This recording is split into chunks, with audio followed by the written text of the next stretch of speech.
Alright, it looks like setup 2 is moving to stay with me now. Yeah. And we're talking about that on setup 1. Looks like right now we got Temp taking ahead with the considerable lead on Stay With Me as it is. Yeah.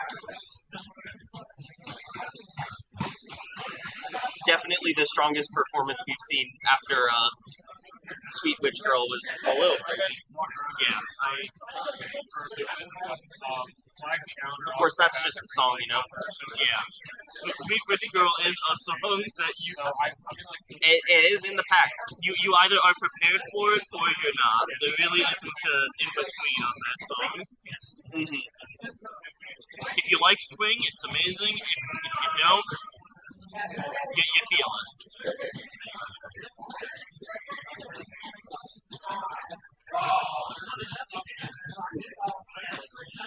Thankfully, Stay With Me is a nice, reasonable amount of rhythm. It's a good foot switch practicing chart. Mm-hmm. It looks like both of them on the bottom, so that's going to be, I believe, N64 and Party Rock Katana, unless I'm mistaken. And they are both very close to each other. Party Rock maintaining the excellent combo so far. Especially through that 16th syncopation there. Very nice.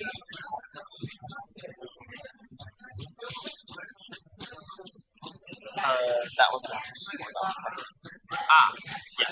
So, we got this one. It's fine. Okay. We're still warming up. Oh, this is the warm-up? No, I mean... we are. We, the streamers, are kind of still warming up here. Okay. But, that is what it is. I can words. Now let's Stay With Me is finishing. Nicely done, maintaining that full combo there. Mm-hmm. Double full combo. So nicely done with the 69 excellence. We are very mature here.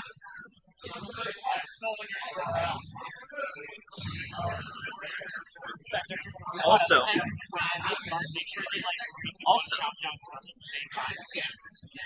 oh, double nice. Sound is a little scuffed. Can you let us know?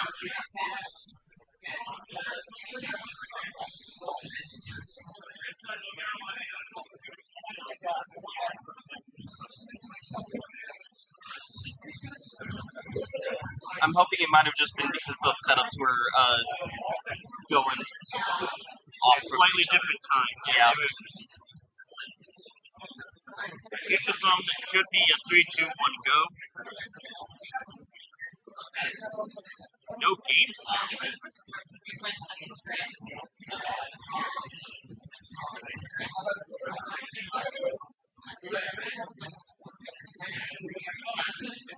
I know this is a speak into the mic situation, so maybe we just needed to lean in more.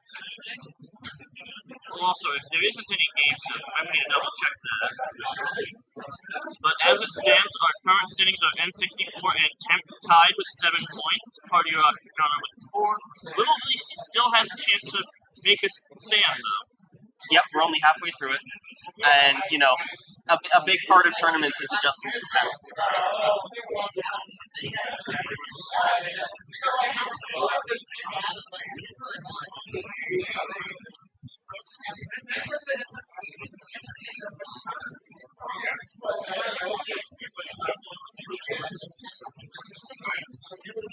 So, as we're getting into this first, and we're finally getting the ball rolling.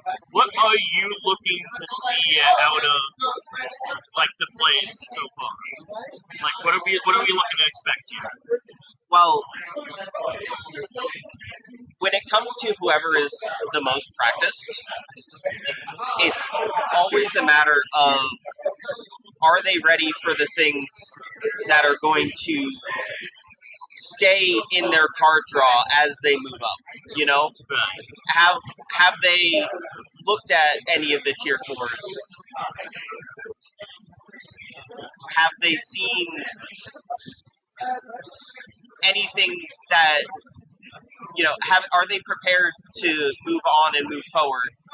Or are we going to see a situation where they got the tier 1s really good, they got the FA locked in on all that, and then they move up and all of those tier 1 songs are no longer in the draw? Right.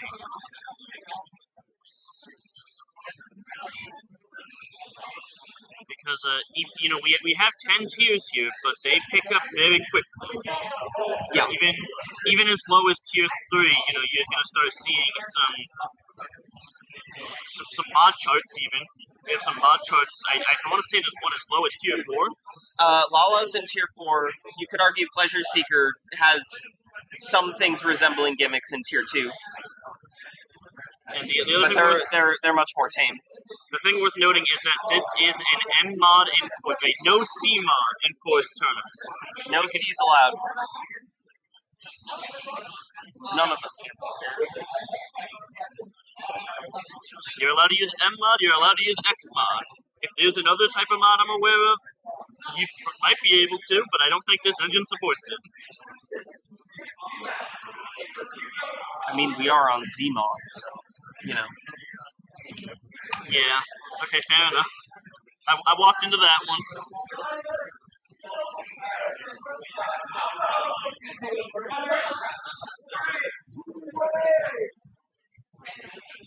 It looks like we've got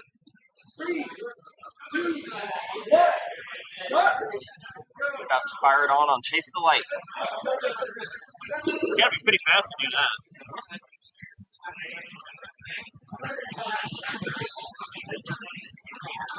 It looks like Little DC was running with M950, although with the Mini it made it closer to 550. That is an impressively high speed to be reading at.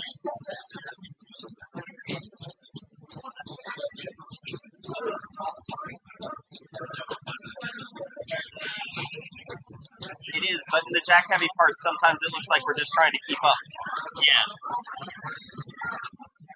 The repetitive jacks like that can be hard to keep time even for someone like this the best, because it's way more tiring than people give big credit for. Absolutely. Especially at 170 volt.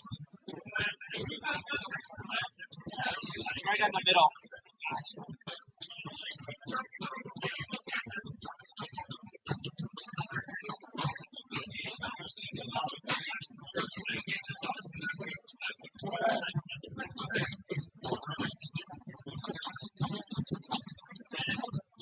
Looks like we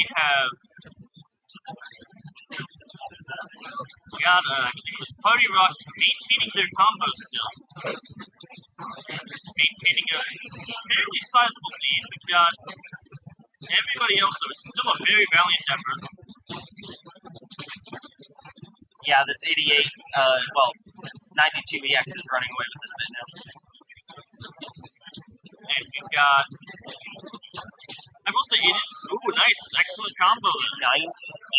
98EX in stage 1A. That is impressive. That is a crazy score. Well done across the board from everybody. This is one of those songs where it's a good amount difficult to just keep that FA. The Marvelous window does not exist in this game. Nope. But nicely done across the board.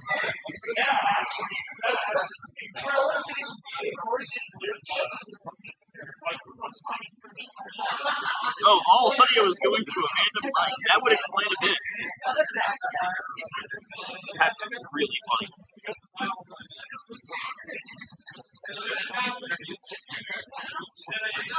So,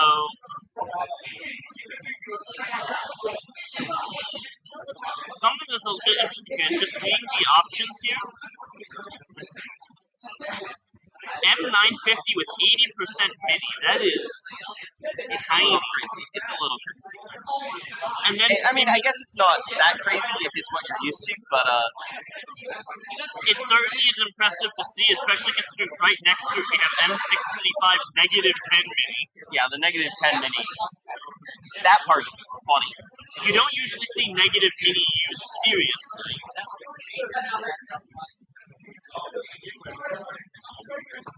So next up, we're gonna have Ain't Nobody Else.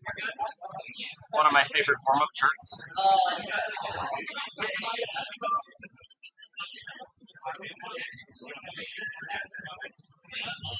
Now, as we are getting ready for the countdown,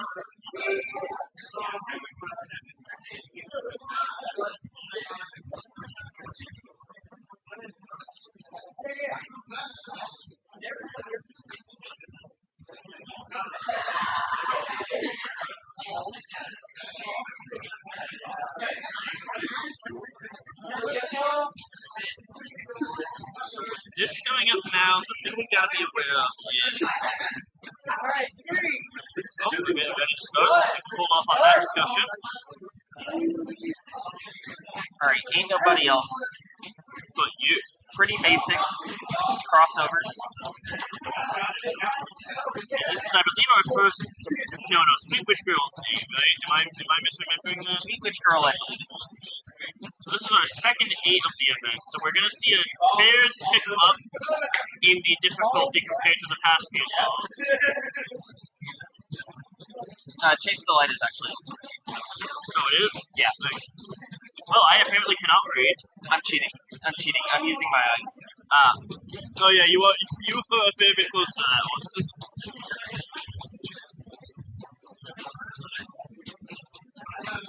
But the patterns in this one are a little bit more different. We have more 16th notes than, relying more on the actual Yeah, there's a rhythms little than more just syncopation.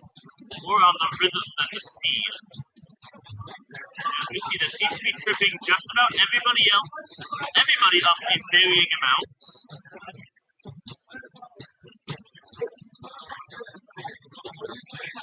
As it stands right now, everybody's picked up a grade.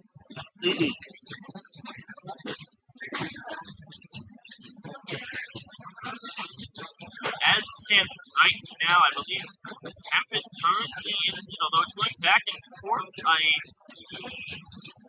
I actually can't tell because I don't think. Yeah, Party Rock Bukana isn't showing a EX score with the preferences, so it's a little hard to know.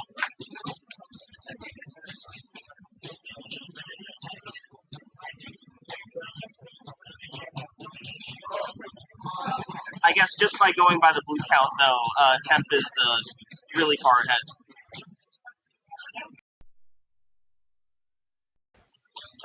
Still a chance for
Ready to get obliterated by Animal Crossing.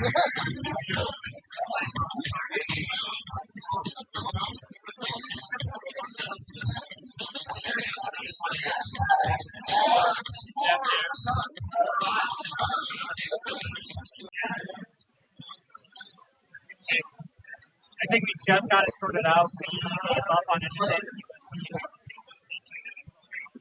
Hello, welcome back, everybody. It looks like we have audio back. Just didn't get any sound at all. Once again, welcome back to Bit 15. It's like I found out that this is set as a speaker for the computer, and then it sends sound back in. We So are that was like all you had to do just... is get into like Realtek audio or something. Yeah. Is that TV off? We have said after the all is using a completely different On, it has no signal on it, so it's not showing us.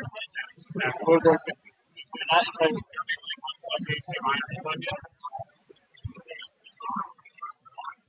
Hi there. We are literally just getting comms back up, which works out because, well, the other commentator. It's still just on screen saving. Don't worry about it. We have a bigger picture. I think Microsoft is wrong.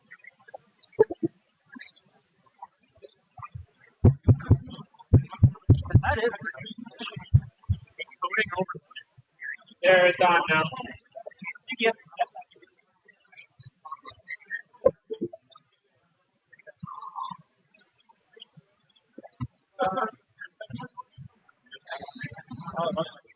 It's not good. Oh, I see.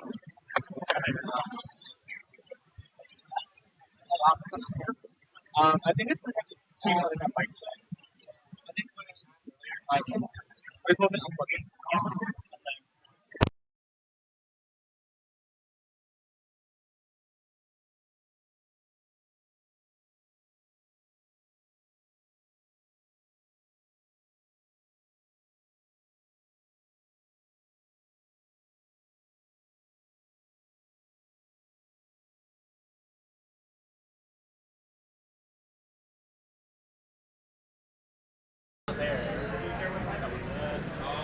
I was gonna play on the side. Well, it seems like it sees the computer, but it doesn't want to display a signal. Yeah, it's not showing us the valid output on the computer.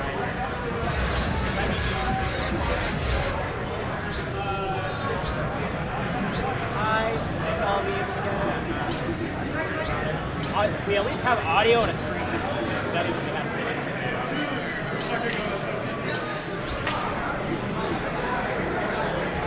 Testing, testing, testing. I think it's a little better now.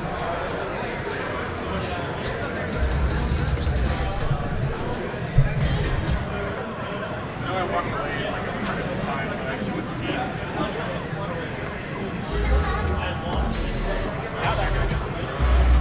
In general, you use a lot more game audio.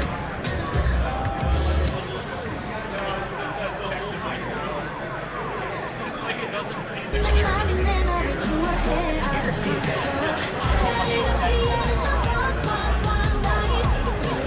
And I have audio going.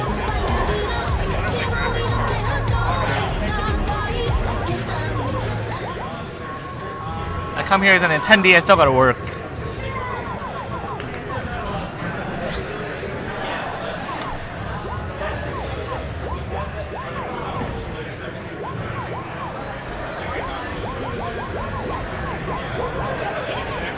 Yeah, definitely just keep checking it out.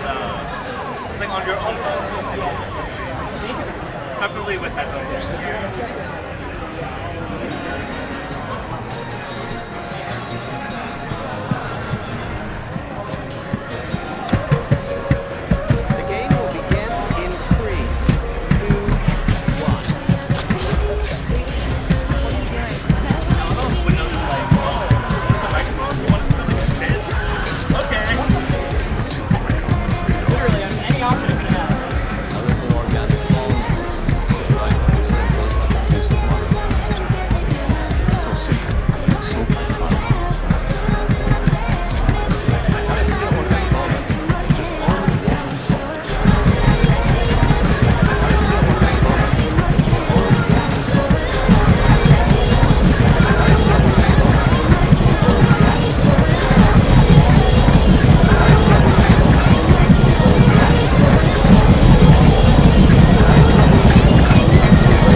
These two? I turned those all off. Those are all angry.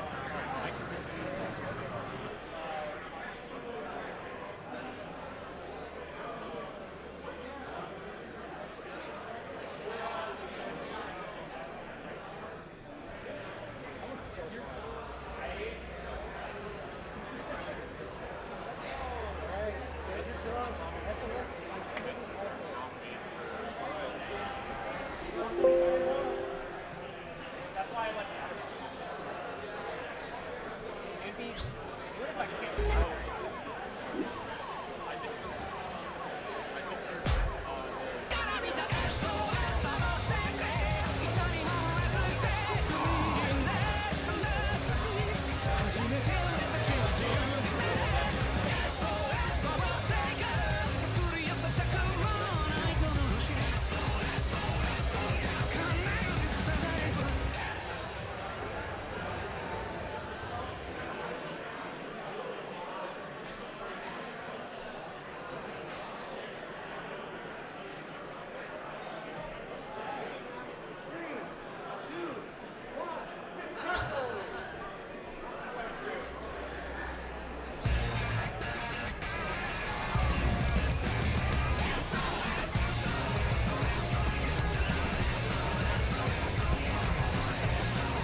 the change, it registered it, and then it dropped again. I got it, and then it dropped again.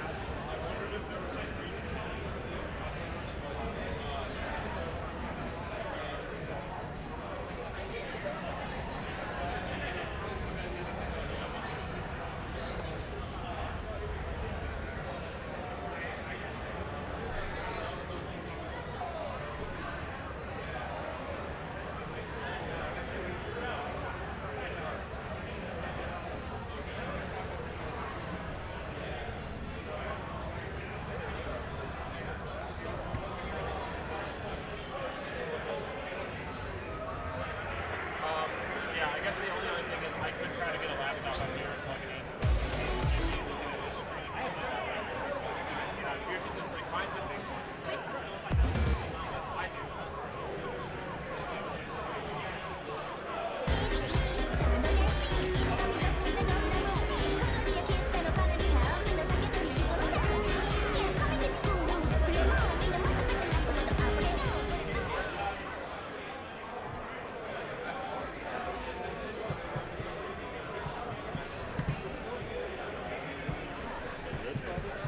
What's that? So is this all good to go, or Having problems? It keeps breaking as we try to use it. Gotcha.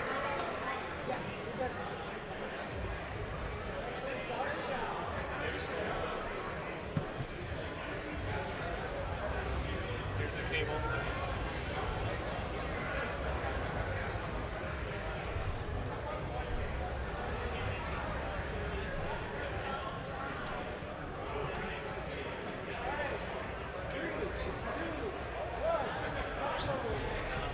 I do not have HDMI out of my laptop.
drop out the main monitor here to get that working. Yeah.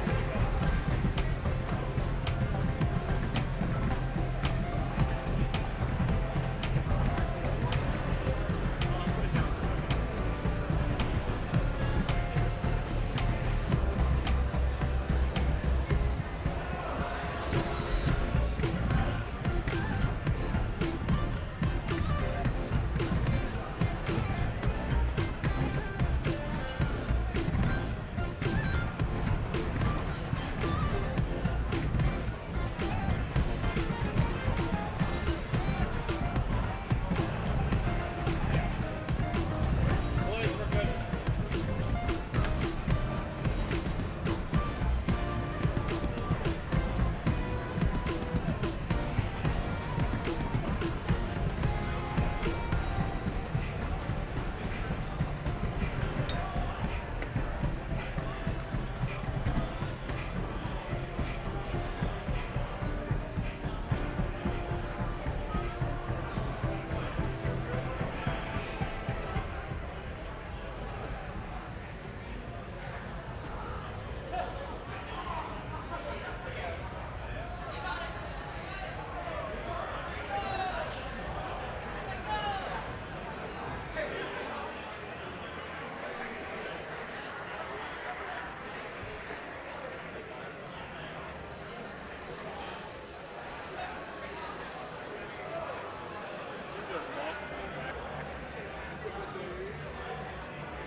Oh, you're trying to.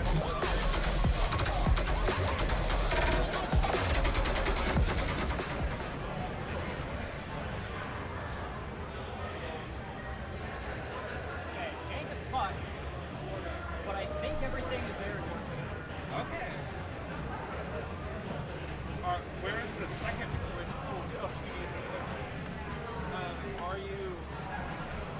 Is there any comment? There was. So are you gonna do it now? Or? Yeah, commentary should be good to go now. Okay.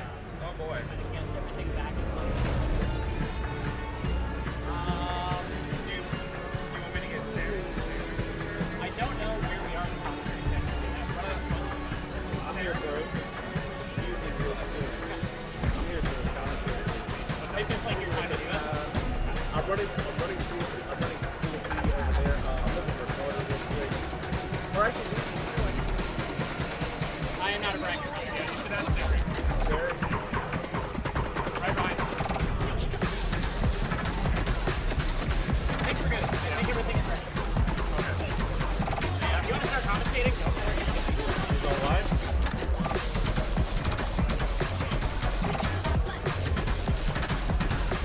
Dad, are we live?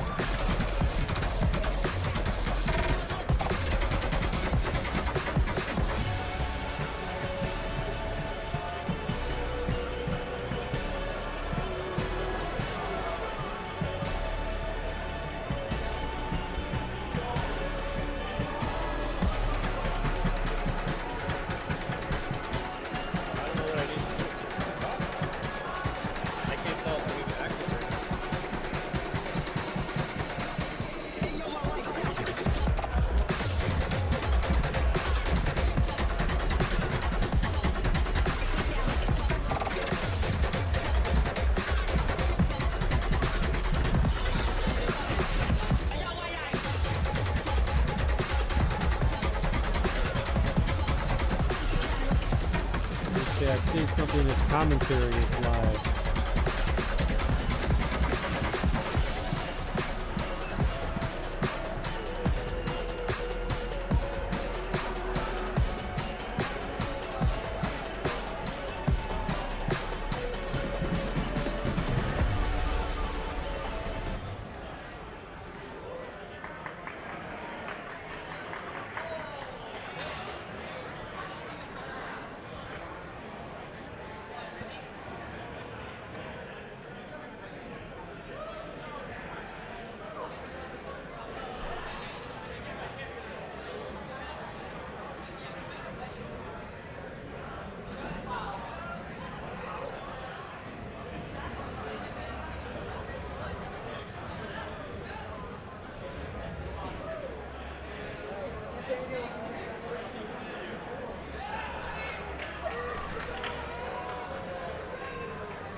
Chad, any commentary live on this mic?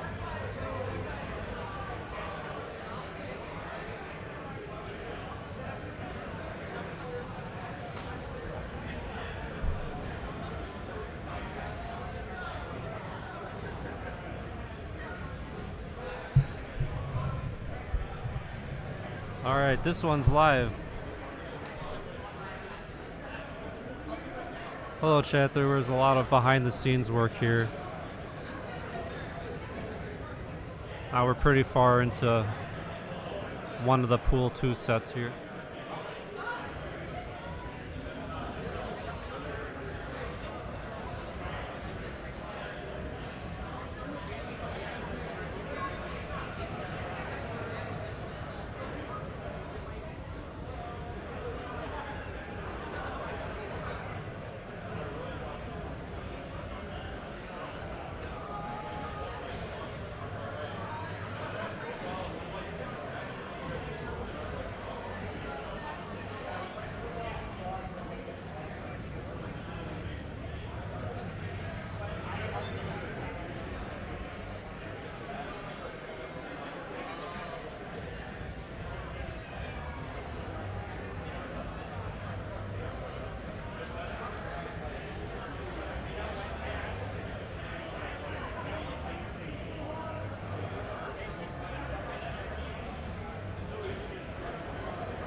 Do you know who you're supposed to be commentating with? I don't know. This one doesn't seem to be on, or volume down. It's definitely on. I kept talking, like, hey, Chad, say something, and nothing. Then I come over here and like, oh yeah, you're good. Interesting. Okay. So I don't know for sure, but that's it.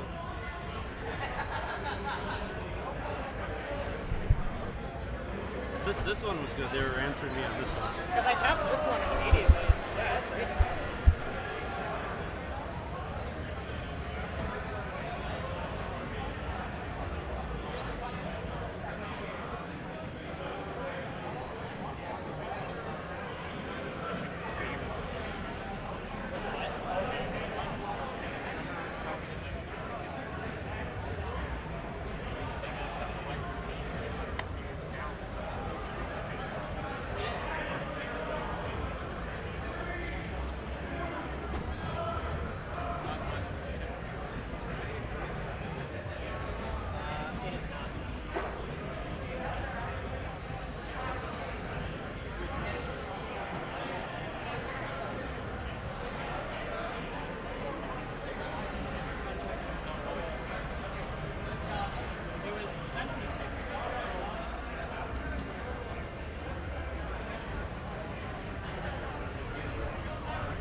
Alright guys, I'm getting a little up to speed too.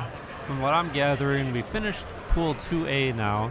We're getting ready to move into 2B. And we're doing a little bit of pad testing in between here.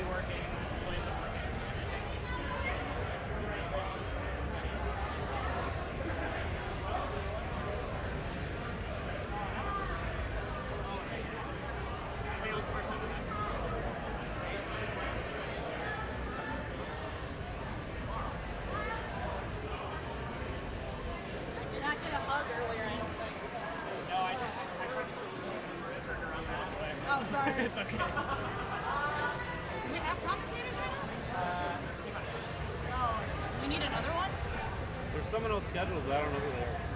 I don't have easy access to the schedule. I don't have easy access to the My phone is like killed right now, so I'm like totally blind everywhere.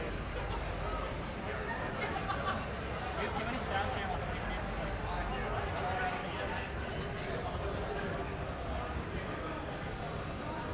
all of the chaos and woes of the stream. Yeah, I would agree that it looked weird to me too, but I don't know what their decision was for just getting through the songs.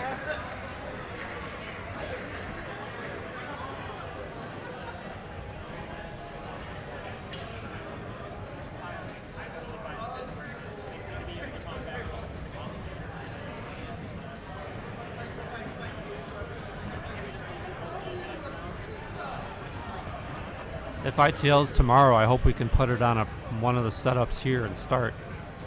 Otherwise, we're going to fall behind.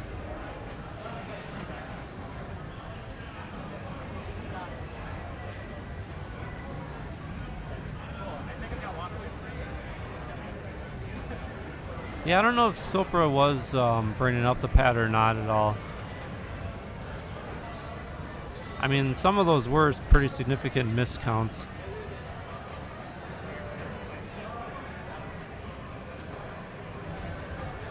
I don't have an earpiece. I don't have the details of what the tournament organizers are doing right now.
Your call for route was answered, it looks like.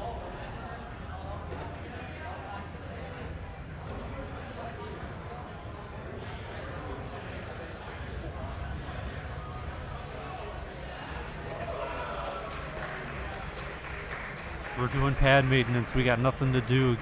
Time for ITL.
I don't know if we were testing anything on the left pad, but the right pad for sure, and that's looking a lot better.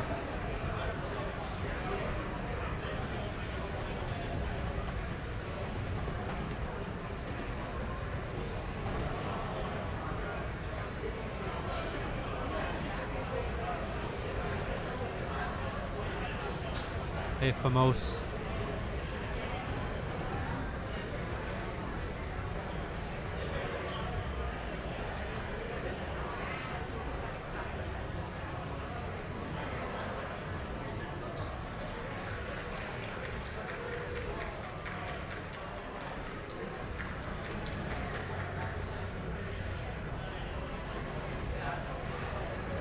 So my understanding of the stream setup is that A and B will be on stream and C and D will not.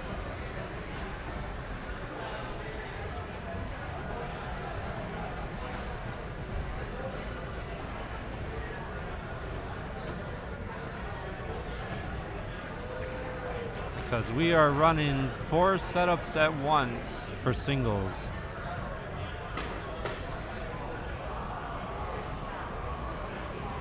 As far as I know, there is not a second stream.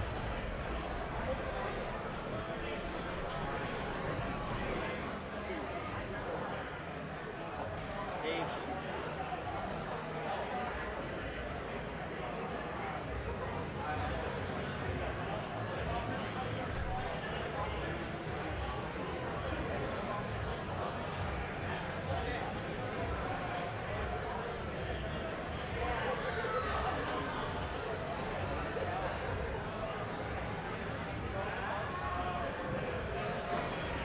I wish I could just rip cauliflower like that. That'd be pretty good.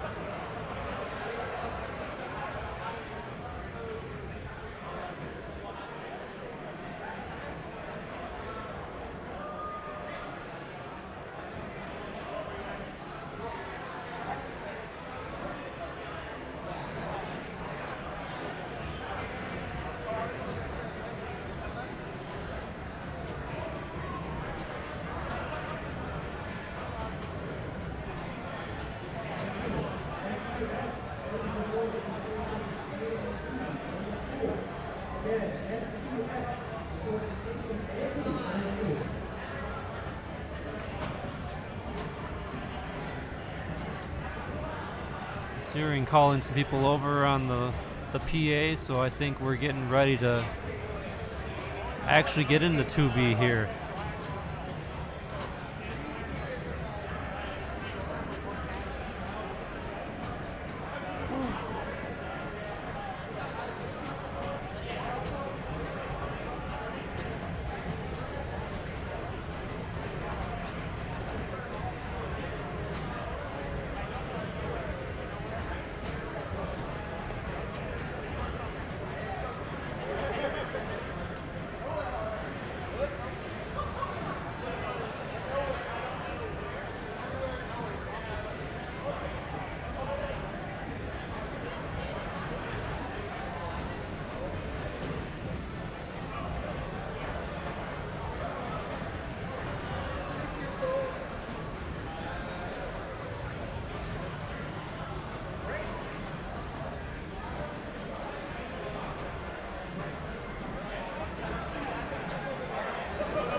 Alright, lawn tech issues and pad issues are done.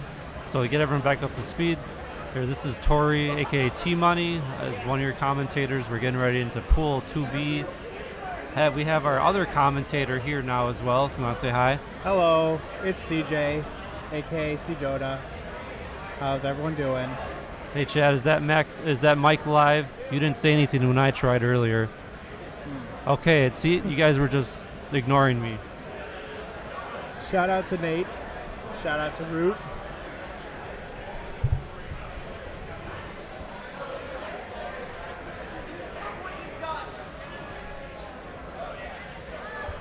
I'm going to mostly let T-Money talk because I'm sure he knows way more about the charts than I do. I'm just the color commentator, I think. So I hope we get a lot of tier 4s in here because I didn't study the stuff below that. TBH with you guys.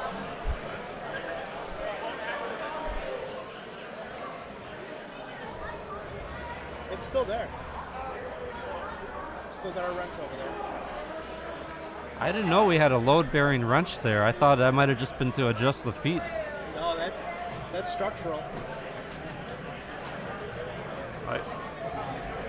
Luckily, I'm not playing over on this side later. I don't want to accidentally bump into it and destroy everything again.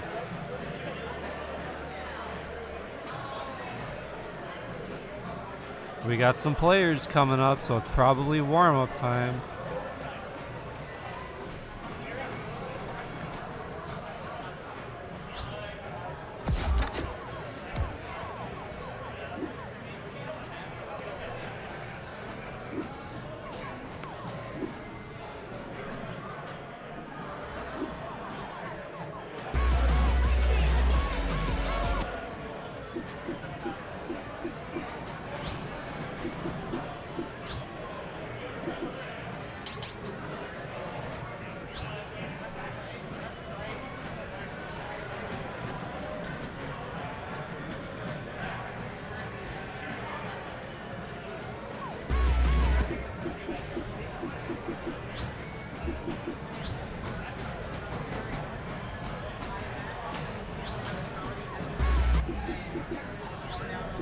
And to briefly list off the players we have now, we have Nowhere, Mallow, ATPX8, and MPX. I'm personally not familiar with any of them.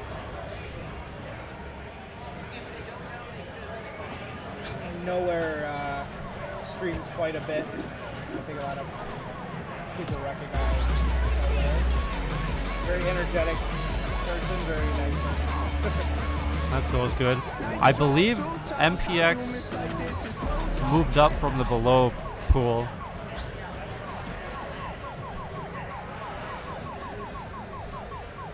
Yes, Nowhere is definitely known for the pop-offs. That's for sure.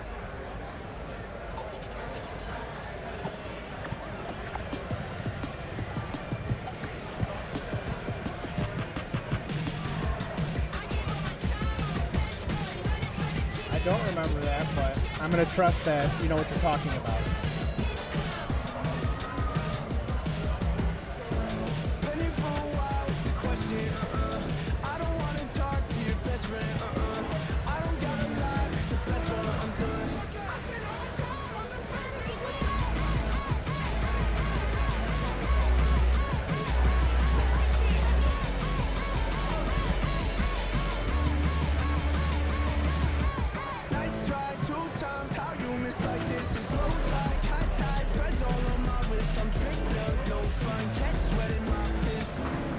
I'm sure you have, Hunter. There's plenty of clips of the Nowhere broadcast. Maybe we'll see one here live today.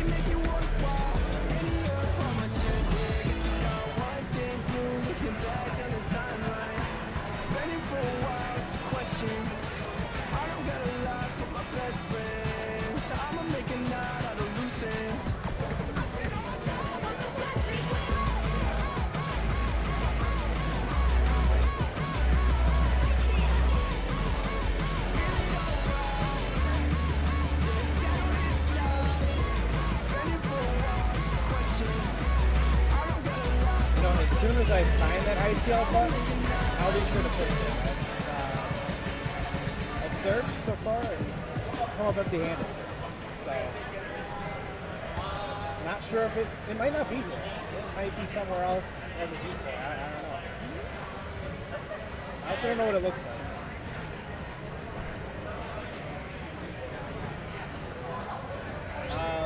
That makes sense. They gave it to root for safekeeping. They could come to rip without a problem. Is that better? I might be far away. Or I'm talking too quiet. One of the two.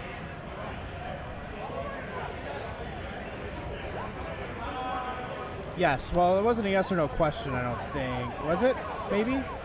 Okay, whatever. I'll just say yes as in I sound better. Maybe that's why I wasn't heard earlier and thought it was still broken. It wasn't catching. I had to get close to the mic. So CJ missed it earlier. Chat was trying to bait Root into starting ITL right now. Oh, wow. I think chat's going to be doing that a lot, since most of the ITL team is here.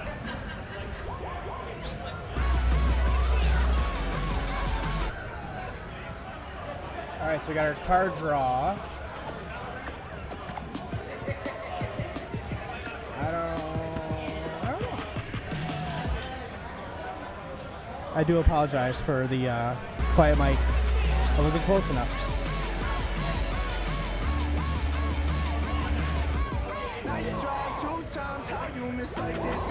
Nate, that's probably a decoy ITL start button. I would use that with caution.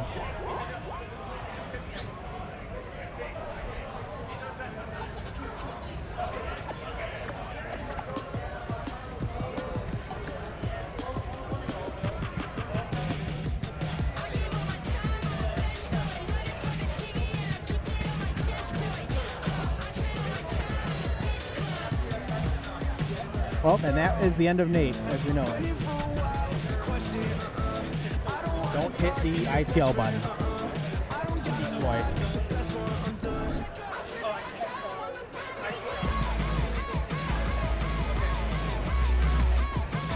The crazy goat skin. It's like the old Stepmania one, but a little more advanced.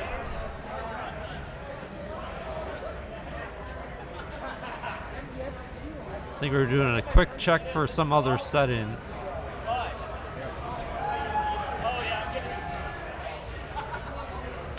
Doing card draws now.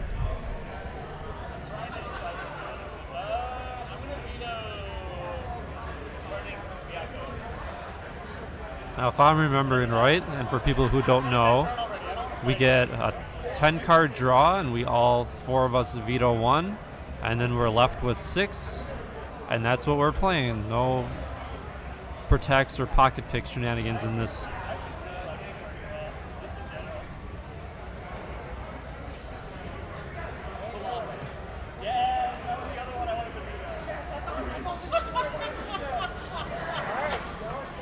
Perfect taste, I can tell you. It's amazing here.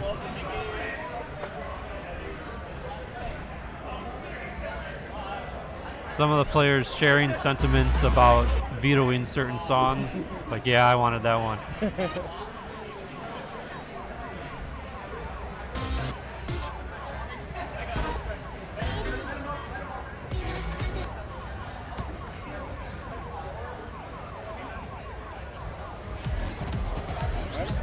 It's T4, so you should know.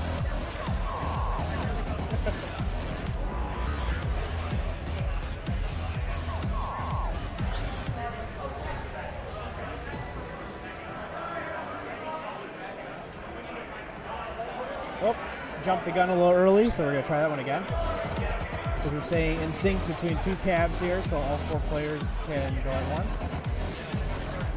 Save some time. Makes it a little more exciting.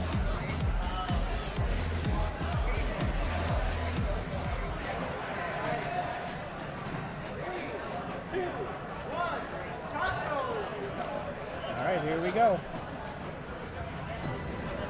Kicking off with Metamorphosis. The hard chart.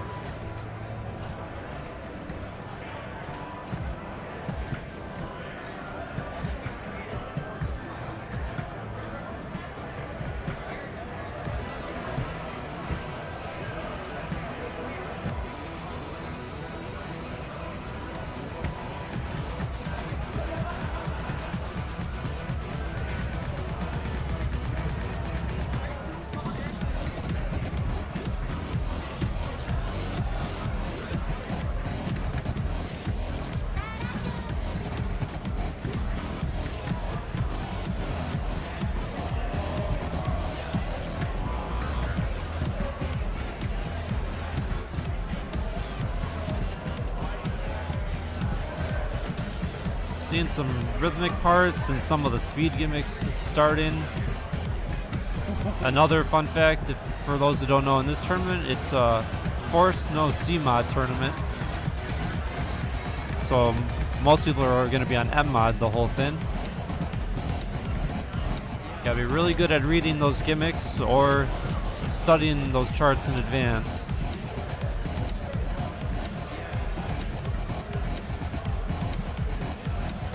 It'll be definitely interesting to see how it changes up some of the matches, especially in the uppers, because there are quite a few of the uppers that have them as well. So Adds a little spice to everything.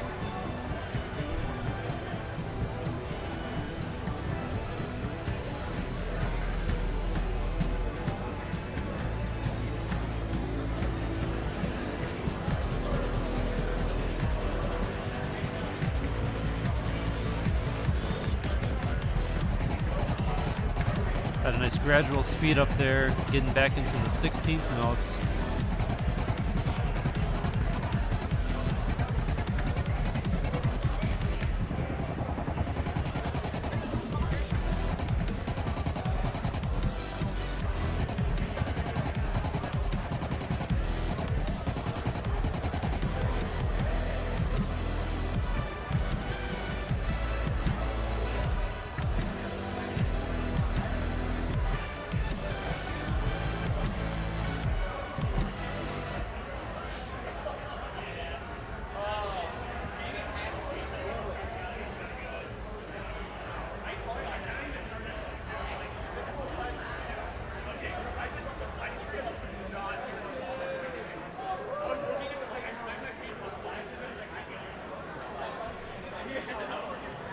Anyone who rushes the slower parts is totally felt by me. If I have to play any of these that have a long, slower path, that's a struggle not to rush. Yep.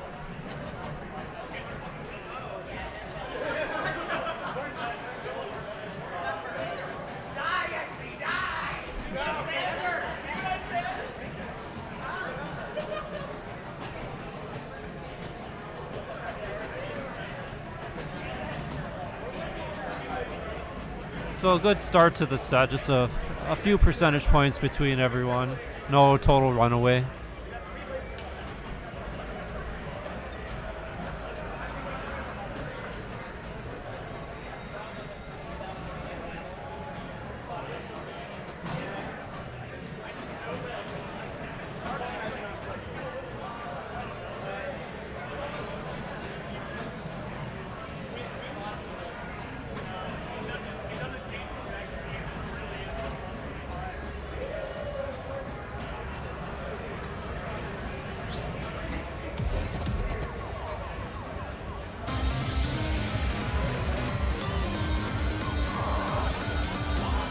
Alright, if I remember, this song is kind of a fun song that gets a bit swingy, as you can kind of hear by this preview rhythm.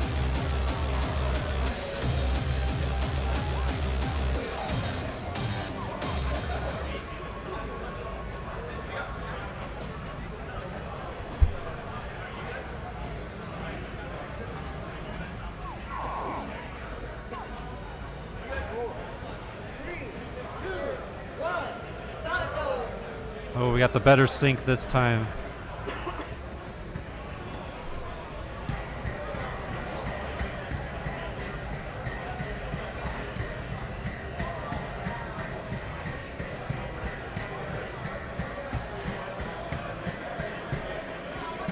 Pretty calm opening there to find your rhythm.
I've seen a few of those mine avoidance sections been hit by players, so we'll see if there's any real close calls at the end, and that makes a difference.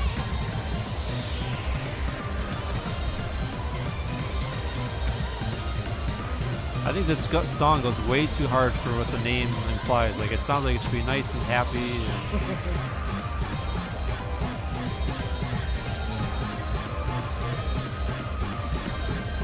pretty close right now.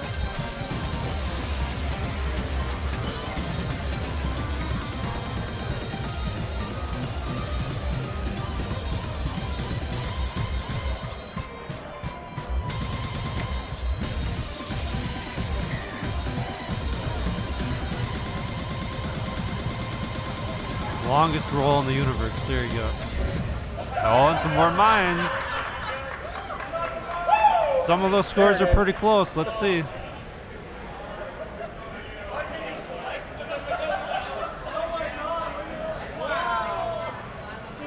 So that one was really close.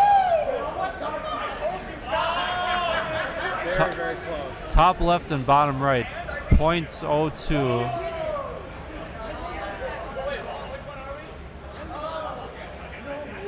And that was with 4 mines hit between the two of them. Wow.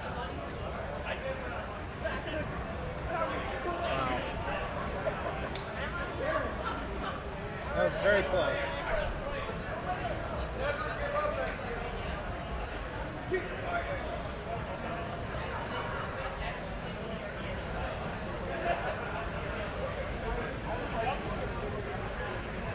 And everyone getting into the 90s there on their X score. I think the last song having that long, slower part before the speed up made it a bit of a struggle to stay accurate and not rush.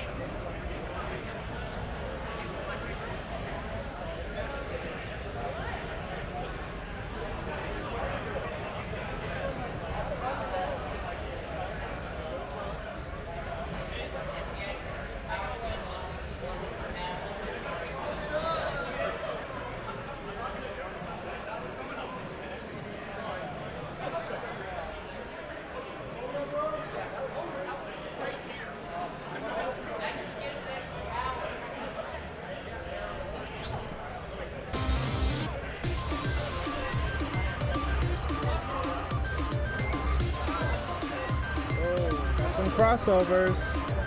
Let's see if we'll do them or double step them. I would double step them all day long. It all depends what they do with them. Since in ITG we can have mines to make you cross over.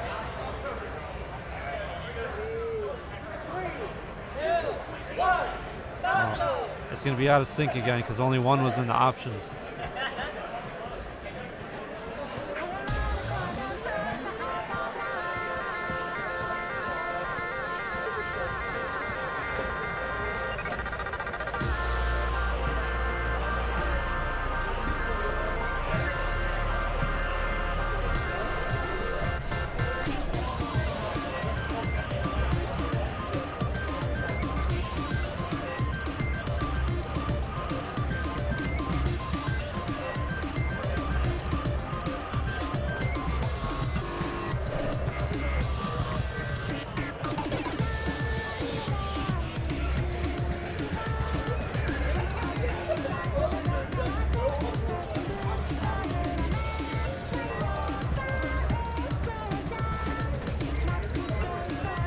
So we had crossovers as the one tech notation, and so far it looks like it's just a lot of pretty broken up crossovers. Some of them do use the 16th notes and are a little faster, but nothing too crazy with only a 110 BPM song.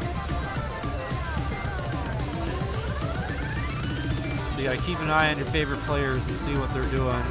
Like I just saw Nowhere do a crossover in there. Yep, they're doing some of them. Doing the floor.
Pretty good winning score there. 95, almost 96% X.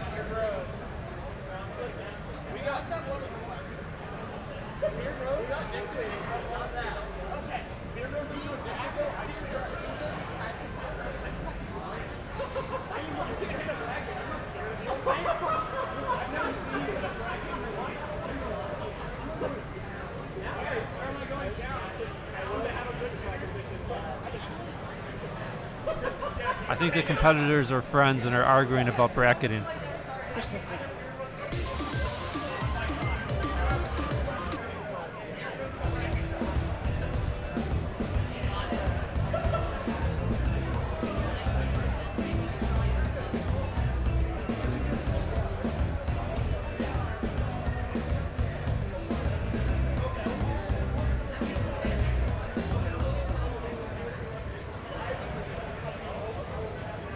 Maybe it was because of this song coming up. I think this has some like swingy kind of slap brackety stuff. There's no tech notation listed. Well, someone will correct me if I'm wrong. Who doesn't like a nice surprise with their tech?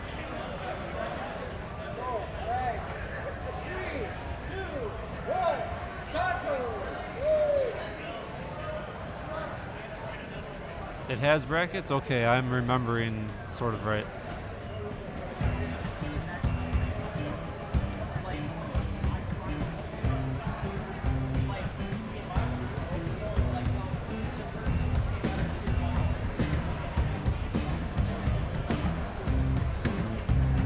So there's some of those kind of slappy brackets with the rhythms.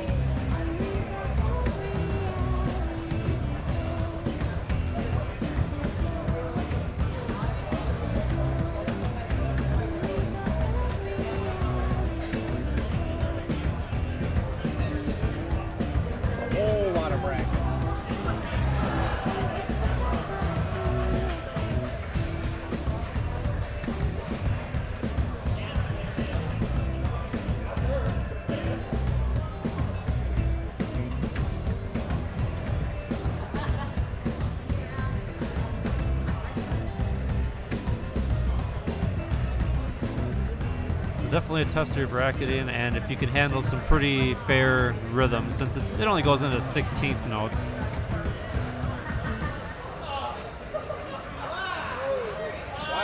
A bit on the shorter side too. That's a really close one.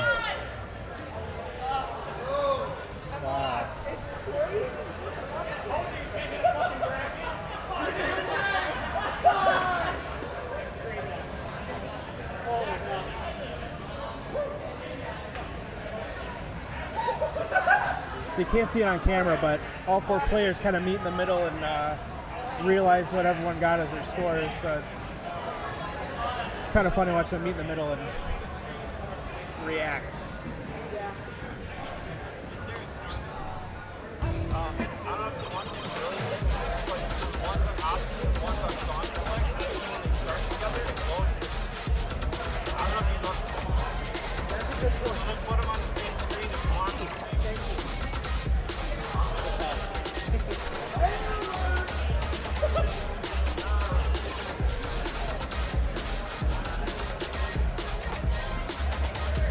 Time to get addicted. Foot switches with rhythms. We love rhythms. Rhythms and Xmod all day long. This is one of the hardest nines ever created, if you ask me. It even says it on there, hard. Yep, it tells you. Certainly not because it's a hard chart, just because it's hard. When I was new to this, I actually thought that's what that meant, and not just that it was the hard chart. Like, oh no, this is a hard one. Oh, this one's easy. And then it deceives you. It kind of made sense for a little while. Yeah. Because a lot of the harder charts were the ones that had more rhythms and just weird stuff. And then I was like, I was taught the correct meaning later.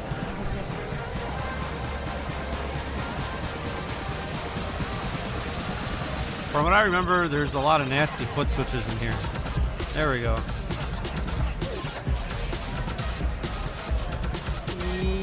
Yes, they should be updated.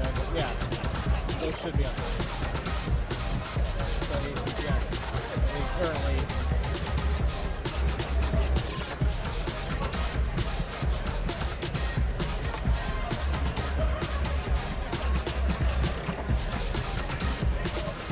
Ooh, got some X-Mod there too.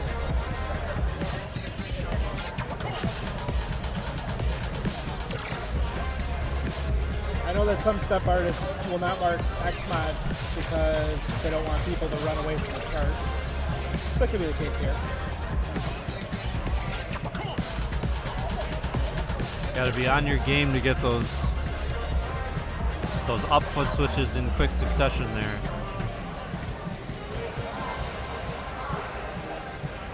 So this has a lot of switches like that. The up switches are a little bit evil for the difficulty level we're at. There's all these different speed gimmicks and some rhythms. I think this chart adds a lot. Oh, there you go.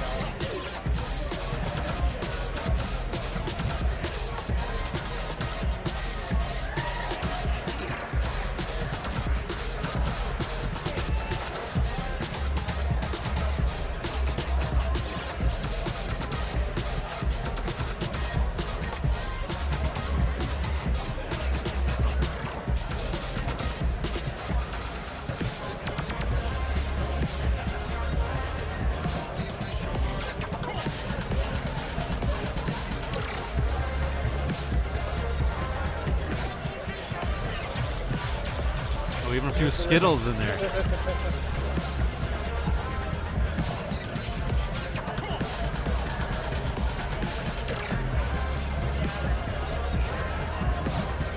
Color me impressed, those two of the players comboing all those up switches. Wow. All right.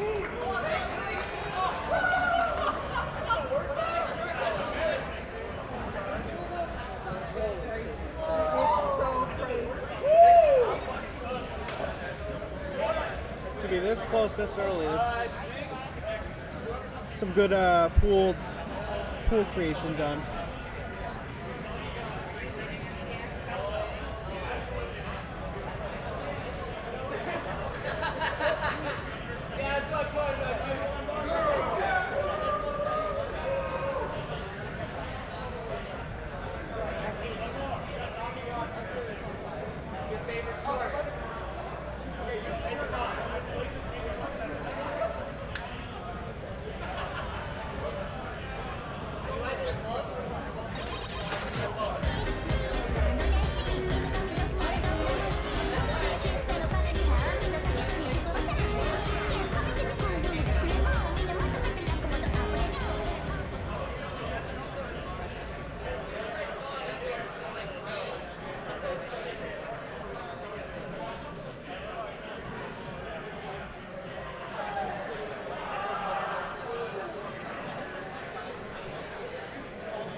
Looks like they adjusted the standings there, so there may have been something miscalculated.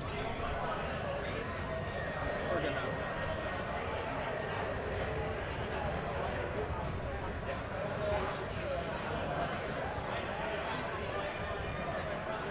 Alright, so last song.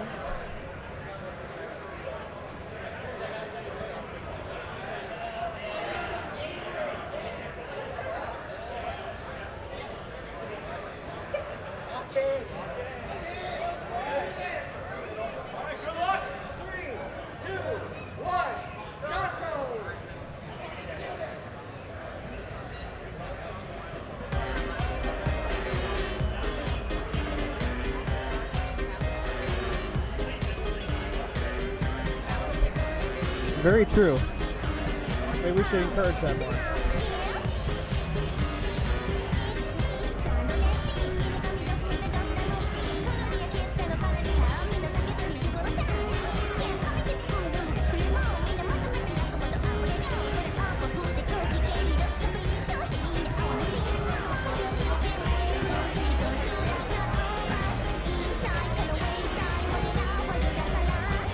The next tournament will require every player to have their fighter pose ready so that we can do a choose your fighter.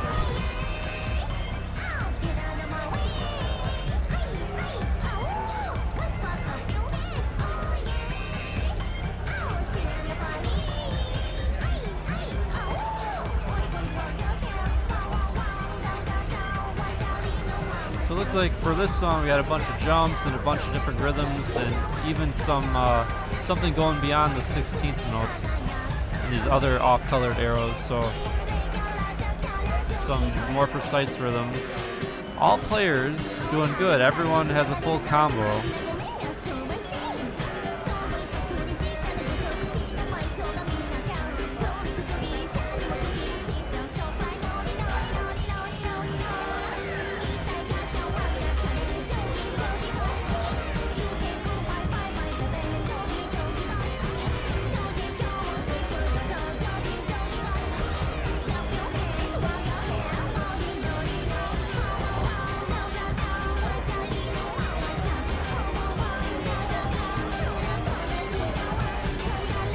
Another close one.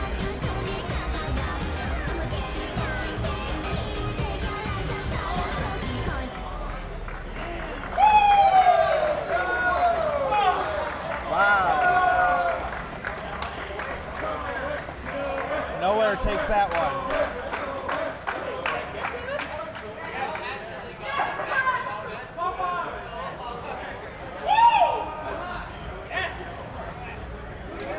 In case you didn't hear that, that was a pop off there.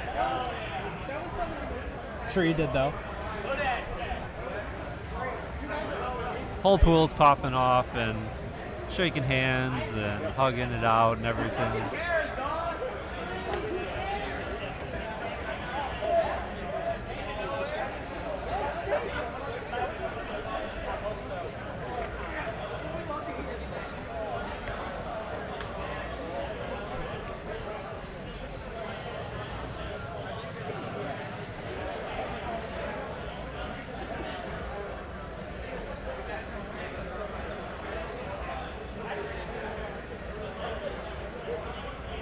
So that'll do it for the pool 2B,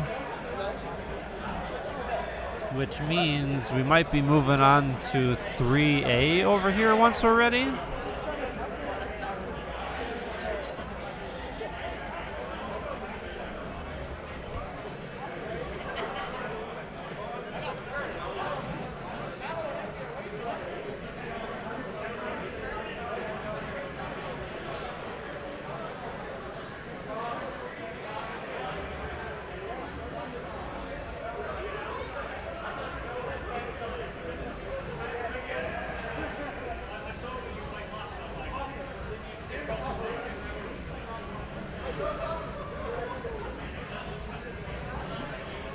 Yeah, my understanding is that we have in the groups A and B side over here on the stream, and then C and D are also being ran on another dual cab setup that's not being streamed.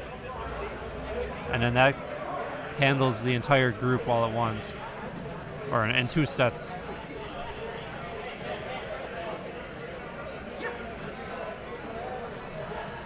It's Heather. Is there anything I need to do on that one to reset, like OBS? I just restarted the computer and it seems fine. I'm not sure. Everything should go. Yeah, you should be fine. Yeah, it looks fine.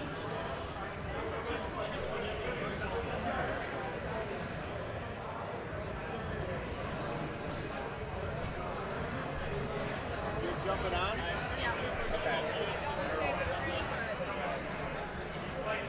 Okay, I don't know who else was supposed to be up here. Just me and you.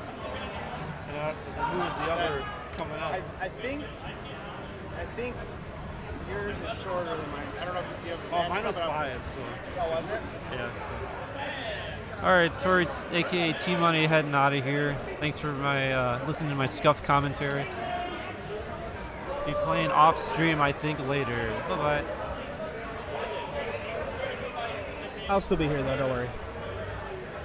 I know everyone's very concerned. Thank you, T Money, for joining us. Bringing in Quartz.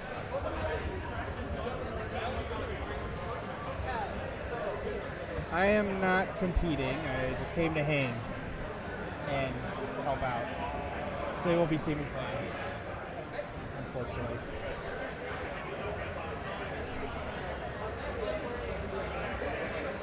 All right, so we have our swap in for commentating. Want to say hi? Hi, this is Quartz, swapping in for commentating. Welcome in. Yeah, exciting stuff happening.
Yeah, so for this pool, we're going to have Bagman, Nathaniel, Fingy, and Ruby Pines.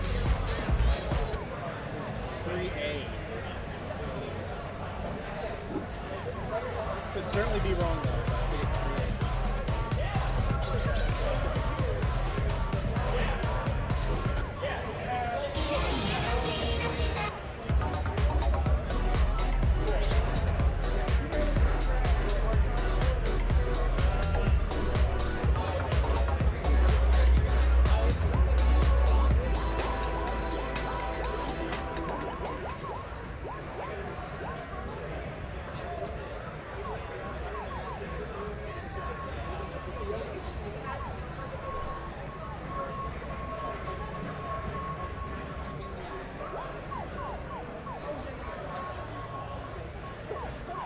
Players are going to get a quick warm-up, and then we will do the card draw for this pool.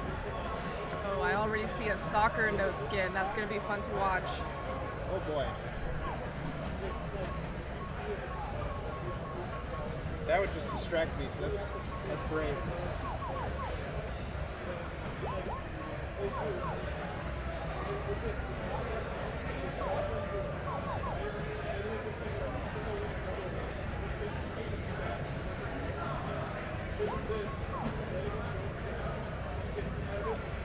I'm still here, see Joda, and then we got Quartz hanging out now, placing team money.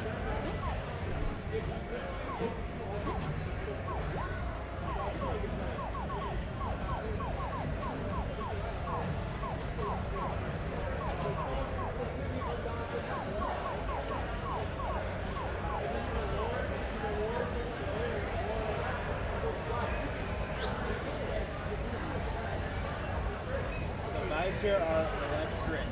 More people here. So far, it's been smooth sailing. It seems like so far with everything. So we're gonna keep our fingers crossed. Gotta keep going that way. That soccer note is crazy. I've seen Finky play on Pump before, and he keeps the soccer balls in Pump, where they are all the same color as well. Wow.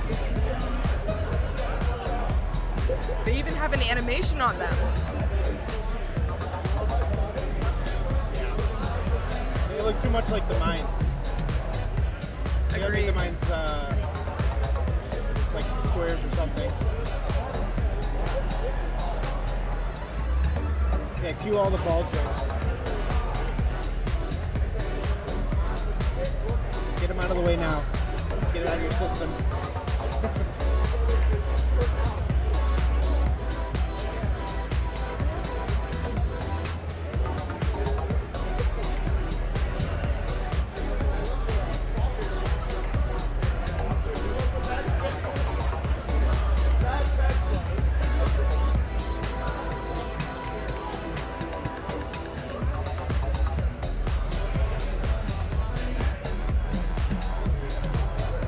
See, reverse psychology, it worked. That was my plan all along. Definitely wasn't encouraging people to make ball jokes.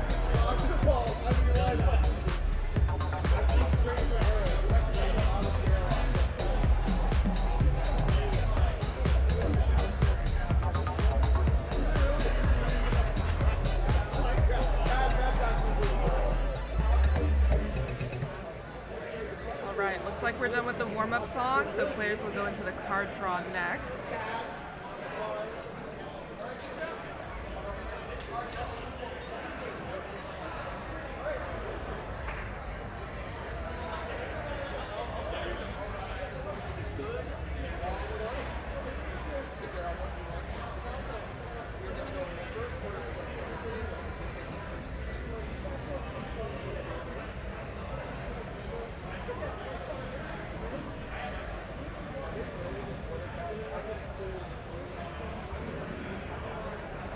Simply stomping won't help you.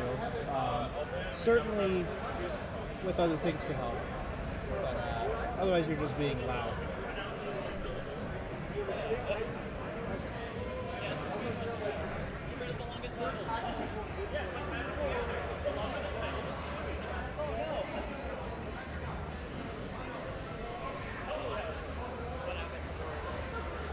Why can't I click feature? Can you help me with the DVR trays a little? Seems like we might.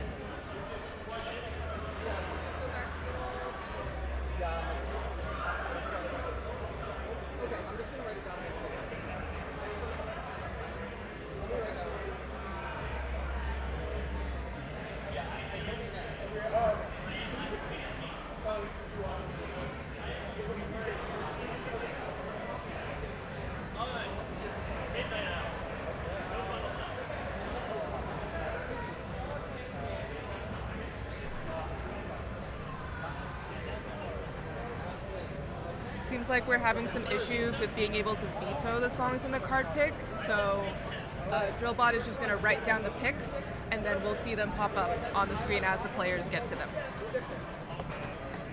We'll make it work.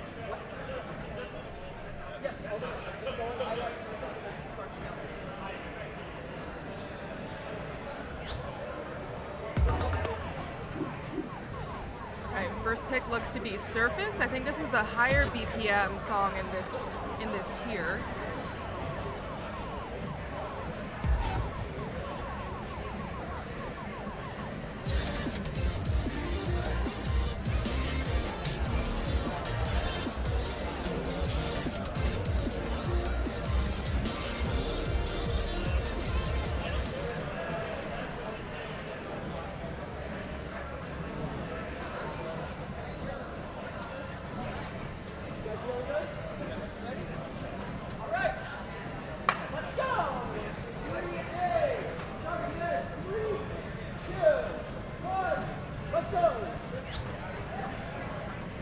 Here we go, first song.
Wow. There you go.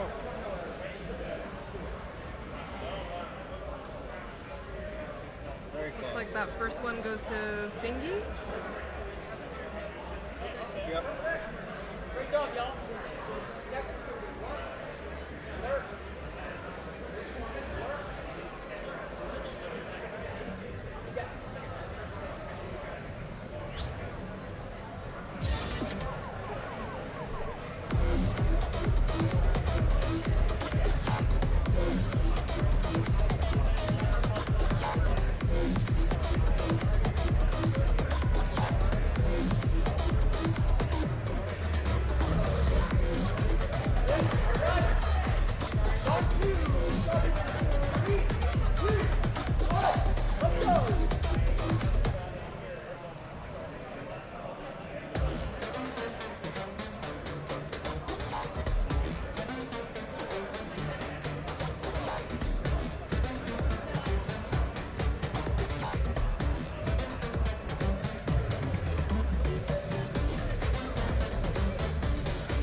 Alright, we'll see how they do on this upcoming side switch, foot switch section.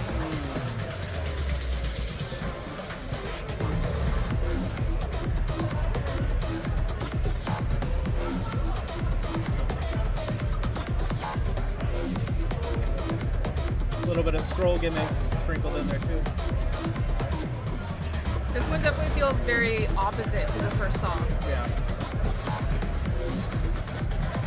And little bursts in there too.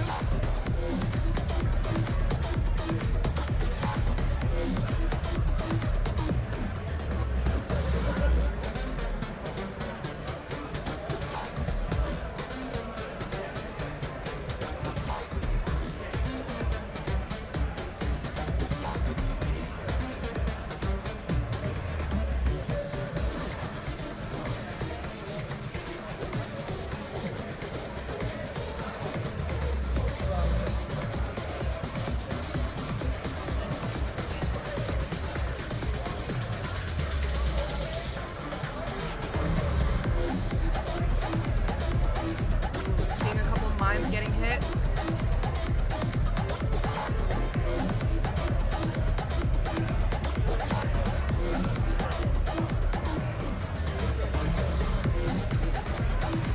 Trying to do the form and also not hit the mines. It's very difficult. This one will definitely punish you if you don't do the form.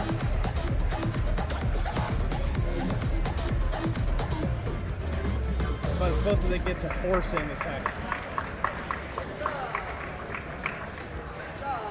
Wow. Quite a difference.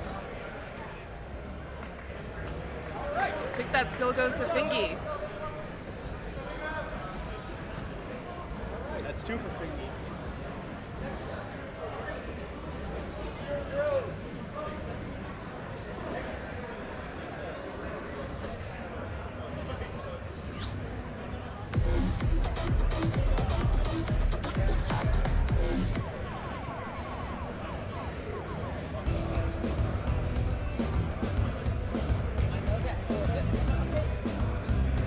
Fear grows again.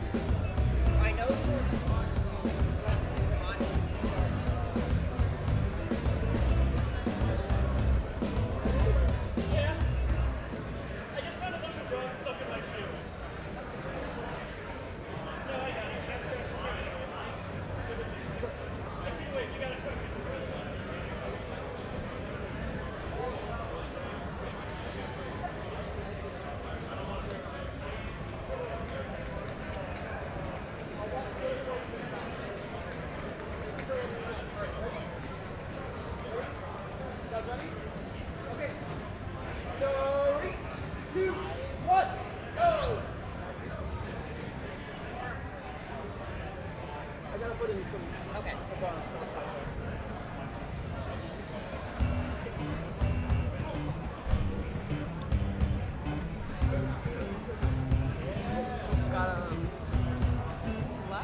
I definitely don't think I could get used to that soccer ball node skin. Maybe if it was not animated, maybe, but the spinning.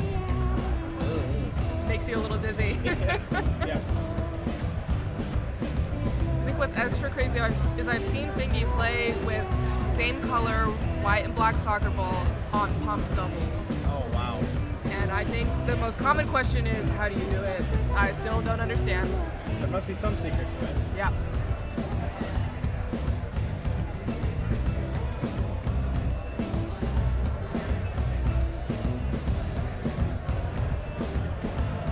Yeah, the great and excellent counts are really showing up on this one.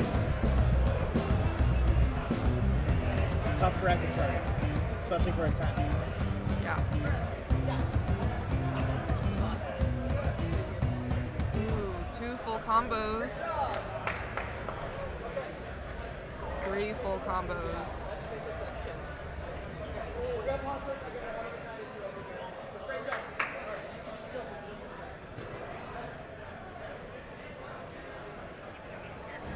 So far, so good.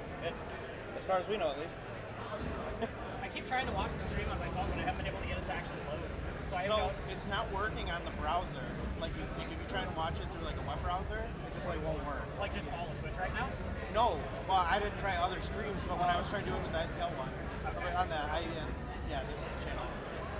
Once I did it in the app, it worked fine, but then it was like, but it always does it on my phone. I'm just trying to get a basis for like what the audio levels are like and how it actually sounds. And I don't think I'm gonna get to know it until I get back to the Airbnb. Thankfully, we've gotten feedback from the chat on something, so Gotcha. made sure to talk close to it. That's really the only thing that is. No other complaints beyond that. So Sweet. And I can hear game audio and everything. It's fine. as far as I know, yes. Those headphones working at all? No, because we were having issues with the mixer not sending audio to the computer, so we took what was supposed to be this and made this master sound into the computer. That's okay. But it works. We have audio now. We did it before. Yep. Looks like we're checking on one of the pads. I didn't hear what he mentioned. He said something before that song went. I'm guessing it's right arrow because that's the one that keeps happening, but something's going on. Let's check that out.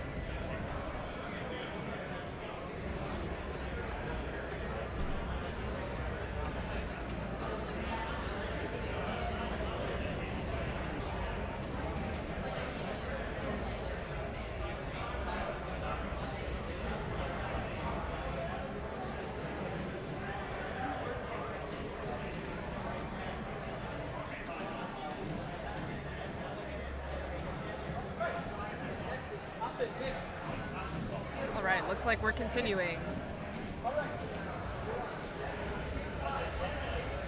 Hase Meek. Is that how you say it? That's what I heard Drillbot saying, and I'm just Okay. saying that's I canon now. don't. I had assumed Hase Meek. That's what. Well, there is supposed to be an E in there, I think. Maybe. Wait, now I'm second guessing. I always said Ase Meek, but I also don't.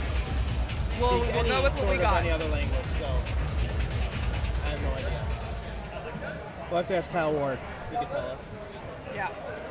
This is. I just know this one as the stream bursty one. Yes. Yep.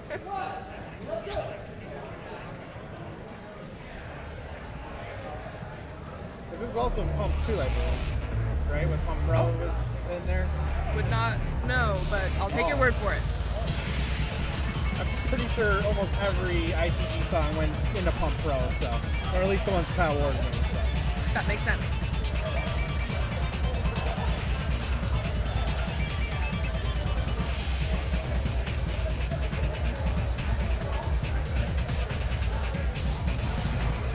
Pretty clean through those bursts.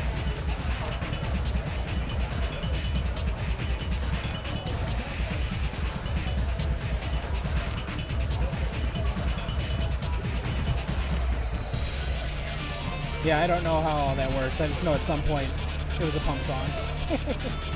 Beyond that, someone else can correct me on that. But thank you, Hunter.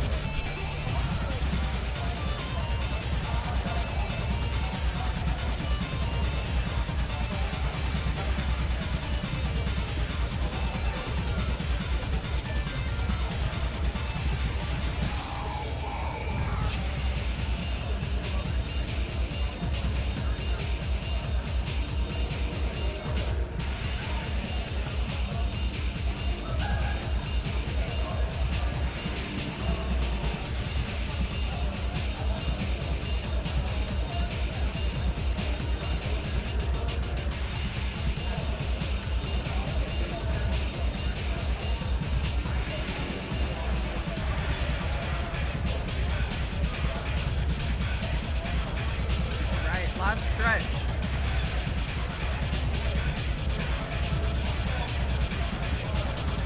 That was a lot of screen.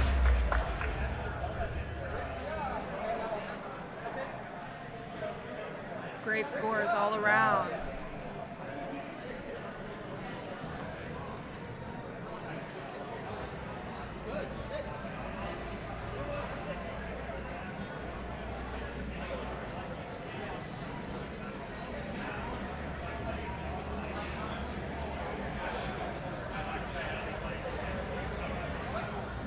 Okay, we got ATB on the case. It's going to be okay, everybody.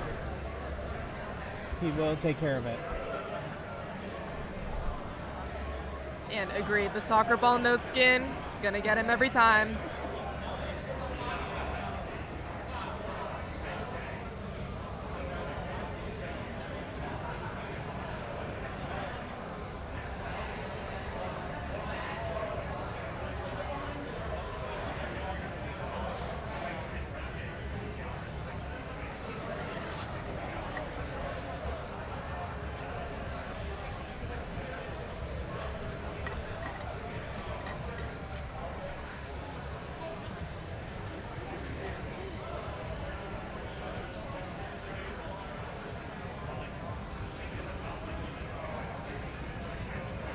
Looks like ATB's using the car key method to fix the pad.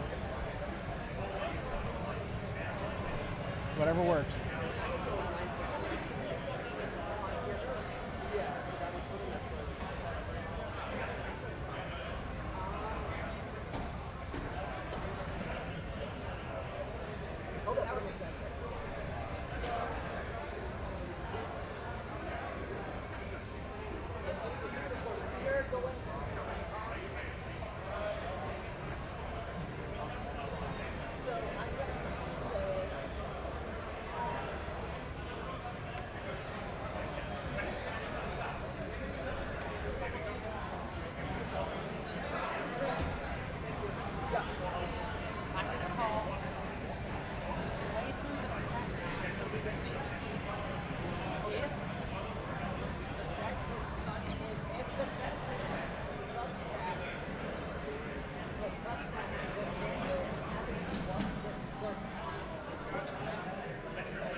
having issues with it.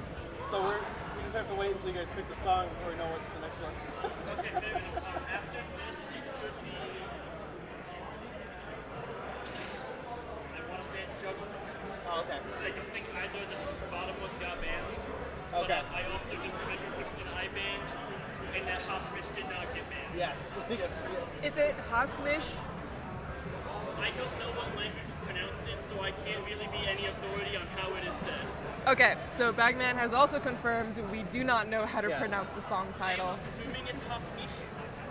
Hasmish. Is that German? I think. Oh. I'm just gonna call it hash. I don't have any reason. Just We'll just call it the Onyx song, even though Onyx has plenty of other songs. That one will be the Onyx song.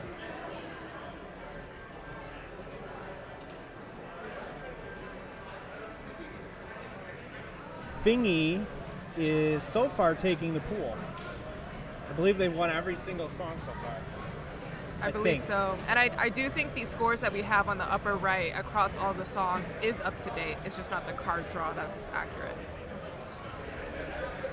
Yeah, the card draw you see on the right is currently stuck, so that's not our card draw. That was the last one. But you know, we do it. Is that German? Yes. Oh, okay. Yes, it's German. Okay. There you go. How did I know? I'm so cultured, I guess.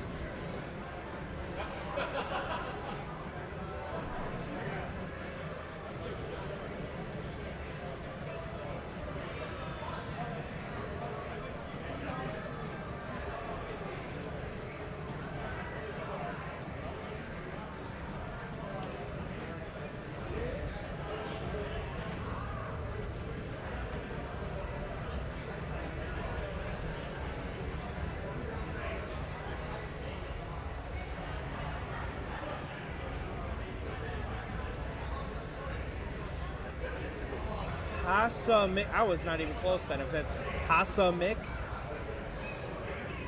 I was nowhere close. Never was going to be close. But thank you. The mystery has been solved. Yes. We can go to sleep tonight now.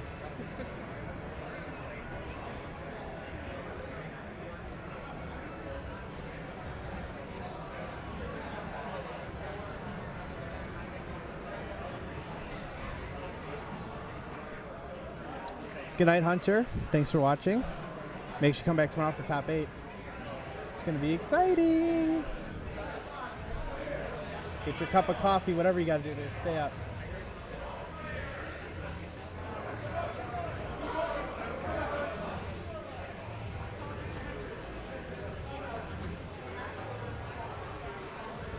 Oh, I'm going to bed? Fine by me. I'm out of here. Hunter gave me permission. I'm going to sleep. Goodbye and good night.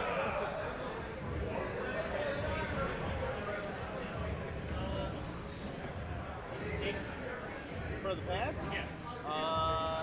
Checking that brown box right there. Otherwise, find Brian.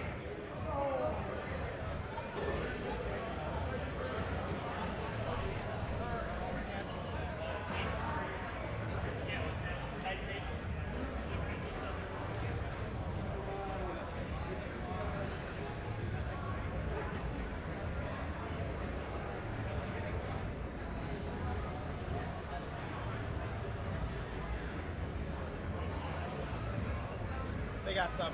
Okay. Cool.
welcome, Sonny. We have a brief intermission here while we fix the right arrow on our second setup here. On pool 3A.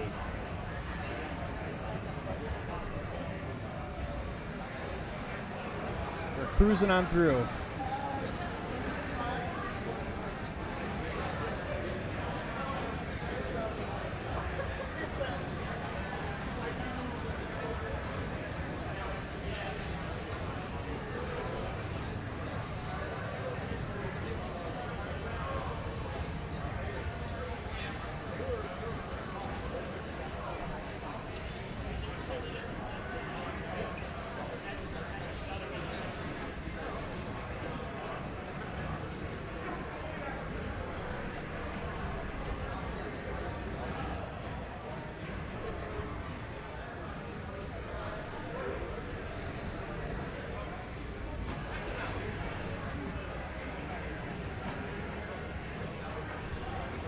Alright, seems like we may be back on.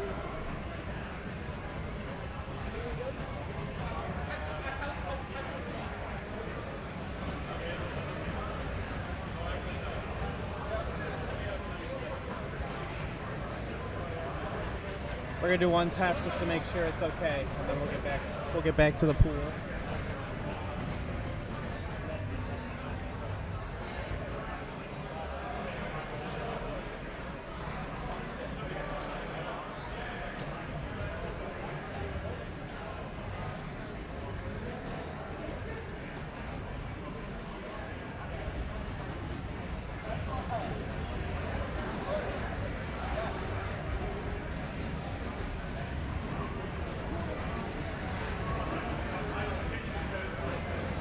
Looks like we're good. Maybe?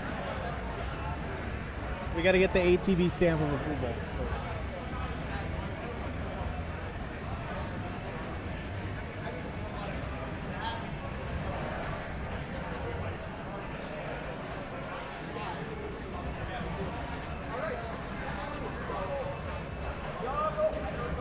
Moving on to juggle.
Pretty close. Wow.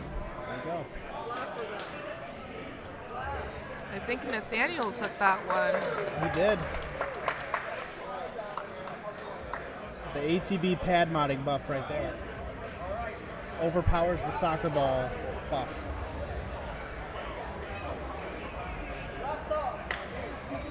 And last song of the set. We don't know.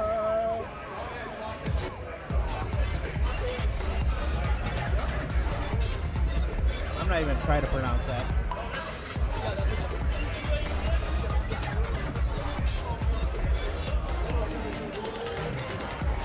Uchu Yue.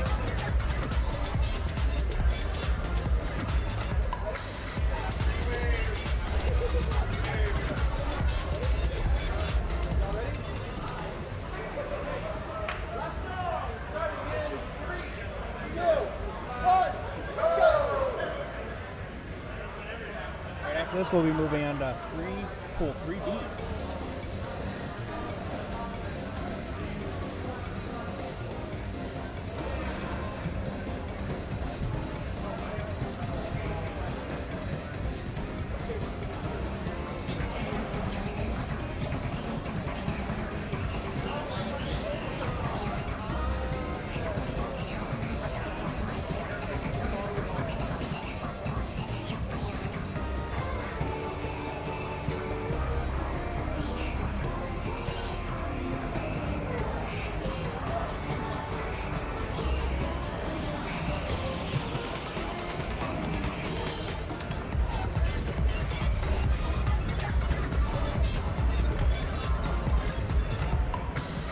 I don't want to jinx it, but Nathaniel is locked in right now. Oh, maybe I did. Sorry! It's the commentator's curse. It's okay. Somehow we're given a lot of power as commentators to decide who's going to mess up.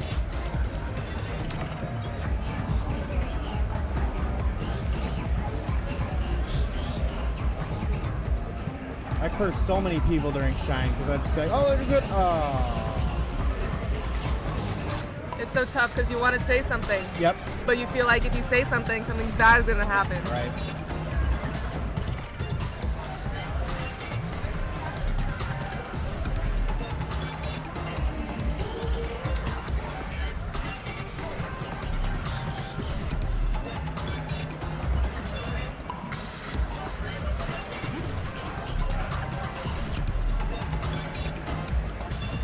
All right, let's see what this final result looks like. Wow. Incredible scores. Wow. Nathaniel takes it again.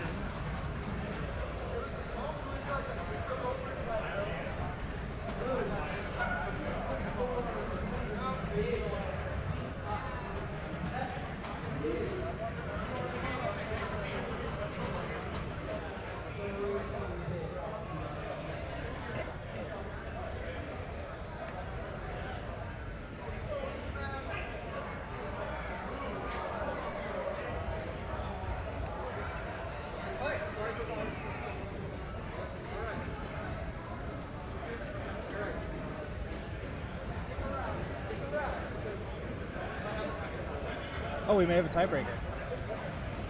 The card draw is stuck on the screen. That's last round's card draw.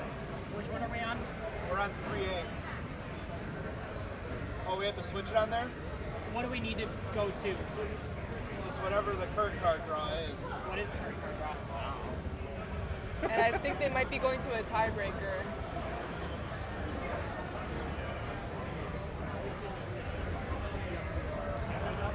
Yeah, the card draw is stuck from the last time. No, this one was the 2B.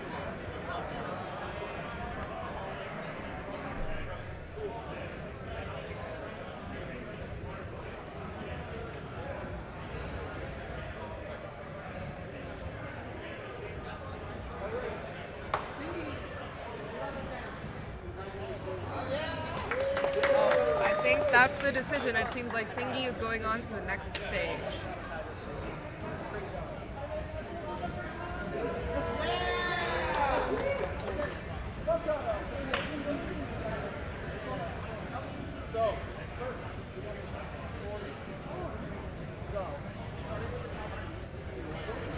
All right, so we're moving on to Pool 3B.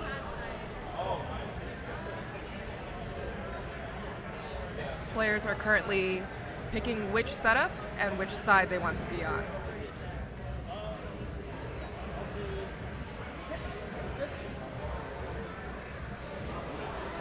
that right? Yes. Okay. Yep. Thank you.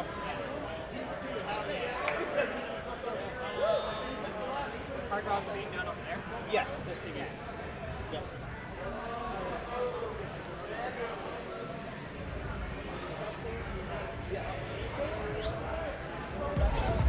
All right, so players will get their warm-up song first.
All right, that's the warm-up songs done. Now the players will go through their card draw.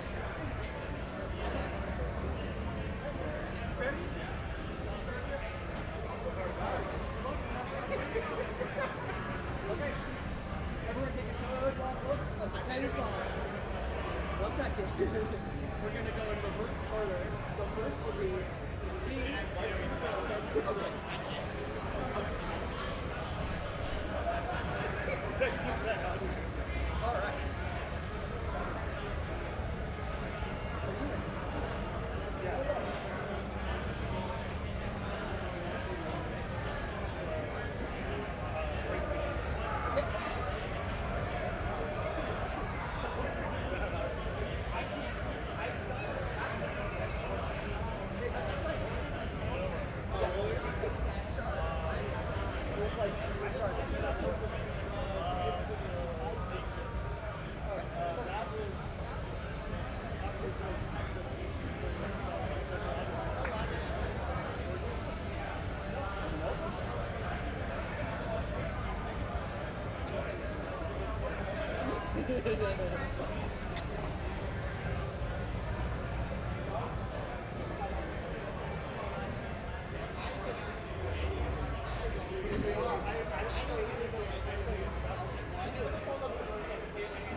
I'm hearing from the players that some of them have not played some of the songs in the card draw.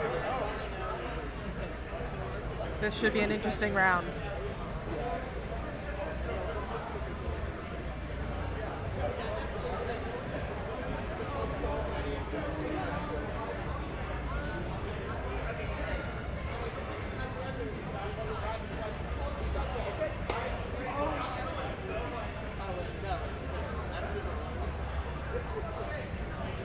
Four of you check out your set. 2015 Then Ideology. PN took Prairie, Daku. Look, and then go to the Prairie. Alright? It's going to be in that order. So, let's go back to our stations. Highlight 2015. Okay. I think if I heard correctly, we're going from higher difficulties to lower difficulties.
Okay.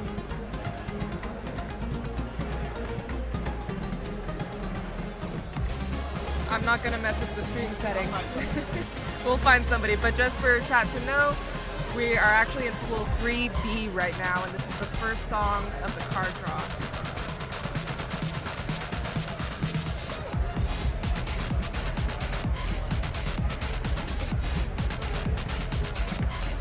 Indeed, let's see how many crossovers we actually see.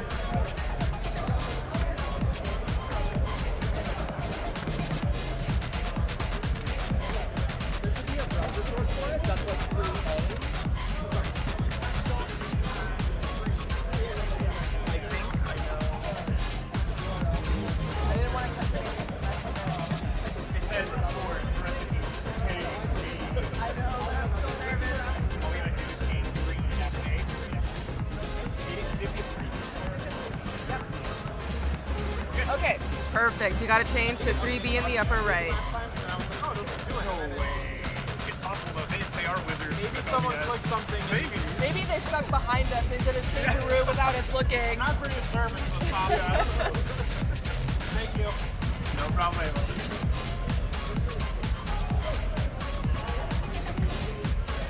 Yeah, doing this song No Bar is an intense core workout with all of the crossovers. Doing any tech no bars. For sure, for sure. I think like in earlier chat, I personally did not quite like the song at first, and then it grew on me, and now it's on my Spotify playlist. Sometimes you just gotta listen to it a few times, even if you're forced to.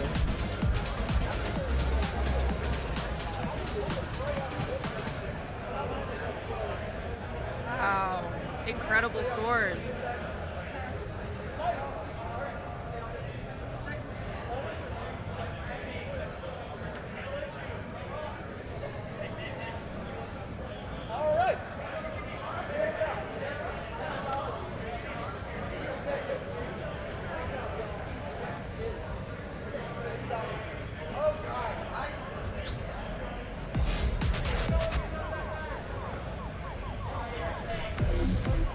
Yep, back-to-back 11s.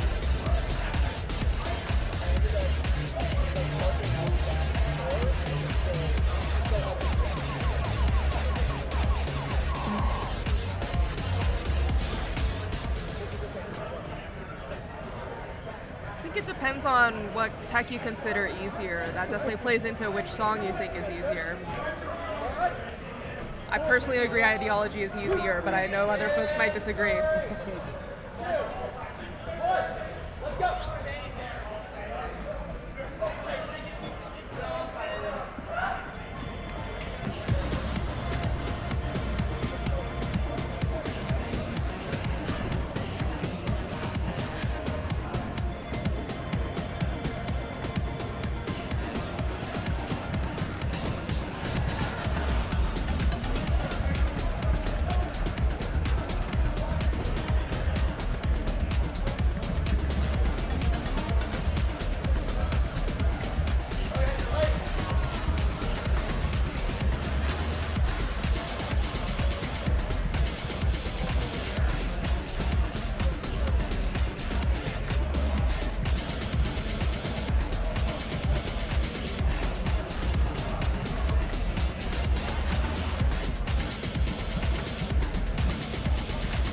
Props to Alien 6 for sticking in there.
I was like, oh shit, are we gonna lose power? I freaked out a little bit. I was like, oh,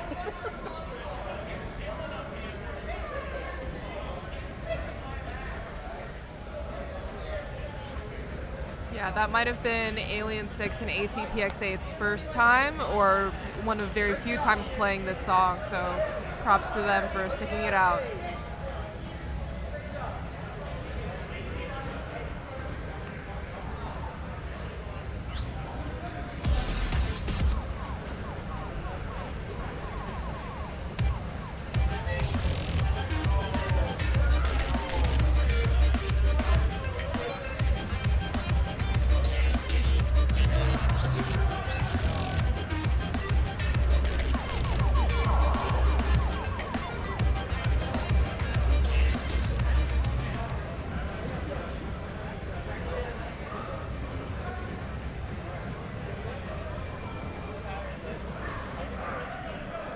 I guess this is another song title that I'm not quite sure how to pronounce, but even though it's just a 10, quote unquote, it is quite packed with tech.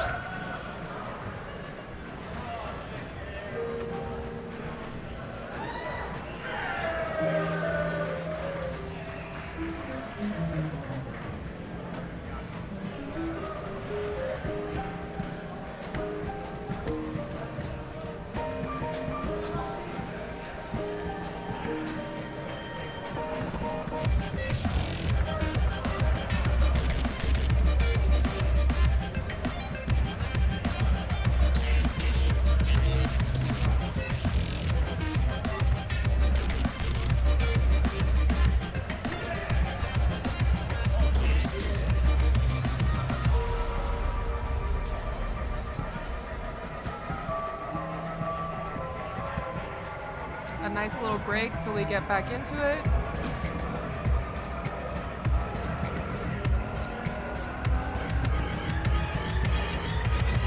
Hello, Max. You just missed one of your charts get played. Unless you're already watching and then just now said hello.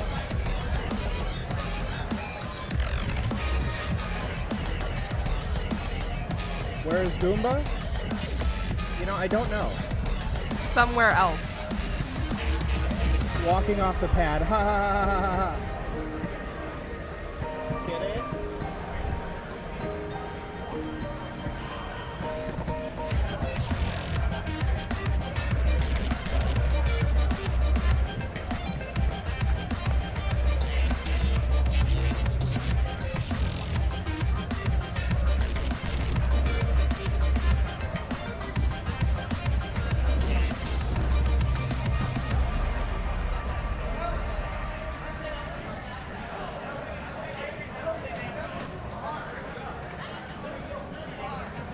I think I heard Drillbot mention that was a sight read for ATPX8 Yep. and Alien 6. This is a tough song to sight read for sure. A lot of tech for a 10.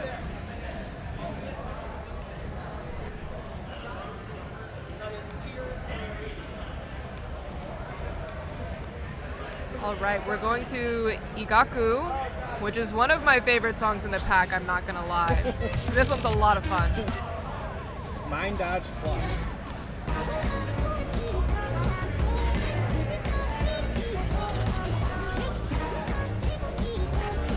$129.9.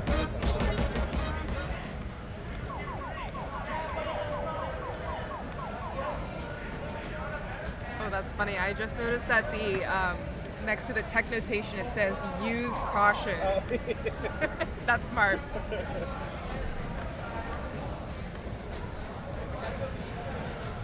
You do not want to step on the spicy pies, that's for sure.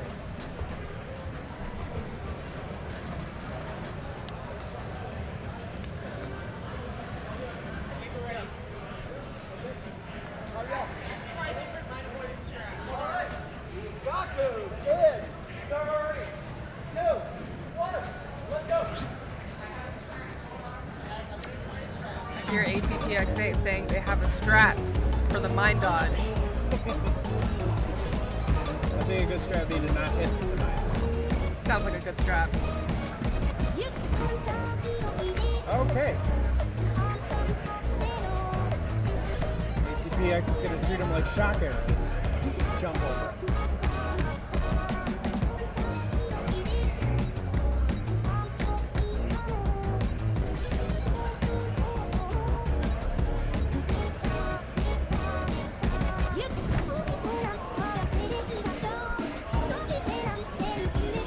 also really tough to play no bar. But yes, truly, the more error you catch, the more mines you do dodge.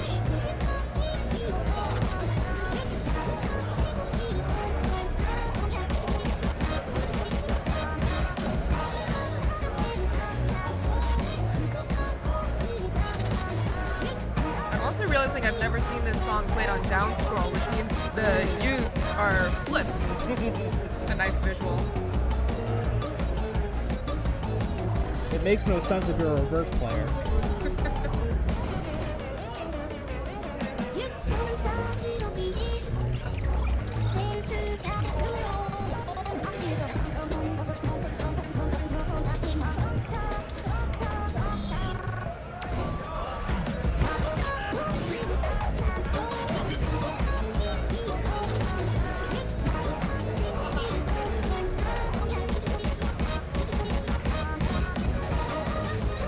Yeah, I think there's a few ways to go about the mine dodge. You can treat it as a jump, you can treat it as a center tap. If you get really specific with your foot placement, it can just be a lift of the toe or the heel.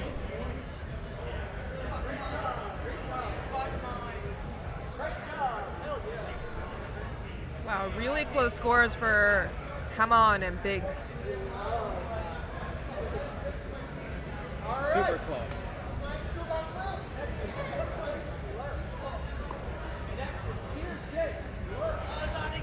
Not a single player did not hit mines. They all hit mines, at least one. They did not do the form then.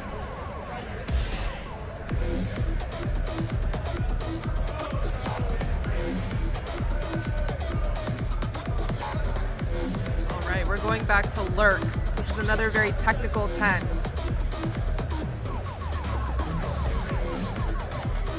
Nate, I'd argue that any song is hard to no bar with tech in it. I'm super impressed whenever I see it done. It's not very often.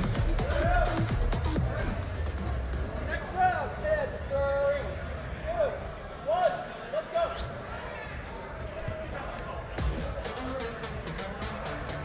And I think, as we mentioned in an earlier round, Lurk really punishes you for not doing the tech. Yeah, it's about as close as you get to forcing tech.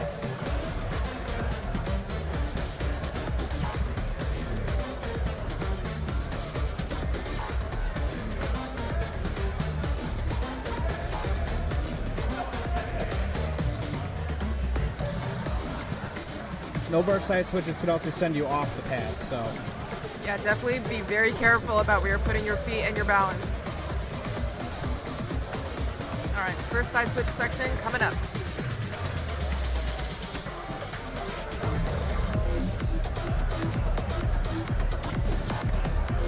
There he goes.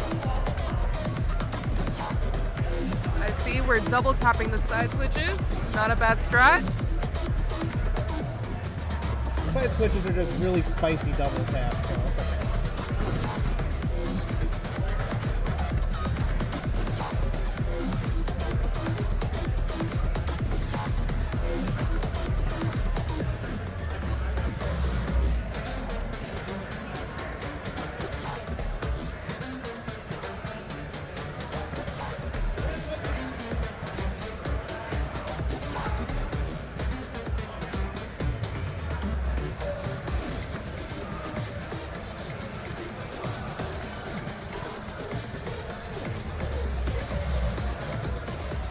And then the extra twisty part, side switch into foot switch.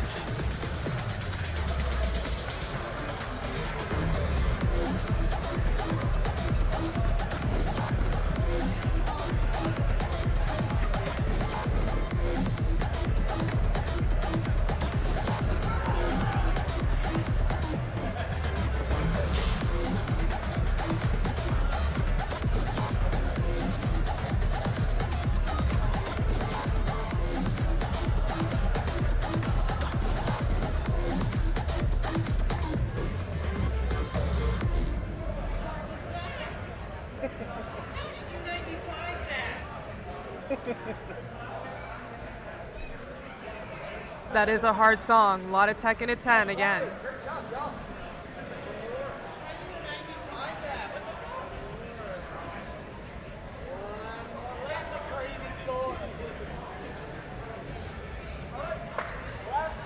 If I remember correctly, I think Biggs has taken first on all songs so far. Maybe except for one.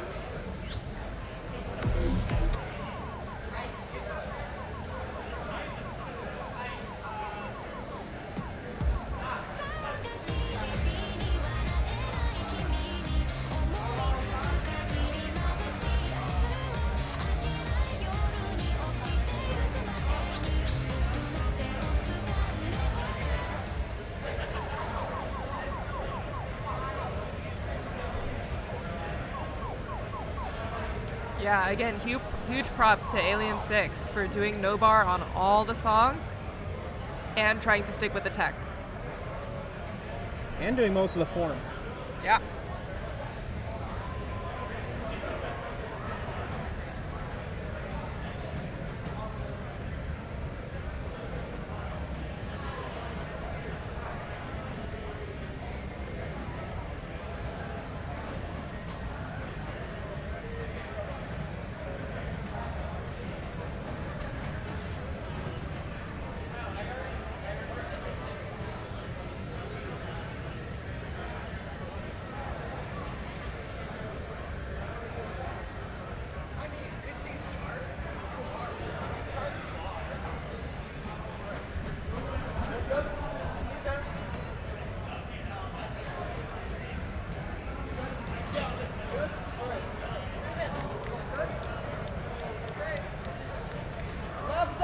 Alright, last song for 3B. 2, 1, let's go.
Biggs with a full excellent combo. And Alien 6 with the star. Great job, y'all. Come on over. Come on over. Yeah.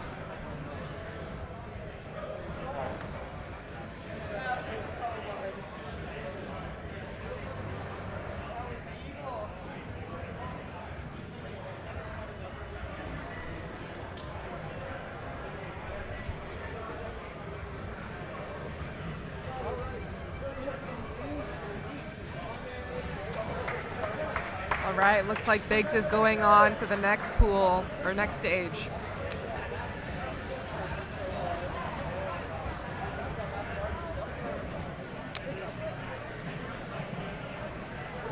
I would say these pads are modded to be pretty flush.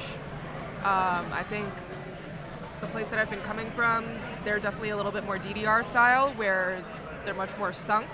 So I can definitely feel the brackets where I came from, here today, I'm noticing I'm losing a little bit of that sense of where my feet are on the pads. But it's always relative. These will definitely feel a lot different than an LTEC, for sure.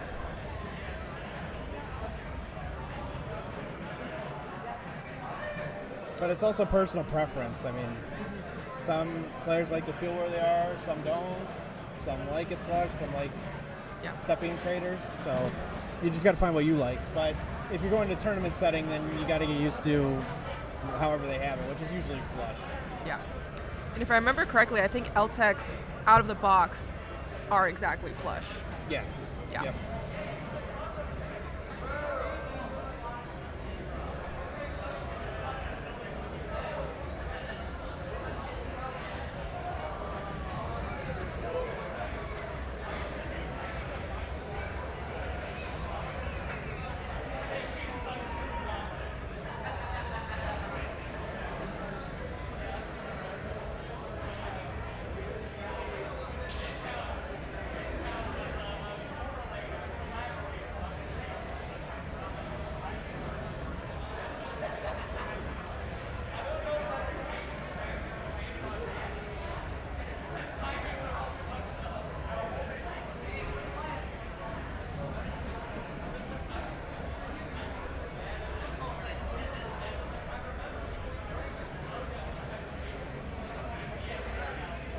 I'm going to go see if Casey needs me to swap on registration. Okay.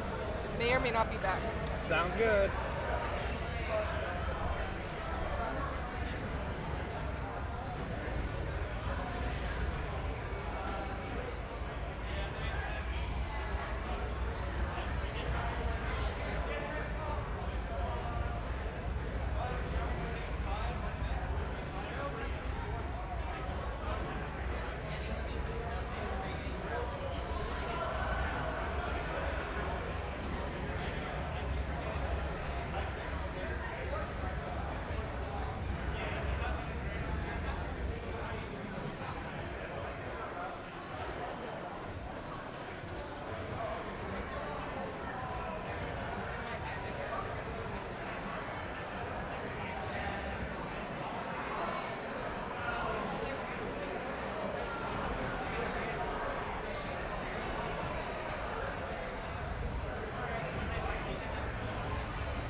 We're in between pools right now.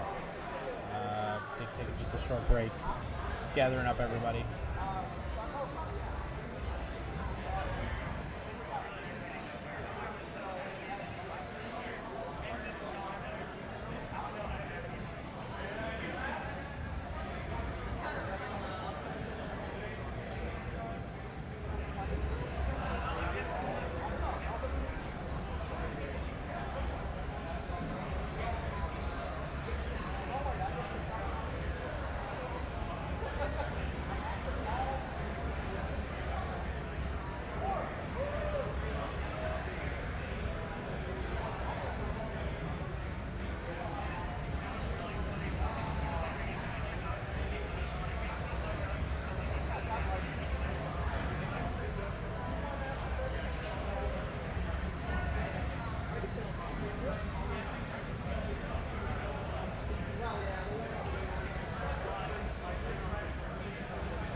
Hopefully soon. I think we're just trying to find our next pool people.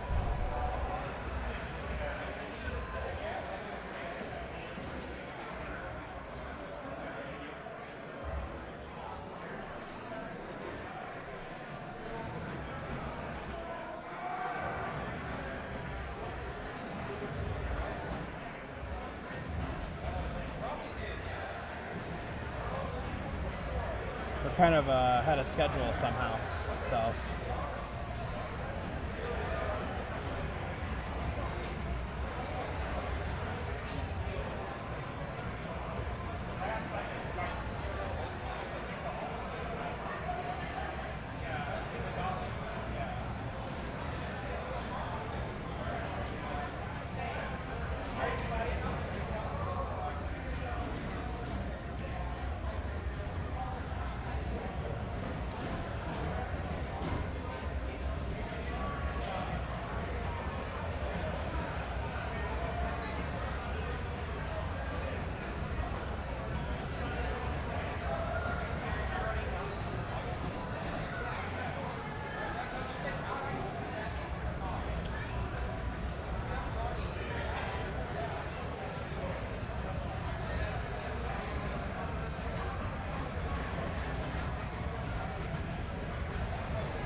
supposed to be 1 minute, but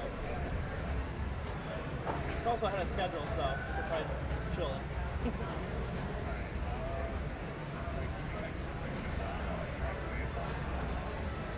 I don't see why not.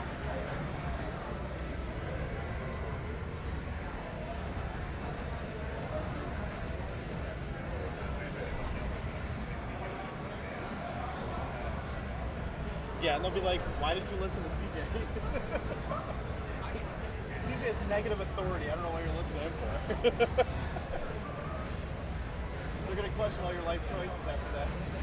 If you trust CJ, what else do you do?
Lake Michigan, that's the coast.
timeline. Bending for a while, it's a question. I don't got a lot but my best friends. I'ma make a knot out of loose ends. I spend all time on the backstreets with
What's up, Dylon? Taking over commentary for CJ for a little while.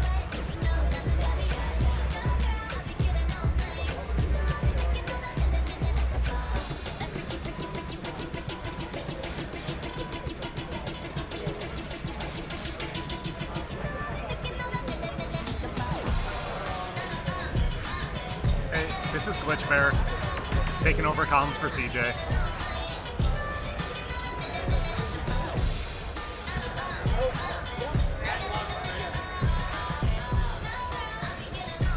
I think we should be getting started here pretty soon. Hey Nate. Hey Dairy Queen.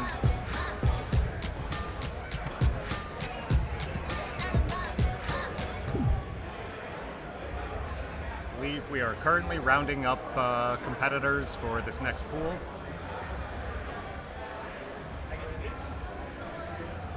Yo, Gospel, Hunter, Unpronounceable. How's it going?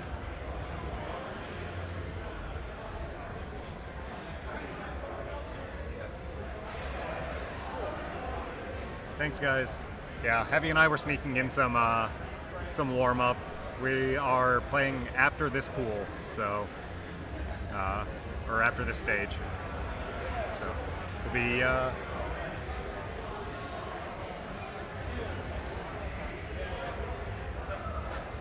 I would love to press the ITL button, Hunter. Unfortunately, they know better than to trust me with that kind of responsibility.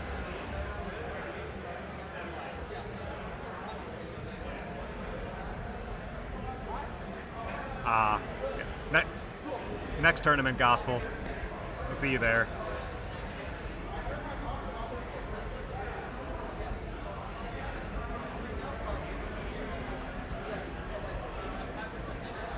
Yeah, we'll. I mean, we do have like almost the entire ITL, like at least half of the ITL team here.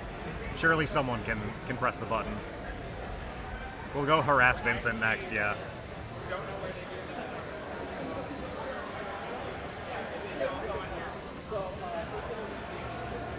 All right. What do we have here? We got. Let me take a look at who's actually supposed to be in this pool before I get that completely wrong.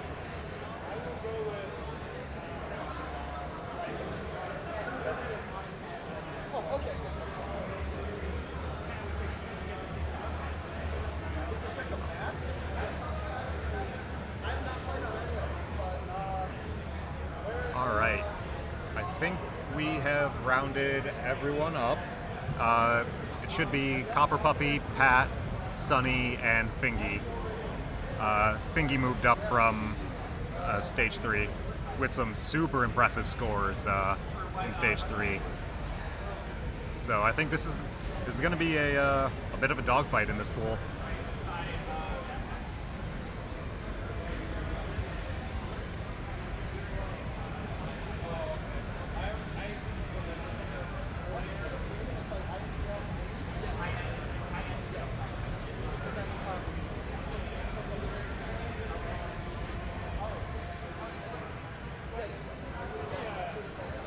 Yeah, that soccer ball note skin is wild, but hey, it worked. Can't argue with the results.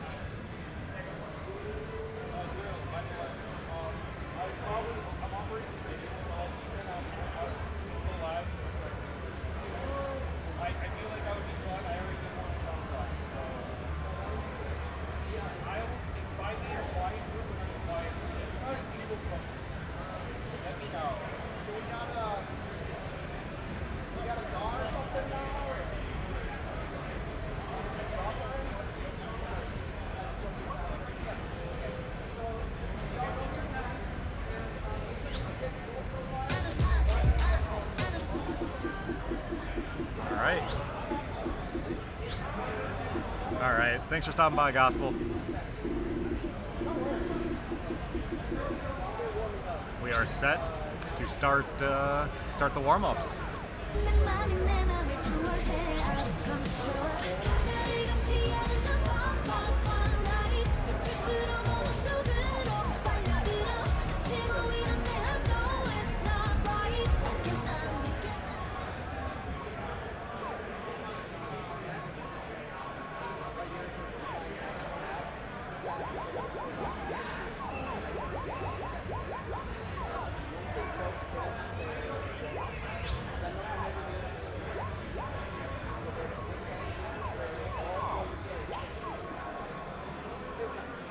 Everyone double checking their settings, make sure they're all good.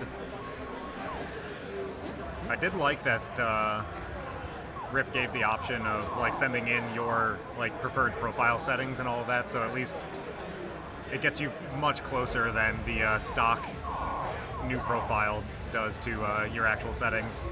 But still want to go through and make sure everything matches up exactly. Nate, you're too good. We only run the finest stock Z-mod. None of the exotic 10x Judgment Tilt varieties.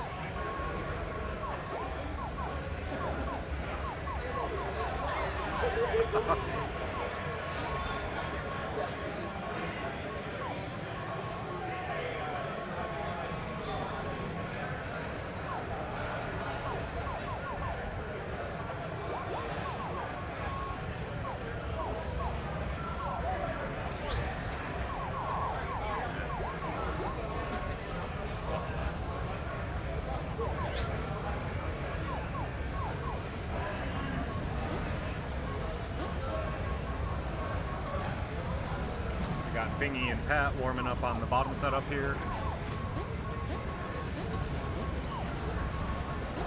Excited to see how Pat does. I know he usually shows up in pretty good form for tournaments, so excited to see how well he does here.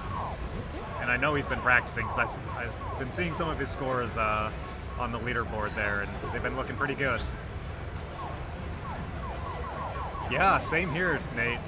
Like, every time like I play like some new chart like with just a nice inappropriate amount of tech soup, like from an event or a tournament pack, and then like I go to like notice the chart author, it's always Copper Puppy. Like, just writes immaculate like tech charts.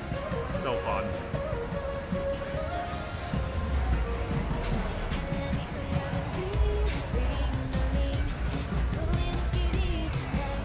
Oh, that's awesome. I didn't know that, Hunter.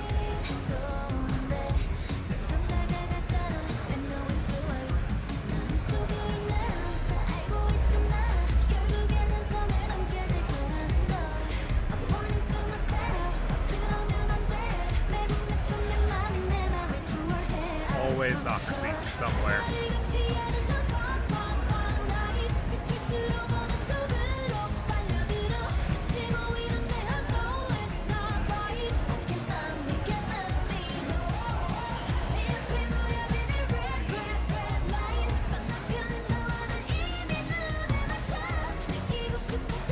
Pat taking a screenshot for posterity.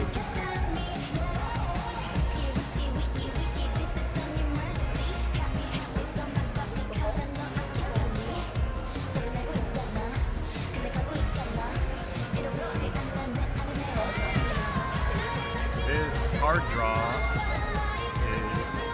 I'm just going to swing around and see if I can take a look at the full card draw.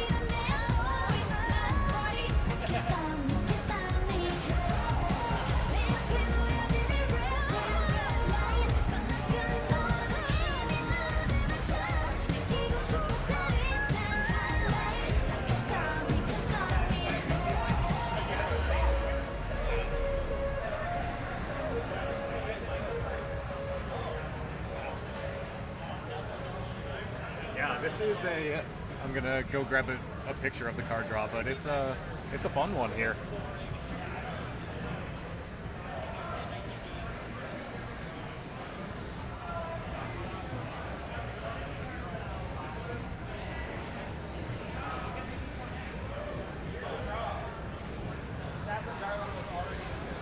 All right, so first veto was Dazzling Darling. The rest of the songs left in here are Ideology, La La, Chatterbox, Rebellion, Beach Episode, Blackbird, Yoru ni Kakeru, Bunny Hopper, and 2015. So lots of rhythms, lots of goofy gimmicks, kind of all over the place skill-wise too. Alright, just heard the Blackbird got vetoed.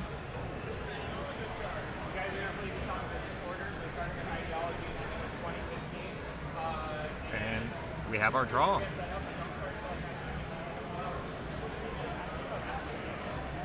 Yeah. Yeah, this is a good introduction to Tier 7s being allowed to show up for the first time in the tournament now. So, yep, we got our draw. It's Ideology, Lala, Chatterbox, Rebellion, Yoru ni Kakeru, and 2015. And, yeah, it looks like Blackbird and Bunny Hopper kind of understandably vetoed here. Not exactly the most fun songs to try and play cold on an unfamiliar setup. Yeah, we're staying on schedule, Darkstar. We're doing our best.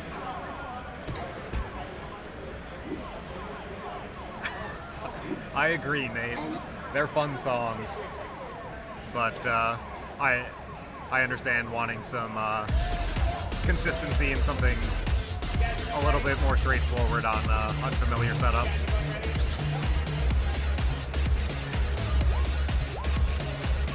One last check of settings here.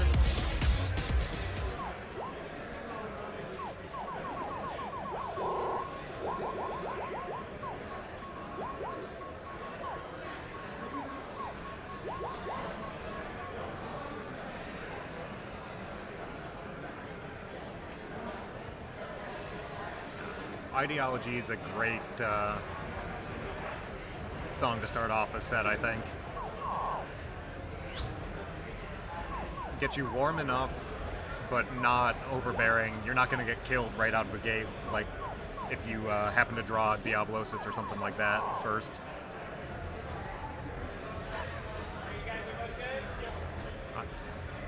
I appreciate that approach, Darkstar. Oh, okay, we're reasonably synced here on the start.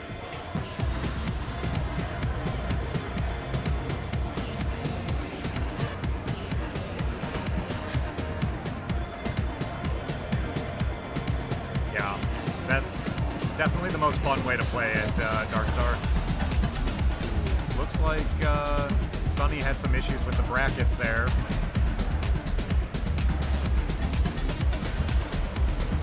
A lot of foot switches, and then we've got the roll tech coming up here in a little bit for Ideology. There it is.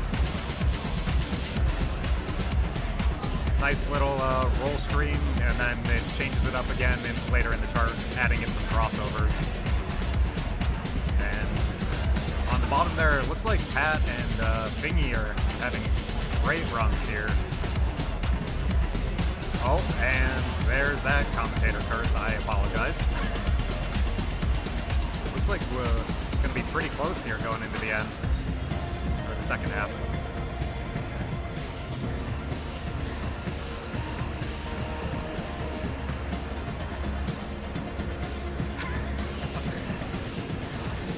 It's not real, mate. It can't hurt us.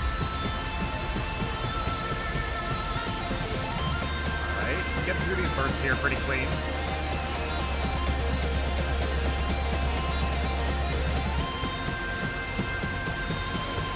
Nope. It's not real if I can't see it, Nate.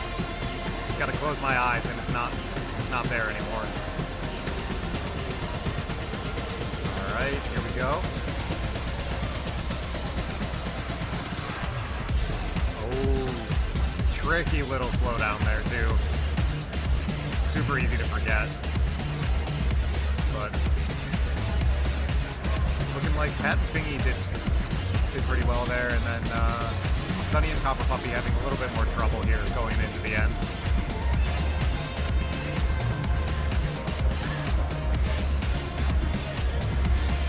Yeah, this is just a timeless classic, I think.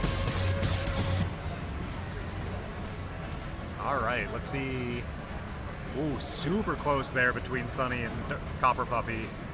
And then Pat taking the lead here. So we got Pat, Thingy, Copper Puppy, Sunny in that order. Yeah, man. Yes, this is Pool 4A Peels. But I think it looked like Copper Puppy and Sunny were having just maybe some trouble getting used to the setup here. So I think hopefully they'll be able to lock it in a bit more going into these next songs.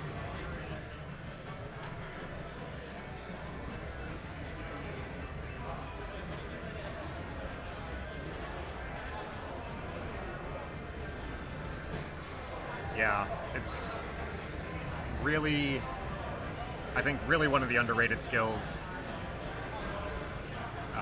is just being able to like get used to new setups, new syncs, everything really quick. All right, well, Hellkite is going to have to change his settings back, and let me go see if I can get somebody to update the pool results. They should be getting updated in real time.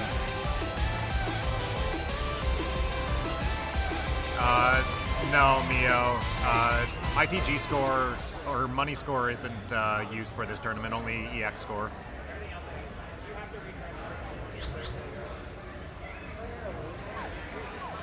And I believe they are working on getting the scores updated here now. Let me just go check in with them.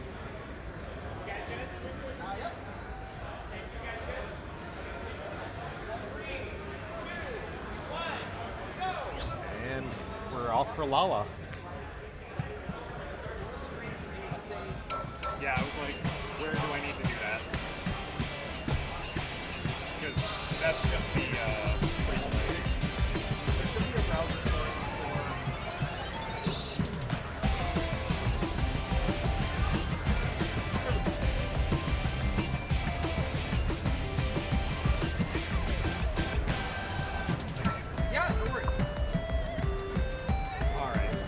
we got the scores updating now. We got the correct competitors in Pool 4A, and we're into Lala. Tricky little mob chart. Really hard to stay on beat here with all the visual gimmicks going on.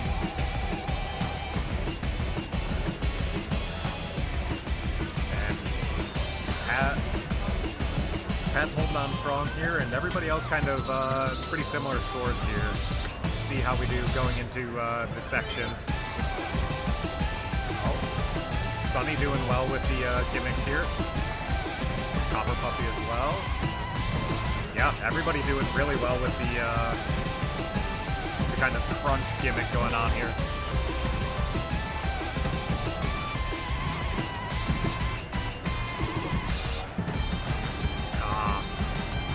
Yeah, this part, very easy to get thrown off by the scroll speed.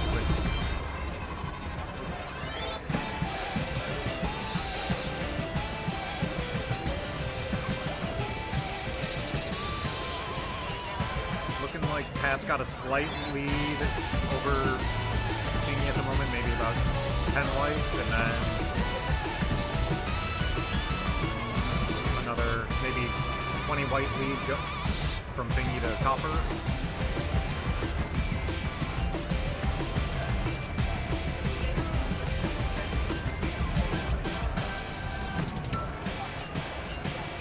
Alright, see if they can hold it together for this ending here.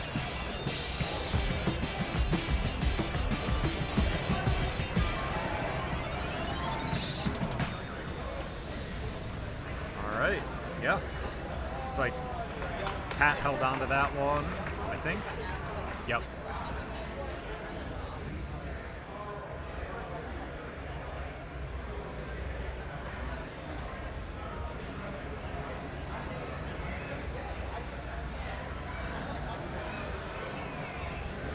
Hey, Vincent. Yeah, this chart is super cute, super well made. Shout out Ixuasion, or Ixuasion. And now we get to one of my favorite charts in the pack, Chatterbox, the old classic. How well can you jump in and out of flams and 16th rhythms? Yeah, 100% Nate.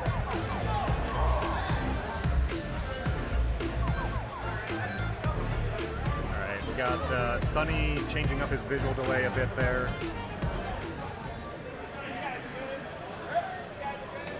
And we're off.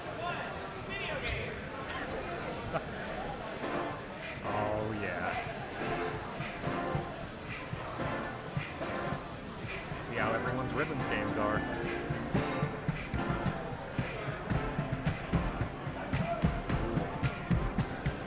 All over the place here in this beginning. It's super hard to lock in right away on this chart.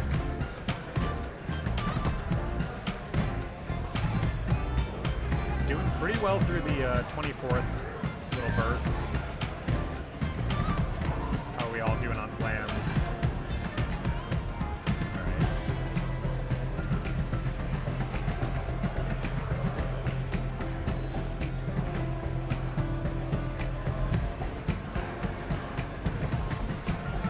Alright, Sunny doing really well there on that 24th and 12th section.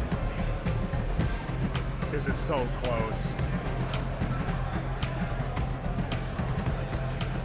Oh my, I am not fast enough with my EX calculations going back and forth between 4 different scores, but this is super close. See how they do in the second half.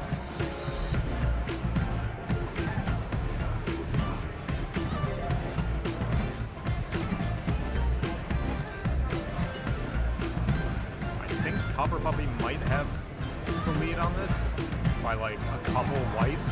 This is so close. Thank you, Nate. Okay, they did good on the 30-second bursts. Just a little bit more here in the outro. Sunny's visual offset adjustments seem to be working well. Playing super clean on this.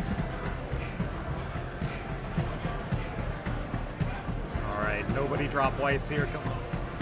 Keep it clean. Strong ending. Yeah, there we go.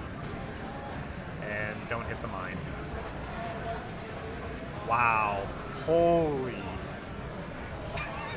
Are you kidding me? Everybody within 1 EX? No. What? Copper by 0.06. Jeez. Good call, Nate. Yeah, that's some good ass IPG. Wow. Let's go. And that, I think, is gonna shake up the pool quite a bit here, going into the back half of the set. Yeah, this is incredible. Oh, and we got a big change of pace coming in here to Rebellion. Go from some 9 straight up into 170 BPM.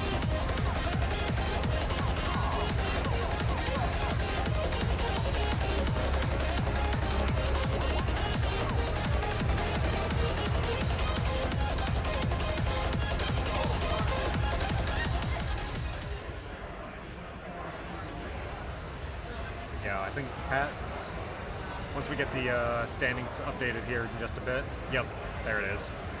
Yeah, Pat still got the lead, but a little bit narrower now. Copper and Thingy both well within striking distance, and you can see if Sunny makes up some ground here. Maybe 170 is his bag.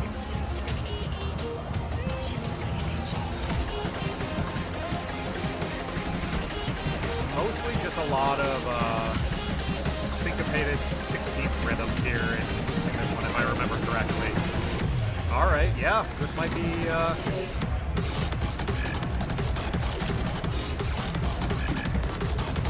This one's going to be wide open, it looks like, here at the beginning. Pinky holding on strong, but everybody else kind of putting in similar scores here. Oh, Pat cleaned it up here, actually.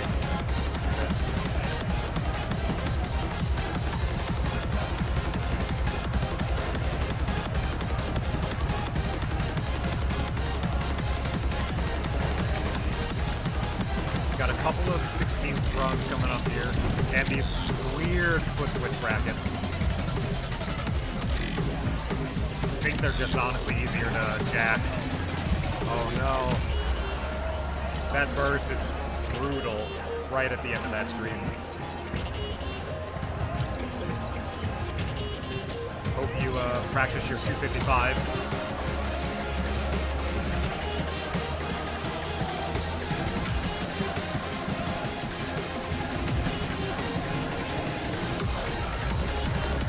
Now we got some crossovers added in. See how everyone's doing here. Thingy looks to be holding a pretty decent lead here, with Pat coming up looking like second, and Sunny taking it on that top setup. See if he can hold on to this here.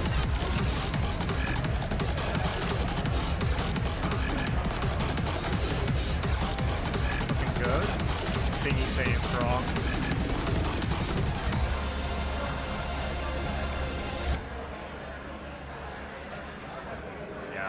That's so close.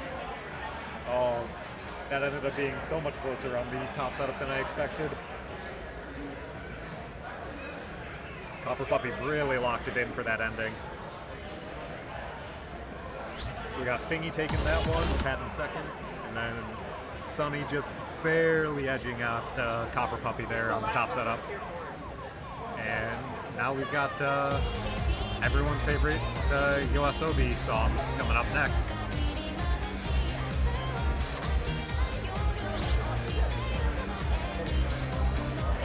No confirmation yet, Darkstar. I've heard rumblings and rumors, but no confirmation yet, no. Alright. So we got Yoru ni Kakeru coming up, and this one mostly a bit of a crossover chart. Nothing else too crazy, but you do have to do the crossovers on a lot of these, or else it's very easy to get wrong-footed if you try to double step your way out.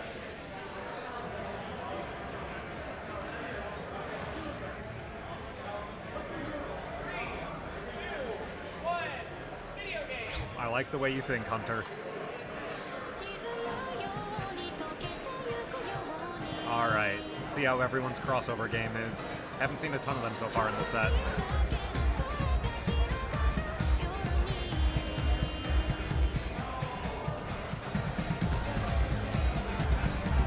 Alright, we're looking good so far. Everyone's got pretty clean form here.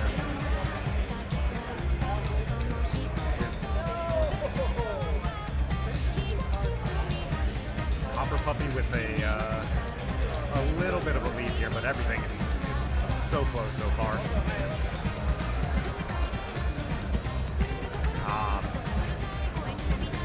Yeah, super easy to get tripped up on some of these streams that start crossed over.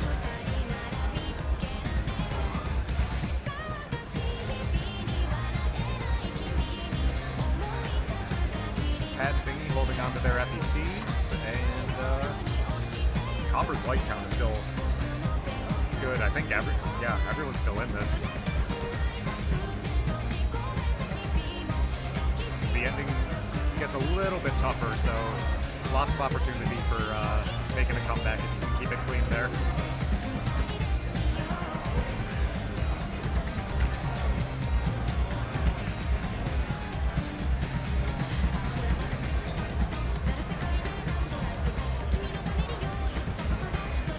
Really got to make sure you hit those stab crossovers. Oh man, yeah, Thingy and Pat down in the bottom. I think Pat's just barely, no, they're like within 4 or 5 whites down there, and Sunny taking it on top. Dang, super close. Woo. Again, everyone within 1 EX. Really can't ask for better matches than this. This is 4 people scoring this closely. Whew.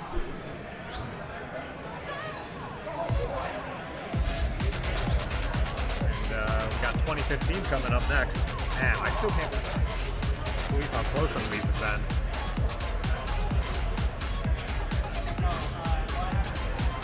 Lots of foot switch and double steps here. Very easy to get tripped up, especially in the back half with some of the candle patterns. Or I'm sorry, 2015 is the double step crossover. I was thinking of what's it called?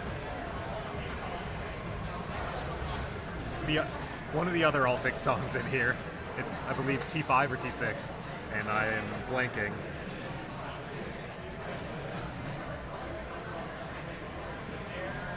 Night, Cleon. Yeah, super happy to see altruism songs like already getting featured in events. Altic really, I think, came out of nowhere and took the community by storm a bit with some of his releases this past year.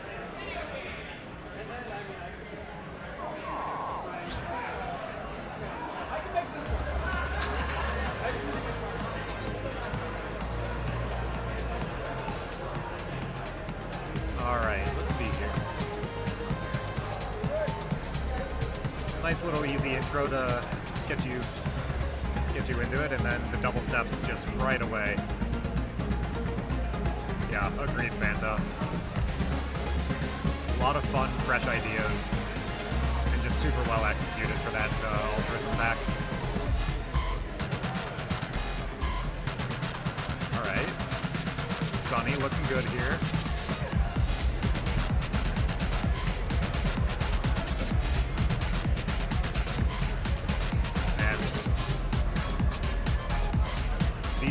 These crossover holds are just so easy to mess up.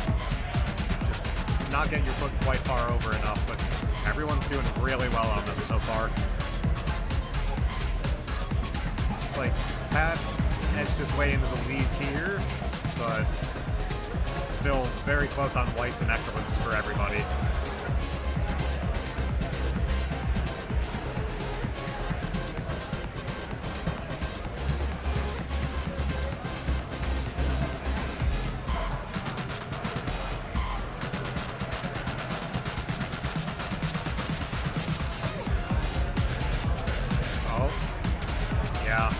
Pattern changes up a little bit here, and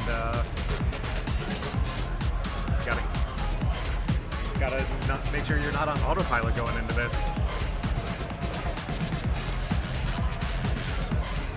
Looks like Pat and Thingy keeping it just a little bit cleaner here, but still very good runs from Sunny and Copper Puppy.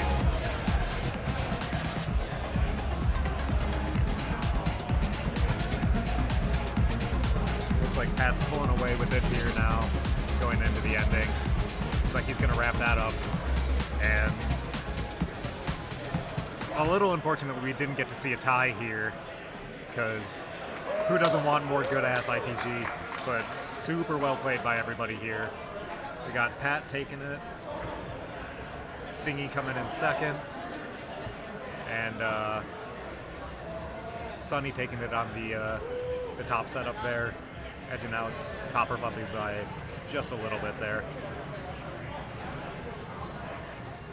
Again, just really well played by everyone. Super close matches on almost every single song.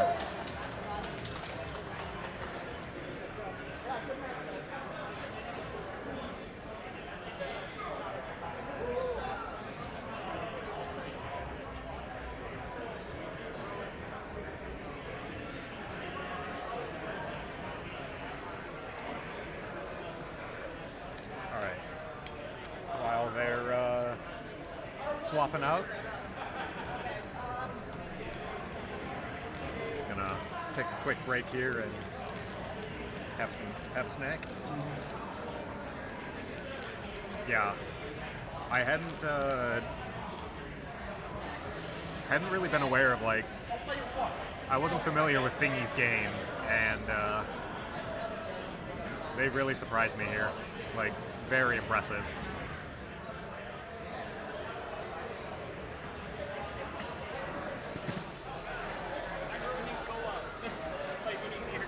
Oh. You're good. And joining me here is Thingy. Hi, chat. I just got done with my set. Now we get to go watch the next set. You played super well. Like, some of the scores you guys were putting up, and like, it was so close for like a lot of the songs in that pool. It was very fun to watch. I was playing insane the whole time. I was watching him, and he's just like, why is it single digit excellence that whole time? Huh? Yeah. Well, yeah, both of you were just like ripping like low excellent and like holding on to like pretty low white counts through most of the songs. So it was very fun to watch. Oh, it's so interesting. All the charts are really fun. Well, thank you, Hunter. But yeah, Pat was telling me, like, right on this song actually, 2015, right at the end, he was like, oh, I got so many, like, dumb excellence right at the end. But you see right after, he, like, super locked in. He has, like, a 5 millisecond spread, if that. Oh, yeah, that's insane. A little harder to see here on this monitor, but yeah, that's... Didn't get the chance to see Sunny or Copper Puppies as much, but, like, still, you would look over and they had, like, this insane score, especially on, like, Chatterbox. Yeah, like, Chatterbox. Looking up and it's like, huh? What do you mean? What do you mean they just locked in for that whole chart? Yeah. I mean, I think half of the set, all four of you were within 1 EX of each other, which is insane. Oh, that's the dream. That's what the tournament's for. Exactly. You gotta push yourself, and you slack off for 1 millisecond, then you're not giving 100%. That's what gets you.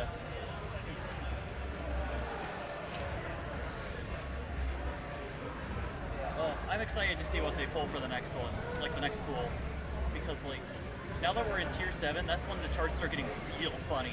Yeah. And it's like tier 6 has a couple, but like Oh, I'm hoping for a lot of tier 7s. If I'm being honest, I think tier 5 might be the hardest tier up until it gets to like T8, T9.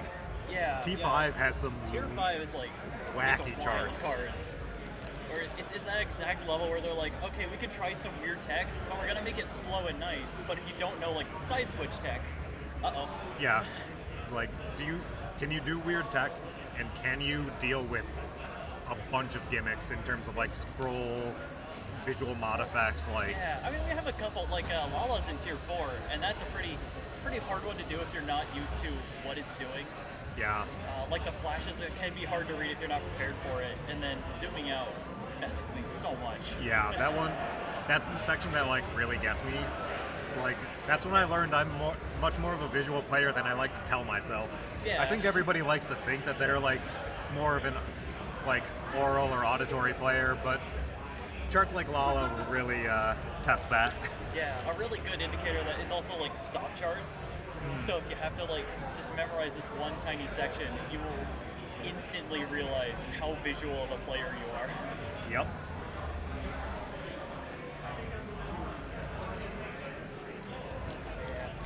Are they working on the pads again? Yeah, it looks like ATV's working on the right arrow on E2 on that first setup. Is the you know, it wouldn't be a turning experience if we didn't have to work on the pads every once in a while. You didn't miss the best pool yet. Yeah, honestly. We only did A and B. We still got C and D to do for this one. So far, I mean, I've been trying to jump back and forth between all the setups here, but I think that's the best set of matches I've seen so far today. And it's only going to get better from here. Oh, I'm looking forward. It's fun. I get to watch Glorious Schadenfreude now. I don't have to play. I get to watch 4 other people. That's right. There's not much of a difference. It's just we can only do 4 people at a time, and there's 8 people each pool. So C&D is just the second half of stage 4. Yep. So on this setup here, we've got pools A and B running, one after the other. And then there's another set of 2 pads and screens that they're running pools C and D on. So, and that's all just broken out by like seating. So they just did a snake style seating. So as they went down the order, you get placed into different stages and different pools, just based on where you got seated.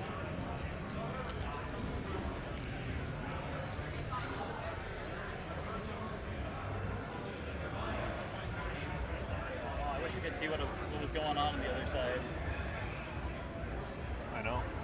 Looks like I like think they might chaotic. still be one behind. Yes, 1 player per pool will go into the next one. So, like the winner of A will go into stage 5A, and then B would go to stage 5B, and so on. Yeah, and then starting from stage 5, the top 2 move on to the next stage. So if you win, you move up directly. So the winner of Pool A would move up into, for example, stage 6 Pool A, and then the second place shifts over 1 set of pools. I don't remember which direction, if A goes to B or if A goes to D, but I want to say like D gets chopped off, and then it consolidates into like A, B, and C. So D would go into C. I'm not 100% on that though. A little bit foggy.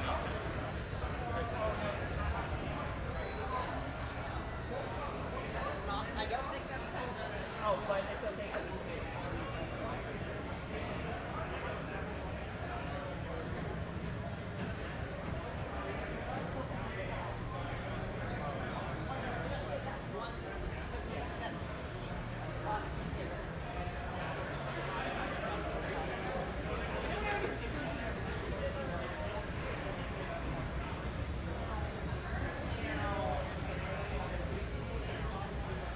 Hello.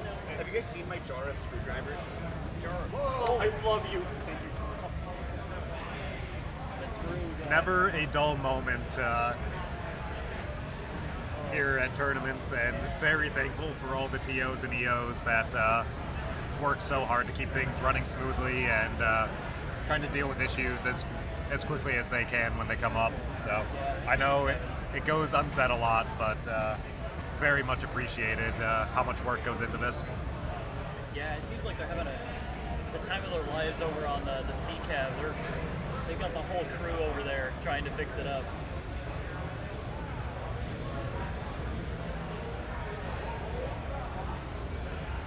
I was just about to say, like, I'm surprised I haven't seen Rinker being, like, summoned for more pad modding, but I think that's him over there working on it now.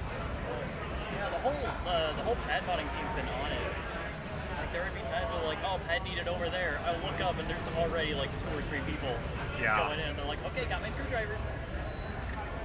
Yeah, I'm hoping we're able to as well, Nate. Oh, it's great to keep this on schedule. Keep it working. It's great that we have so many volunteers to help this event keep running as smooth as it does. Yeah, 4 setups is a lot to manage, and I'd like for us to get back on schedule, but sometimes, you know, we're just at the mercy of the pad and sensor gods. So unfortunate. Yeah, it is what it is. It's the definitive tournament experience, if you would. Because I personally don't want to be playing at 11 p.m. either. So. No, trust me, that's when you get your second win. You'll start quoting everything right then and there. Oh, that'd be nice. I'm normally a play in late afternoon. No, Nate. No. I refuse to believe it. We're gonna make up time. Yeah, we got this. We'll just put everything at like 1.5 times rate mod. I'm sure nobody would mind. I'll make it back. Diablosis is removed from the song pool. You don't like a little 300? I do not. This may come as a surprise, but I am only human. Man, yeah. Trying to... I know. But we appreciate you guys sticking with us through some of these delays here. It's all worth it for the experience. Getting to play, getting to watch everyone else play. Yeah, and the almost 200 people here, which is insane. There's so many people. Like, it's one thing to have all these like insane players and community members, like in chat rooms, like on Discord or like Twitter, anything like that. But it's another to finally see them in person and actually have like conversations. Yeah, it's way more fun. It's such a surreal experience, and like I'm glad Rip is here to facilitate something like that. It's like, yeah, there's people from all over the U.S. and even like outside. Yeah. So you have like Taro's from like Britain, and he made his way all the way over here. Yeah, we've got a few folks from the UK. I know Canada and Poland as well. Shout out to Fifi. I don't know if we have any other international folks attending. Yeah, but still having that many alone. Like, it's so fun to finally see everybody. Yeah.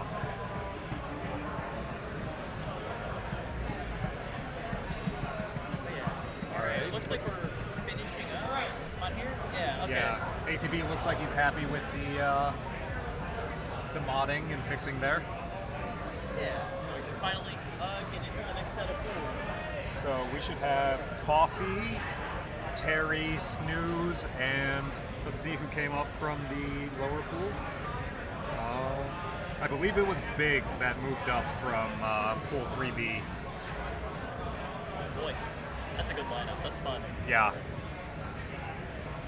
Alright, looks like they're just going in for their warm-up, and then we get to go into card draws after this. There should be a Start GG page. Let me see if I can drop that in chat, or if someone else has it handy, if you can drop it in.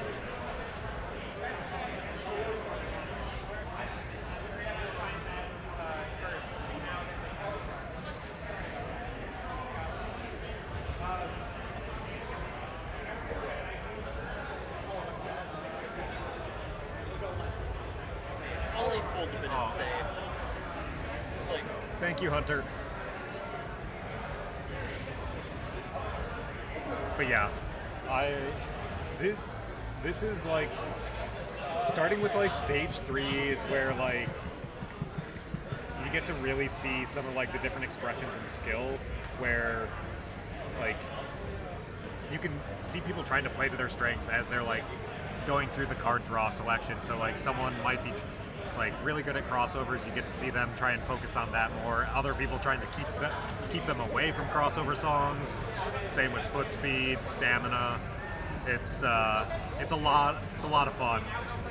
Yeah, it's even right now we're at the point where it's not everybody gets to know each and everyone's strengths. When you get to the higher pools, you'll get to see a lot more like calculated counter picking, and that gets real interesting. Yeah. But right here, you just get to see everybody's talent shine, and that's kind of like the more wholesome area. And then you get into the evil hellscape that is in a positive way. Yeah, that is the upper like top 8, top 16 even. Yeah, and that's not to take away at all from the earlier stages because there were some absolutely amazing sets there as well. So yeah, 'cause it's like being able to time even at the lower levels, like even on a 7 or an 8, like you still have to focus every single note. And sometimes it's harder, especially at the lower BPMs, you lose like your sense of rhythm. Yeah. Tempo. All right. Looks like everybody's getting comfy here on their setups. We have. All right. Hopefully everybody remembers to switch to their profiles. Chatterbox returns, chat. Second song. I'm gonna go snap a picture of it so you can see the. Yeah, looks like they're going into Dodo Red version right now.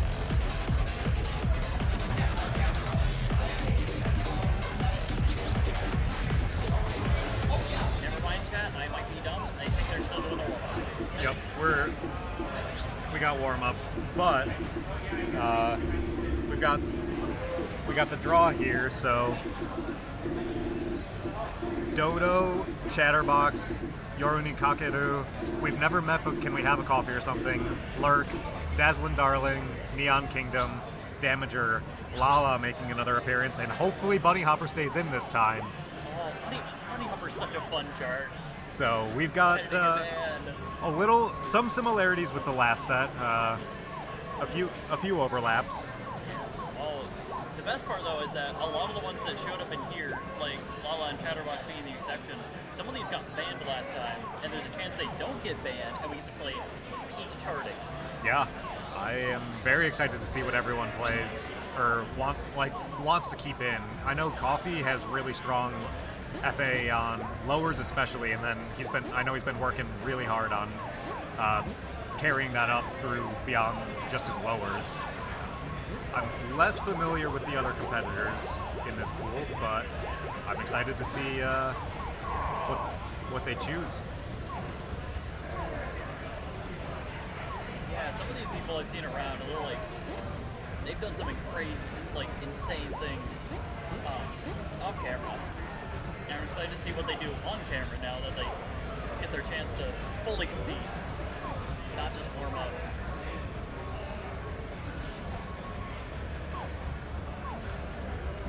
You're so right, ITV fans, that we should play Matt Silver. That should have been in the warm up, really. Only the full version.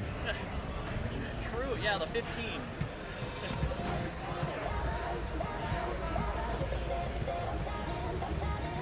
We'll throw in Jords. Matt Silver Jords in there too. Why not? Both the arcade and the full.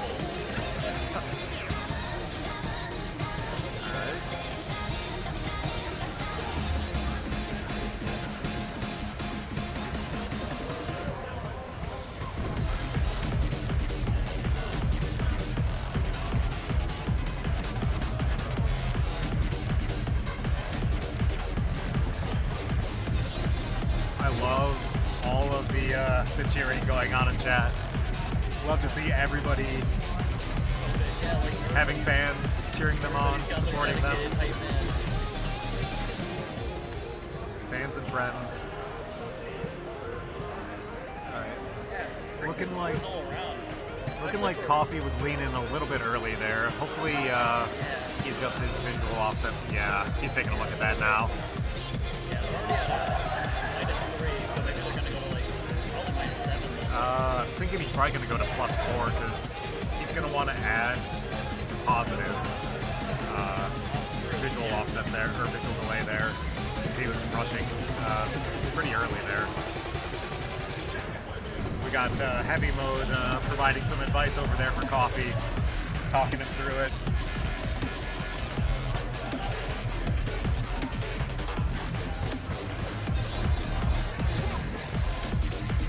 Wait for the other set to finish up their warm-up.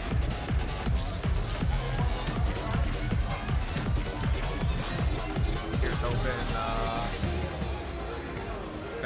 that arrow's behaving now on P2. Looking okay. I didn't see which arrow the misses came on, so take a look at the results screen and see if everything's behaving.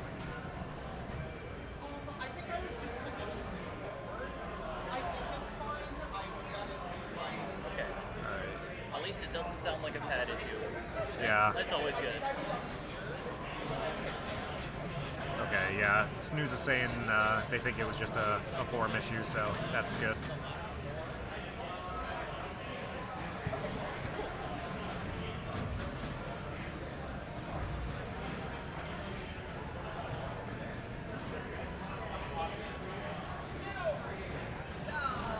All right, draw time.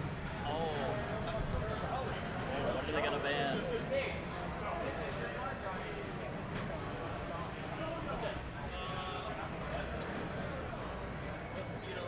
We've got Biggs vetoing first.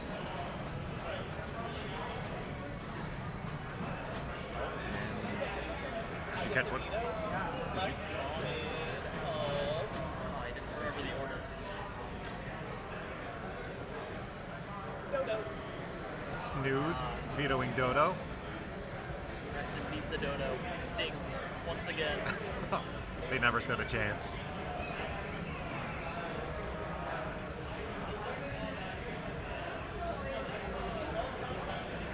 Terry vetoing Neon Kingdom, understandable. It is a pretty techy chart.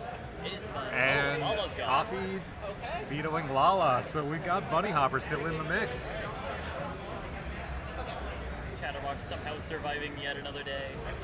This is a very interesting draw for this stage. Pretty low difficulty in terms of like pure physicality here. Yeah, it's low difficulty, but there's still like all these charts have some sort of like one wacky thing where if you're not prepared, they can throw you off so bad. Yeah. Chatterbox especially, but Oh, Bunny Hopper is yeah, Bunny Hopper, well, it's tier 7. It's gotta be. It's so fun.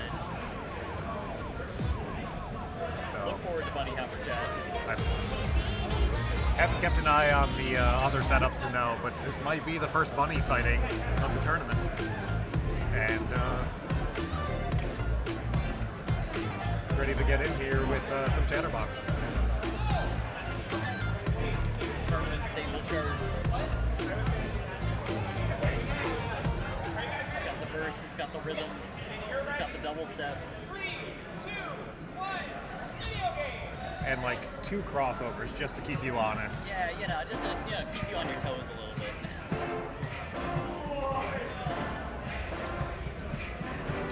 Let's see how we do here. I will say, for this being the first song of a set, it is very difficult to lock in.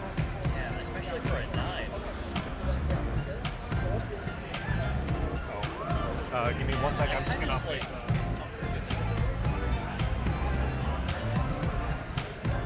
Yeah, this chart just kind of like throws the whole kitchen at you. At least it's, for the most part, one at a time. But still, there's so much tech involved in this.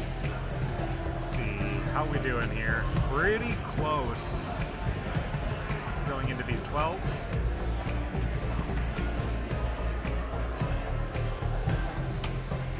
All right, back into 16s. Let's see. Alright, look at that. Yeah, getting a couple excellence in those crossovers and the bursts. Overall,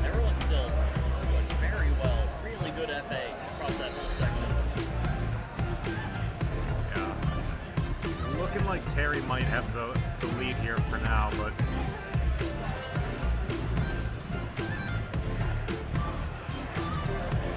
yeah, he's looking very comfortable on those bursts and plans. Kind of wild. It's like doing so well despite how slow that they're reading compared to everybody else.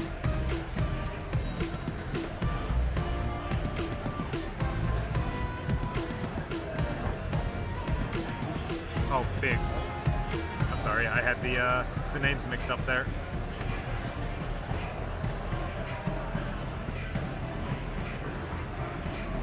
Oh, it's gonna be close. Yeah, this is low-key the hardest section. Alright, they all actually did that Oh. pretty well. Oh, no mines today. The mine has no victim. Yeah. Super close. We got 95, that's really respectable on that. so we got Biggs, Terry, Snooze, and Coffee. And Coffee looking at his meme there, trying to figure out how to maybe nudge that a little bit later. Yeah. Still having a little bit of drifting. Yeah, 95.6 is a very good score for having to play that cold on an unfamiliar setup. Yeah. Yeah, it looks like some settings are getting changed a little bit. Yeah, hopefully he's able to find something that's comfortable. Yeah. Now we're going to Yornikero. This is such a fun chart. It's like one of the best crossover charts. Like friendliness, but still has enough spice to keep it interesting. I think the hardest part about this chart is reminding yourself not to rush. It, for whatever reason, it feels very easy to think that this is like maybe 5-10 BPM faster and just like really try to rush it because it's such a high energy song. All the turns that are around like the 100 to 130, you have to actively like not rush yourself. Snooze looking very clean on those crossovers. Yeah, 3 whites so far. It's still early, but like that's really good. Our other 3 competitors all looking pretty close here, within just a few whites in excellence. Picking up an early miss. That's unfortunate for Yeah, that really opens it up, I think. yeah, it looks like Coffee also picked up an early miss. Biggs maybe snag the lead off of that.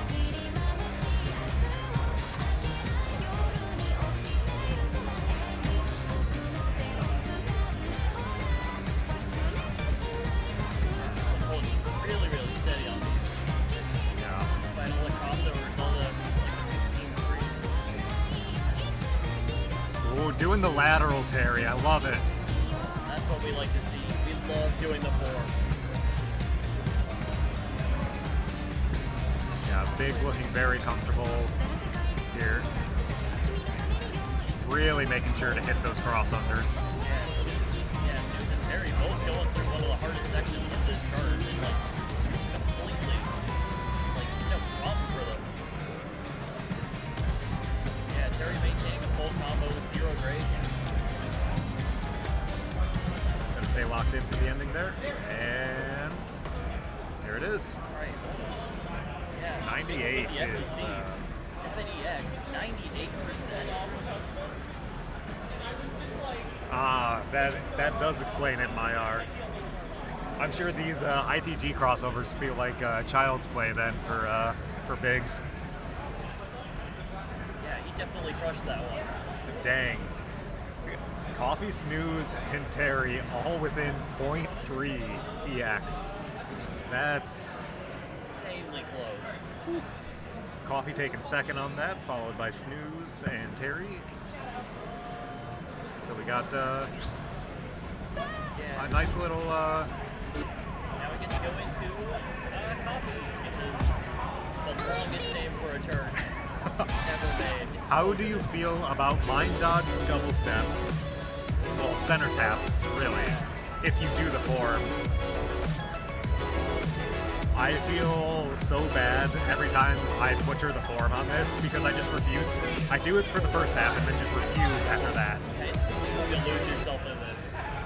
Like you miss one mind tab, you're on the wrong foot for the next section. You're like, so the central theme here is shown about 20% of the way, 30% of the way into the song here, with it being center taps forced by mines.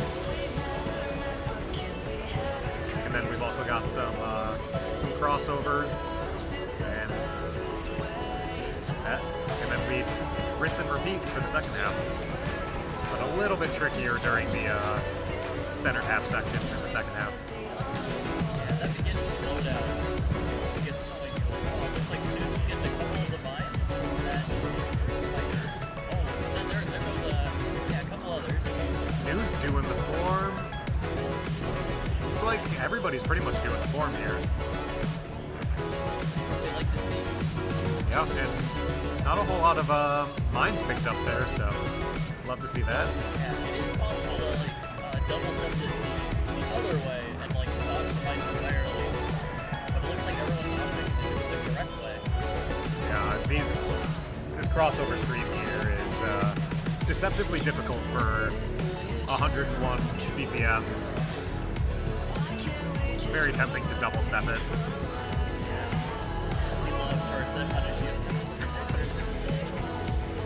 Either you get the chart knowledge or you get the form. Alright, Center Tech Part 2. Seeing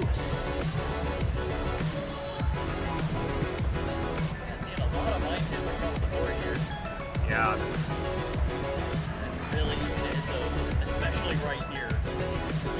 Biggs looks like he's faring a little bit better than everyone else on here, but it's, I think, close enough here, especially with all the mine hits. It's so hard to get a good sense of the X score. Yeah. You notice a couple of the players were trying to reset themselves and their accuracy suffered as a result. Yeah, you really have to commit to either faking it and cheating the tech, or just go do it as intended. That might actually change it right here. Oh no, looks like Snooze didn't realize the chart wasn't over.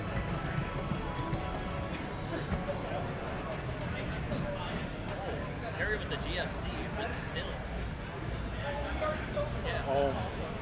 Everyone's actually pretty close. Yeah, 95.83 to 95.81. That is insanely close. Yeah. It's one white.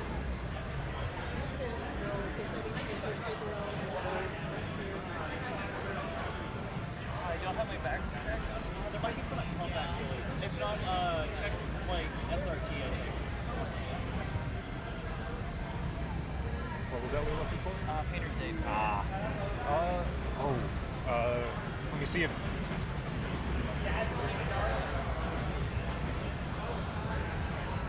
I think ATV took it with them when he finished pad I think they took it over there. Yeah. They're going into Dazzle and Darwin. This kind of has a little bit of everything too, but mixes it up. It's small enough that you can do everything pretty easily. It's all eighth notes. But you got a lot of DDR style lateral crossovers that go into brackets, a couple foot switches to just mix you up a little. Ooh, Rosewood. It's an interesting track. It's very unique for this tier. Yeah. So really just going to be an FA battle here, and hopefully if Coffee's feeling more locked in here, he'll be able to take this one, make it interesting. This is right in his wheelhouse.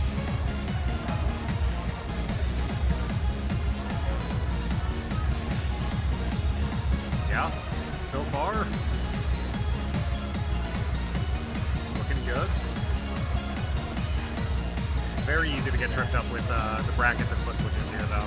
Yeah, we got about half and half doing the form and double stepping.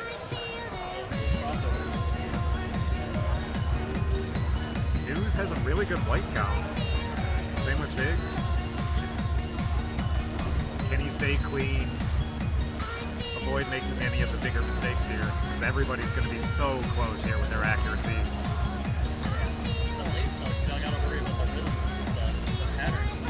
Terry doing the form, committed. I love it.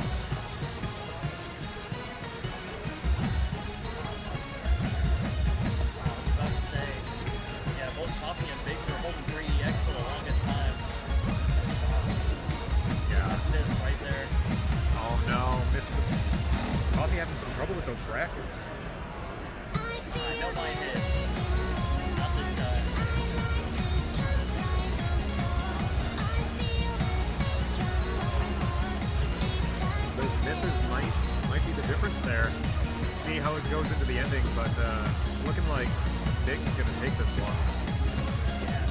I'm not sure if it's picking up on the player mic, but their stomping is getting real loud. Make sure they're hitting the notes on time. Yeah, there it is. 40X on Biggs. Yeah, that's a tough score to beat here. Really good. Both of them throwing up 98 X's. And we got Snooze just barely beating out Terry as well.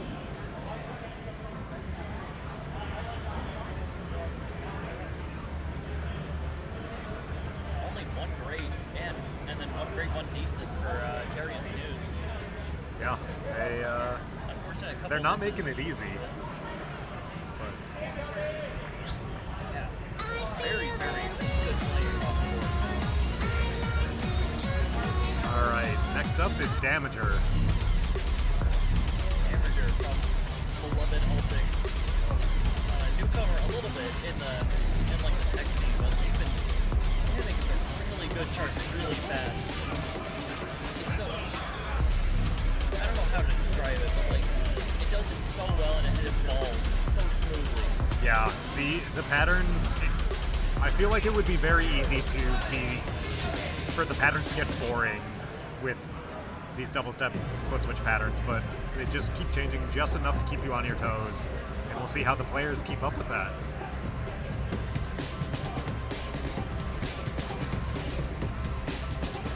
Nice easy little intro.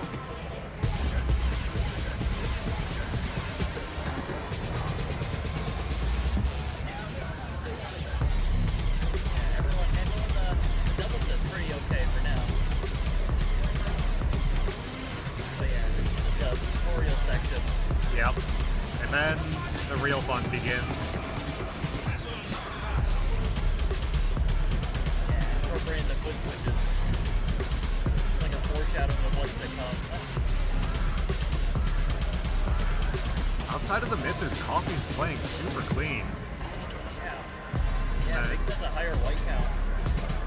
So see if Coffee can lock that in, keep that close down the stretch, and then up on the top setup here, Terry also just playing super well on this. Yeah, that's really solid right now.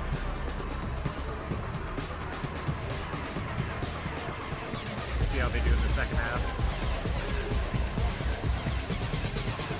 Gotta keep track of these rhythms.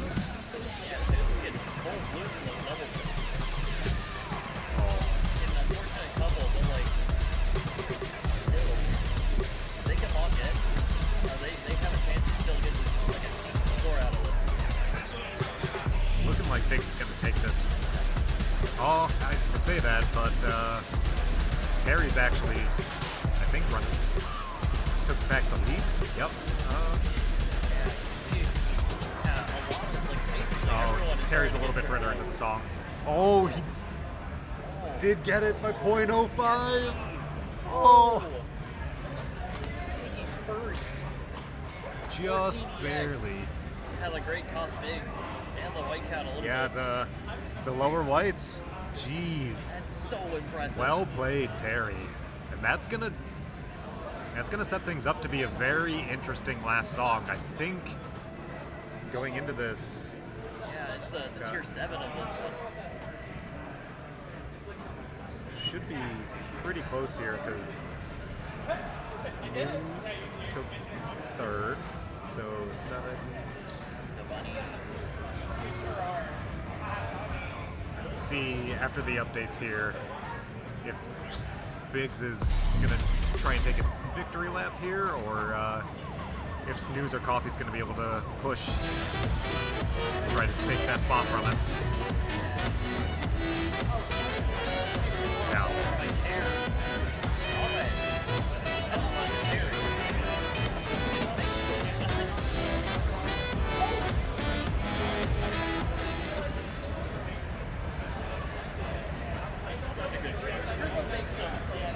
Very, very unique patterns. Like, Yes, sometimes indeed. it works out. This is one of them.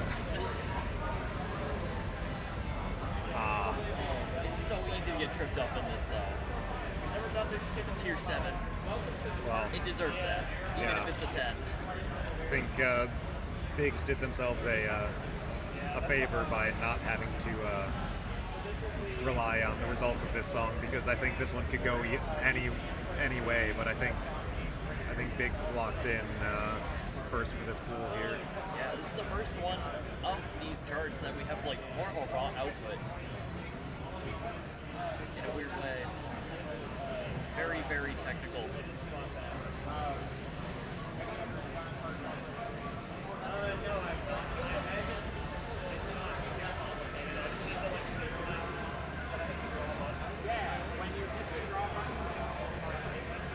Hits even harder that this is the last song of their pool. Yeah. Like, they get the hardest one. We get right to see here. Bunny Hopper. This is great. I was hoping it would show up and make it through vetoes at least once. There's so many good ones in here. But, like, I know people hate them, but you know, sometimes you gotta play the funky charts. Yeah. Everyone needs to freaky charts. Everyone needs to eat their rhythms, veggies.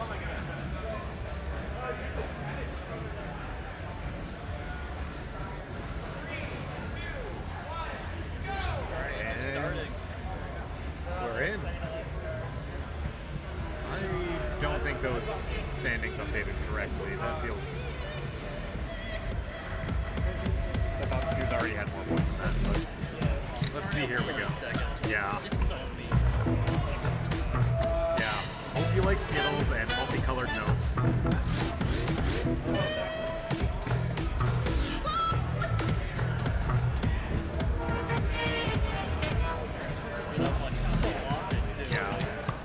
Yeah.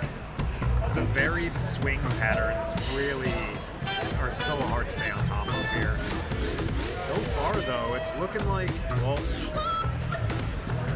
Biggs and Terry, I think, are Terry now definitely in the lead.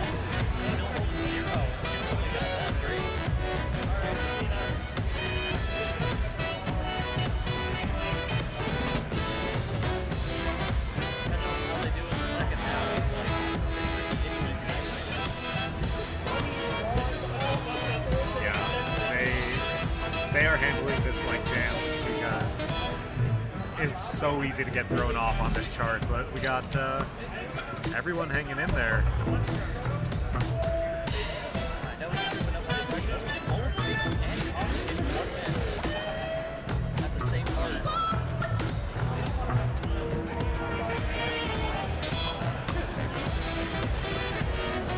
Biggs and Coffee having a little chat there during the song.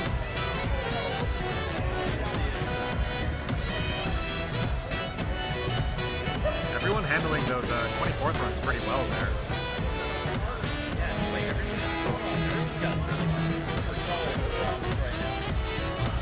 See how they do going into this ending. Snooze just eating those 24th gallops and runs. Oh, this is going to be so fun.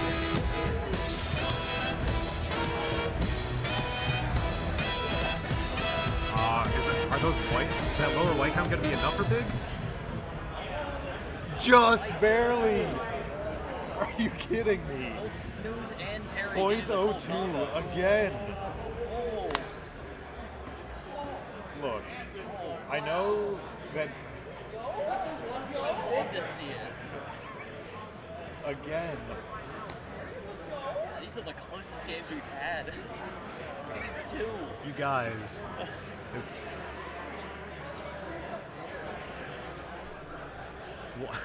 Another one white difference. That's twice in this in this pool that we've seen that. Just a single white. Great job by everybody here. So, congrats to Biggs for moving on. Really well played by Snooze, Terry, and Coffee as well. Yeah, they were crushing it. Like, everyone got their time to shine at different moments. Yeah, the Terry upset, that was insane. Yeah.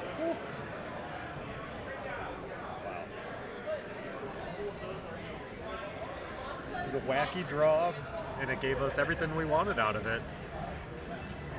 We got rhythms, we got close matches, we had center tech. What more can you ask for? It's a beautiful thing. With that, I need to go warm up and get ready for my own match. Yeah, good luck. I leave this in your very capable hands.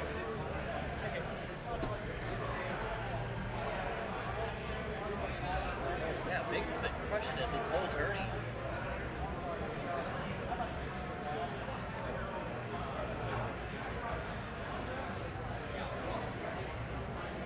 Yeah, and with that, I believe we do get to go into stage 5.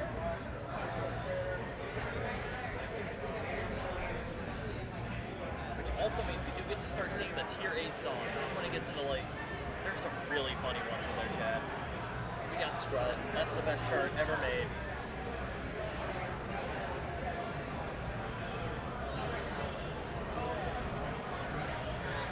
We're starting to get to like the top tiers in the pack.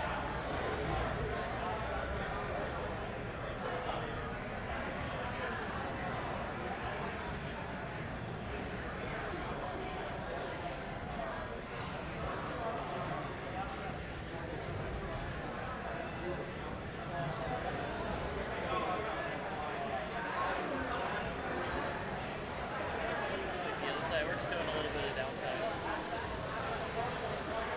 Oh! Yeah, I didn't know that alarm.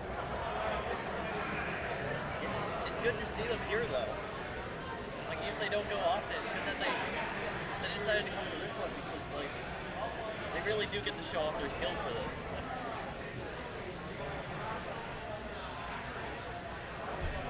Yeah, I can't wait to see where they're going. I hope they do well in their next pool. Maybe they'll get all the way to first seed, you know?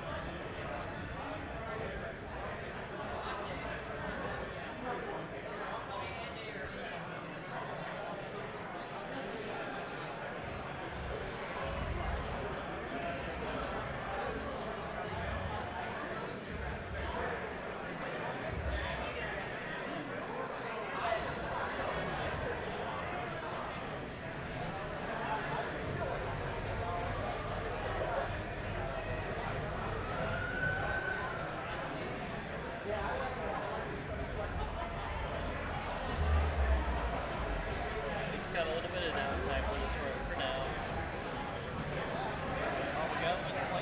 It looks like we're starting to get our next set going on pretty soon.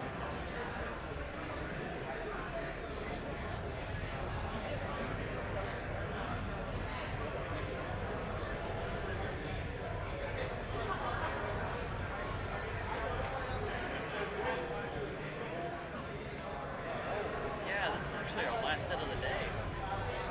So whoever gets to go into this one gets to play tomorrow, and that'll be real fun.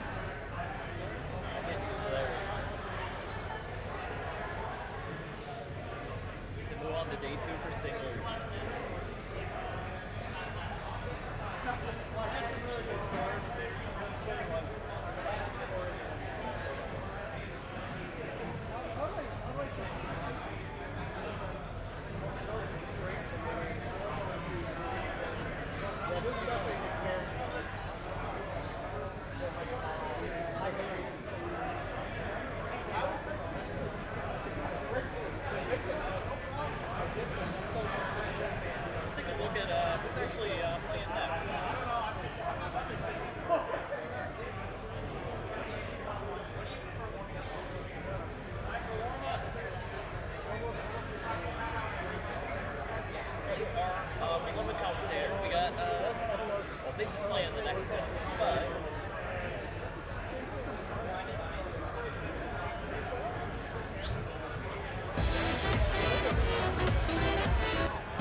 just the one unfortunate miss. That would have been a 99 on EX. That is very, very solid. Especially for a warm-up. I really have no idea how that would... Oh, no. I think change it on stream. Do you have OBS available? That's over here. I think they actually changed this. Yeah, it says change name. Robert. Okay, yeah. Oh, okay. That should do it. I think I fixed stream. Okay.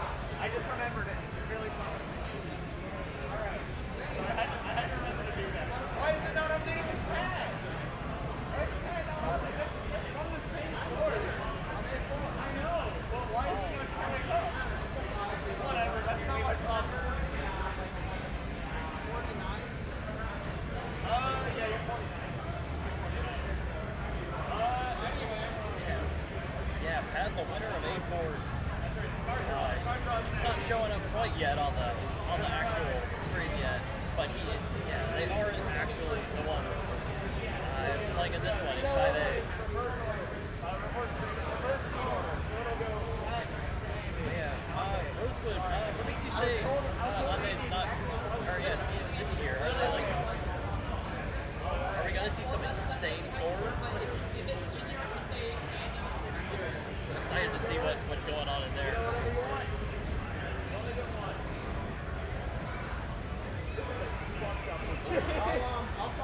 I'm really excited to see it now. Okay.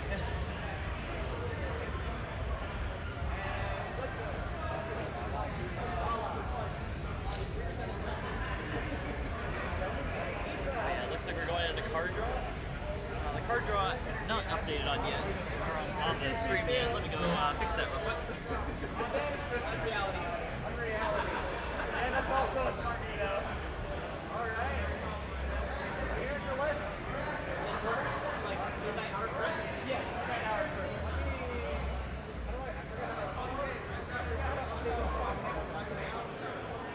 Oh, God, if Unreality stayed, it would have been like something. Way to update this on Alright.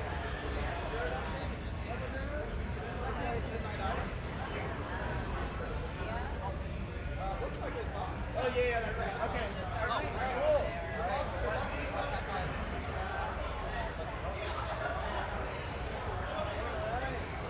Alright, there we go, Chad.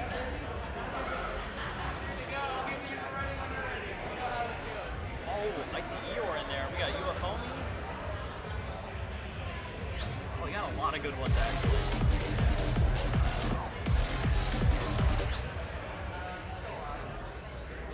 Yeah, this is a really good spread across, like, every set. We got some... Oh, there's so many good ones. We got that.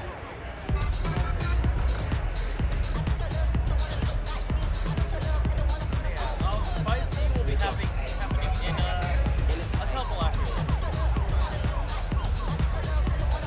Maybe happening on Cavs 3 and 4, which would be unfortunate. They wouldn't be on stream, but there is a chance that it would all be in on here. It just depends on who finishes first. Are you ready? Yeah. Alright. 3, 2, 1, go! Yeah, going straight into midnight hours. This is a very interesting chart.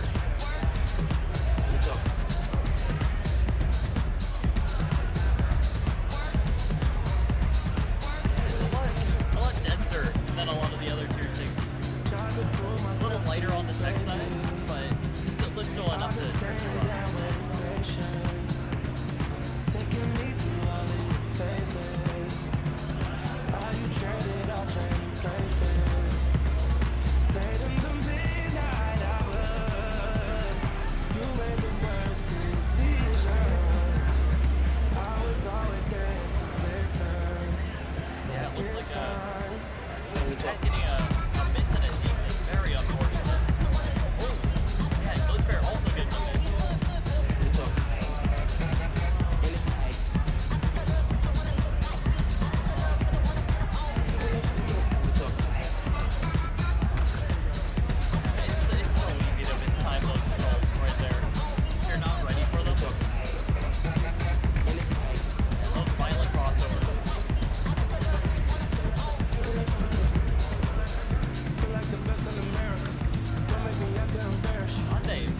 definitely ripping it a little bit. Very, very solid FA right now. Making an MET.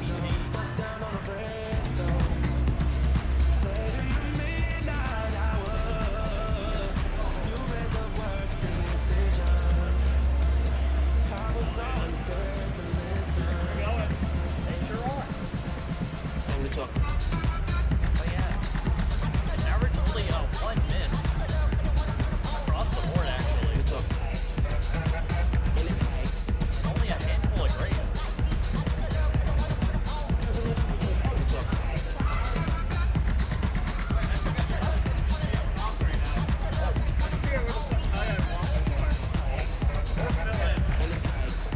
I can do it until they show up. You know what they think that would help, but unfortunately, I haven't got them yet.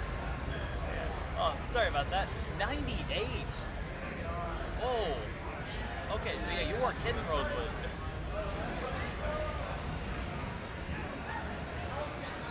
Yeah, everyone else has gotten very, very close scores.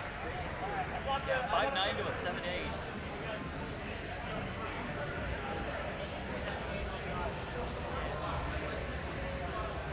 Yeah, sorry, Rosewood, you weren't supposed to hear that. Yeah, we just gotta find them.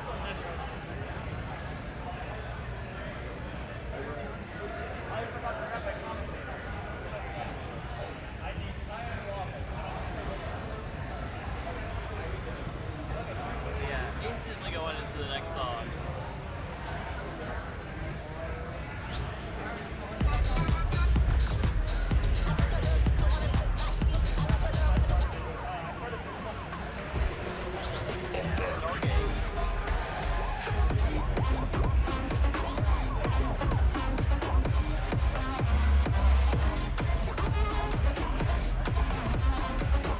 This is a very fun one.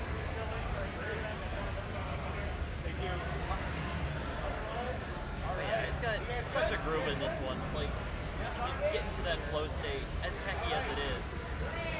It feels so smooth.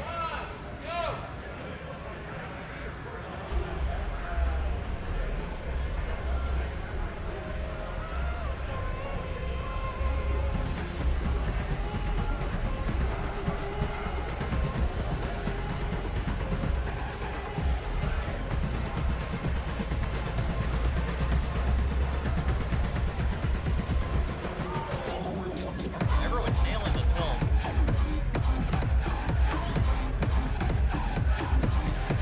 Yeah, that little swing is starting to get a couple of people. Everyone is starting to get acclimated to it.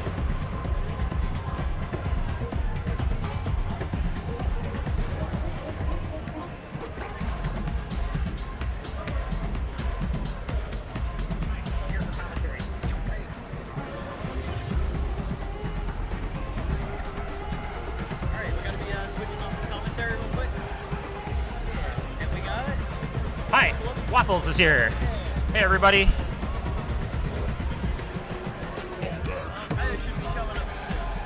All right, so it's just me for now. Kaya should be here soon. Hey everybody. We are in hype pools for now. We got Ande. Yes.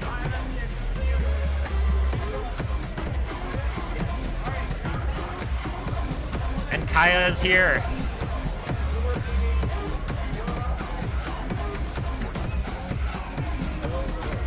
What's up, Kaya? Howdy, howdy. How are you?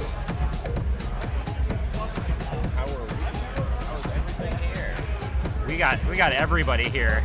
This is where everybody's turning up to watch.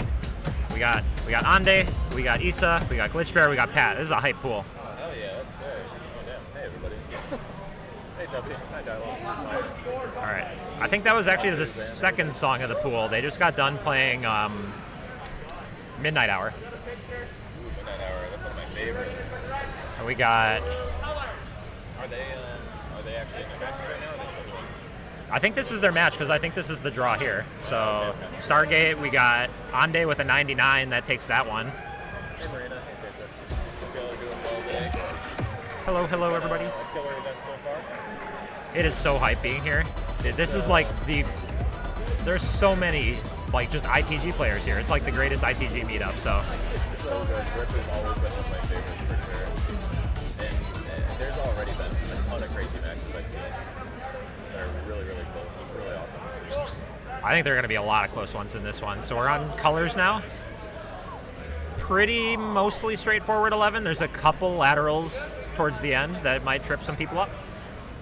The funnily enough, for colors, for me at least, I think the laterals are the easier part. It's the normal crossovers.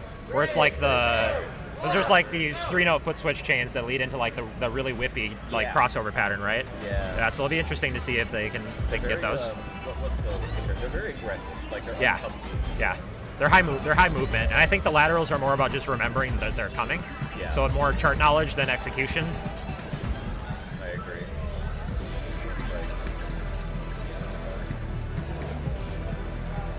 The hardest part about this is the beginning. The hardest part is the beginning. The beginning is the whole charty, you might even say. True. This one, the beginning, is definitely not the whole chart. There's a lot of stuff going on in this. The mind mark double steps can trip you up if you're not aware that they're coming. Yeah, see, this part right here, these little crossovers right after the Yeah, it's the 24th verse. That's right. Fortunately, one thing about this chart is if you're like quick to adapting and figuring out things on the fly, it kind of just repeats this pattern like 6 times in a row. Like 4 times now, and then it does it twice more at the end. Yeah. It's a good chart to learn repetition with, I feel like. Definitely. But I don't think the patterns really like evolve too much because they're already pretty much as aggressive as they can be. All right, so who's in the lead here? It's Ande by quite a bit, actually. Yeah. 1 excellent and pretty low white count. He's running away with this pool.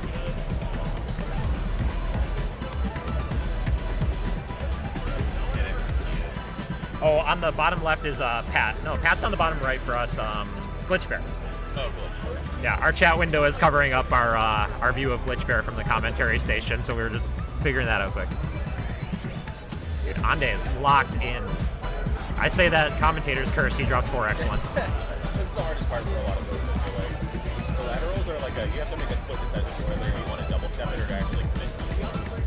It's tough. My bad, Greg. My bad. He's still holding it together though. Yeah. Glitch is also doing really, really well. Yeah. It's mostly white count that's keeping Ande ahead of Glitch right now. I mean, a few excellence, but yeah. Nice. All right, that puts Ande at doing really well in this pool. Really well in this pool. Ooh, we currently got a tie with Glitch and Pat. That's crazy. So after this one, that'll put Glitch ahead because I don't know how quickly they're updating these point counts after the match. Hey Cleo, hope you're doing well. Whenever MPX gets around to updating them.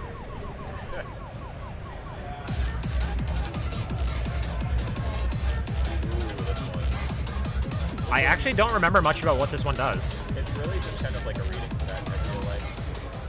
It's got some X mod. It's got some double steps and some jumps. I can read the tech notation. Does anybody know who Butts 47 is?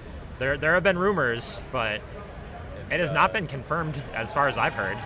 I've heard it's Tad of Tony.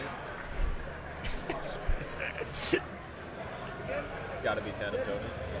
Shout out Sky Command with the raid. Yo, Sky, what up, dude? Thanks for the raid, man.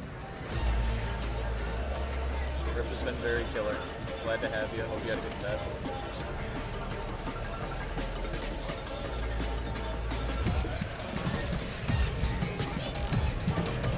It's a bit of a high BPM one.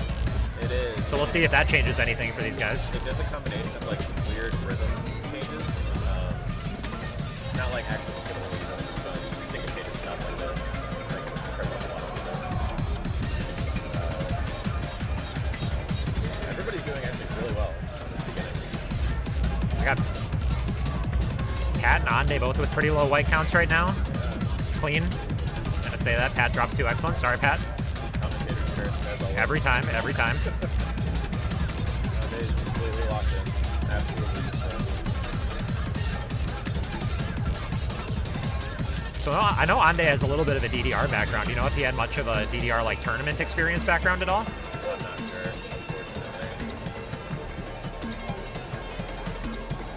congratulations. The guy is showing up and playing like he's got tournament experience.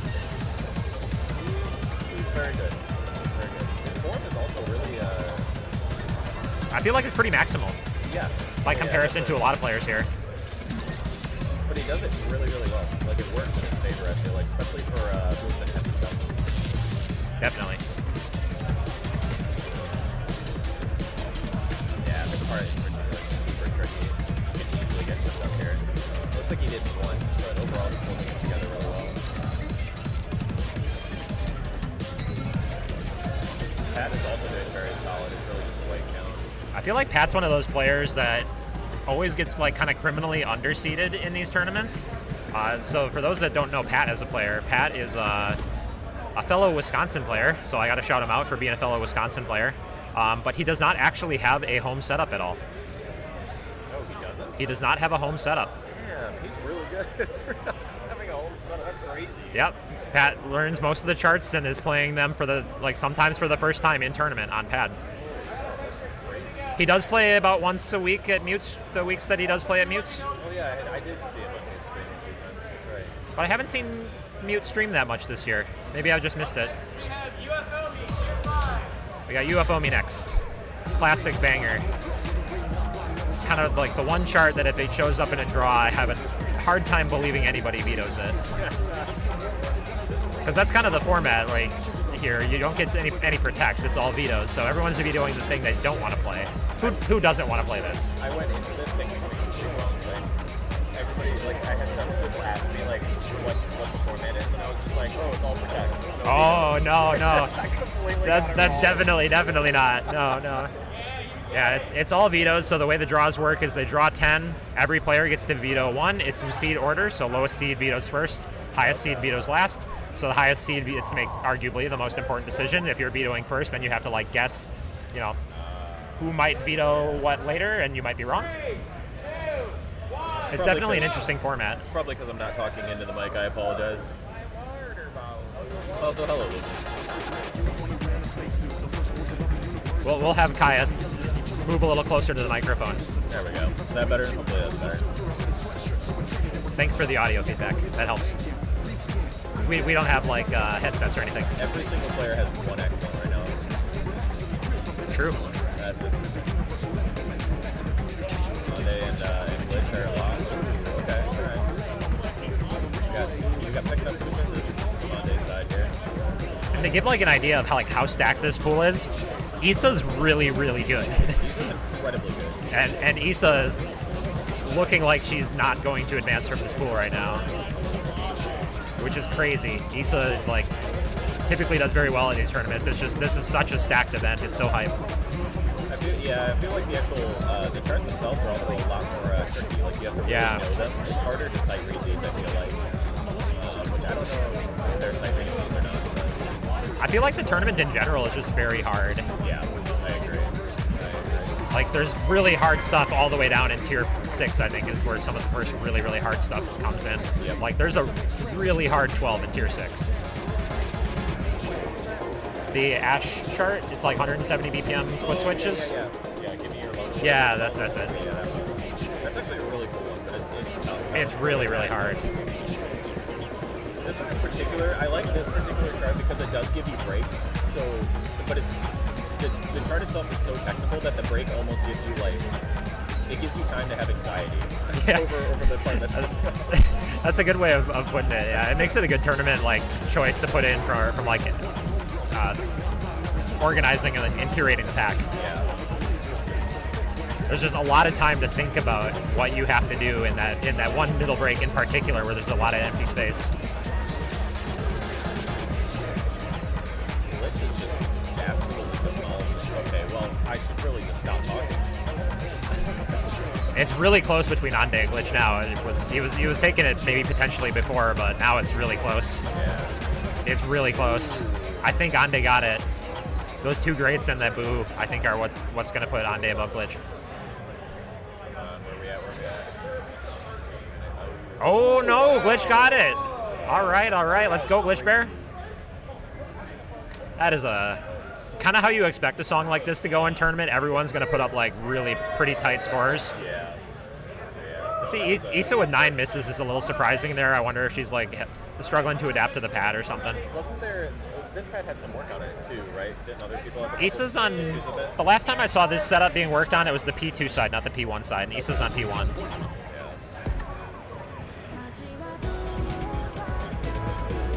Ooh, Reiji no Machi. I probably did not pronounce that correctly at all. I apologize, but I have no idea how to pronounce that. But this chart is I feel like it's got kick switches, doesn't it? But they're not like notated. It certainly feels like you're doing a lot of this like crossover triple step into where your foot was, which feels like a kick switch. Maybe it's not technically a kick switch. Actually, I don't fully remember. I do recall there being some like awkward patterning. I feel like there are kick switches that just aren't stated, but. Yeah, I feel like it does a lot of like you're crossed over and then you resolve out of the crossover with a triple step rather than a double step. It's very interesting. All I know is this one in particular is very hard to sight read. So it's quite tricky. If you don't know it, we're gonna find out pretty quickly by watching right now. I know Glitch Bear has been putting in some decent work into the pack. I also know Glitch Bear has been playing a lot of Path of Exile for the last week. So we'll see if that impacted his training at all. I'm calling it right now that it did. He's about to get wrecked.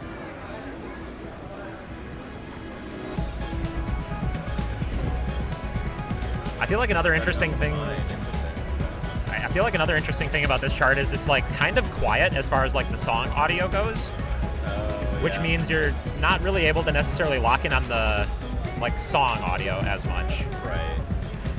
Yeah, that's particularly hard too at tournaments like this where everything is just loud and in your face. It is very loud in this room. There's like 200 people in this room. It's been crazy. Maybe a little less right now. There was like 200 people here earlier today. Sure, tomorrow it's gonna be really bad. Yeah. These parts. This is really tricky. If you don't do the crossover, then you're basically just stuck doing a triple step. Yeah. Very tough. Looks like Glitch is pretty locked in. We got Ande also doing really well. Ande with no excellence. And Pat is also keeping up very, very well. Very respectable score. Issa's also actually doing pretty well as well, but looks like he's getting tripped up on a few things. It's very easy to do. This is not a good sight reach friendly chart by any means.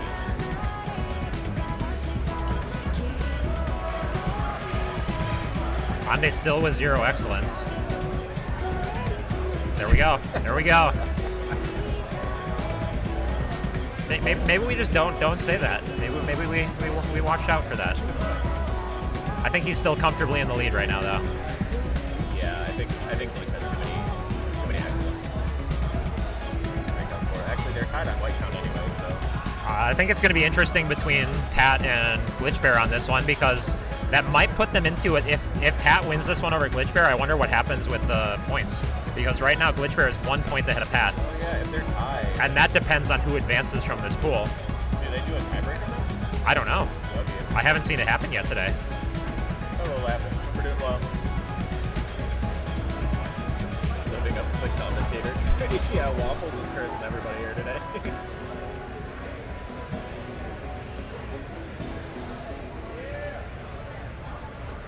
I feel like that's Pat, right? Yeah. Not by a lot, but by enough. Still very close. So I would have to double check how the points work, but I think there might be a tiebreaker here.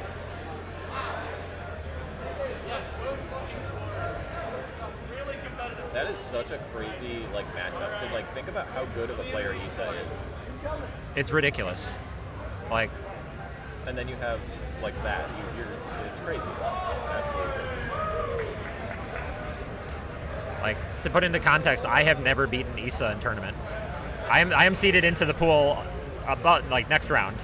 Yeah, Issa. And Issa has beaten me in tournament before. Yeah, we do. We have a tie. Interesting. All right. It would be cool if they did a tiebreaker. That would be sick to see. I think they have to because I think if it were a tie for first place, then they could advance just both of the players tying. But it's a tie for second place.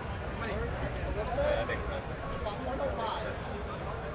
How would you even do? I imagine they would just do a card draw and then each person vetoes one, and then that would make the most sense to me. Yeah. And then whatever's left over, you just play whatever randoms.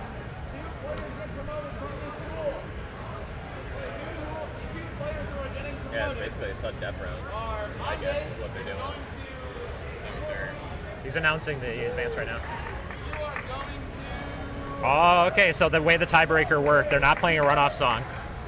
They added up all of their EX scores.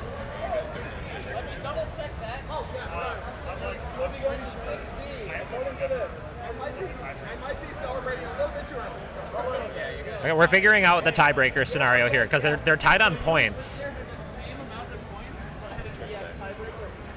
Yeah. Oh, are they going off the score then? Okay, so it sounds like... I think they're going based off of who had the better score. Yeah, I think I heard what MPX said right there. He said because they tied on points, they added up all of their EX scores.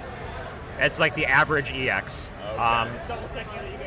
Yeah. So by how much? So they both had 9 points, and there was an EX or tiebreaker between Pat and Blitzbear for a second place. What was the difference on the tiebreaker? And the difference was 25.25. The difference between over 6 songs, 0.25 EX. That determined to advance just now. So it is Pat and Ande advancing. That is a nutty close. That is crazy. Matchup. Let me go find my players. We'll start 5B. Sounds good. All right. I think heavy mode's coming into this one, right? I believe so. I'm going to pull up the seeds and we can look right now. Yeah, my phone's almost dead. I need a battery. But 5B is Carter, Sujit, Heavy Mode, and Biggs. I actually do not know who Biggs is. Biggs is already advanced up through 2 pools. I also don't know Biggs. Biggs was seeded into Pool 3B and won both Pool 3B and 4B. So this will be Biggs' 3rd pool. It's usually pretty impressive for anybody to advance more than once. Just kind of with the way this game works for player skill sets is you typically don't punch too much above your weight. Yeah. Moving up more than one. Even moving up 1 pool is still a crazy feat. Yeah. But multiple is just wacky. Shout outs to that time, I forget what rip it was, rip 13 I think, Spadoinkle. Spadoinkle, she was playing literally all day. She was so Like ran up through low. everything? Yeah, absolutely. She just went up and up and up and up and up.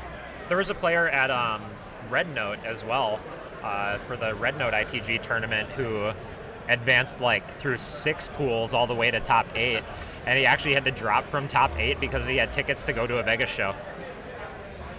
But he was just totally blasted at that point. I apologize for not remembering the name of that player right now. Hey, sometimes that happens. I just played against Spadoinkle, had no chance at all. Yeah, Spadoinkle's really good. Her timing is crazy.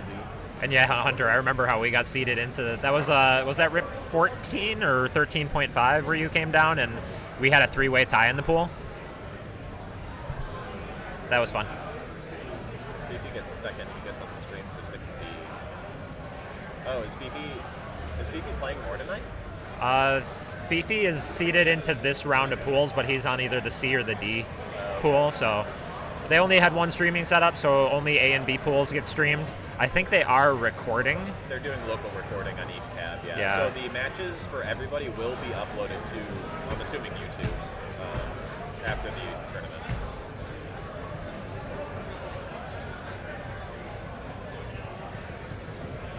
We got some pad inspection going on by Formless here.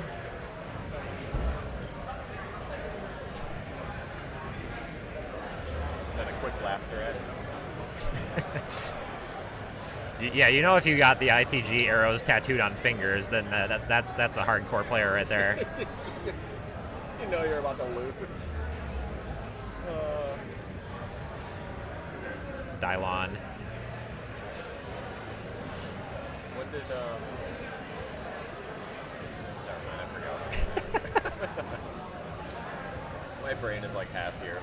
It's been a long action-packed social day, so you're catching the last round of pools right now, and our commentators here have been talking and hanging out with people all day, so apologies for any lack of social commentary that's creative.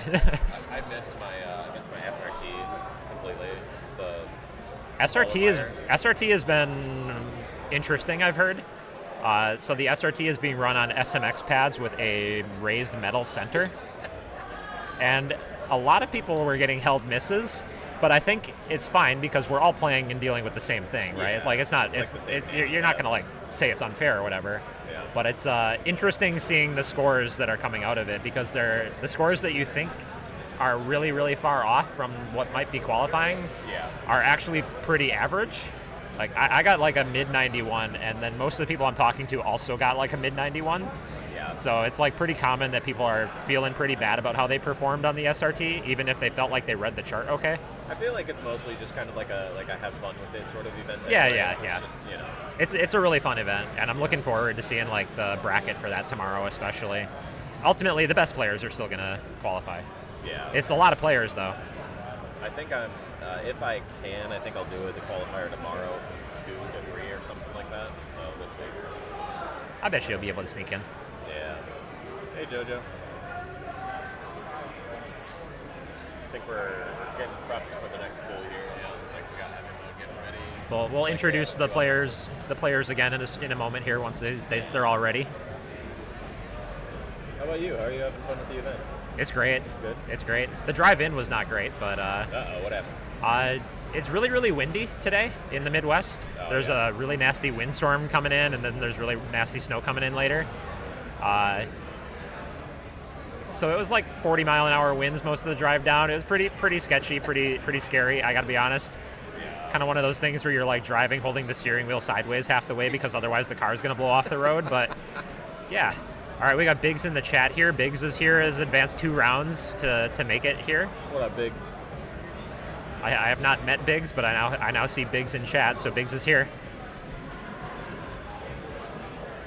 Sight reading is fun. I agree. Sight reading is an interesting skill to be good at. I think like there are players who are very, very good who are very not good at sight reading, and I think I'm one of those players. I'm not very, very good, but I'm very not good at sight reading. It's a different skill set to just like be able to like instantly have that level of pattern recognition and be able to also like execute it under like pressure because you only get one chance.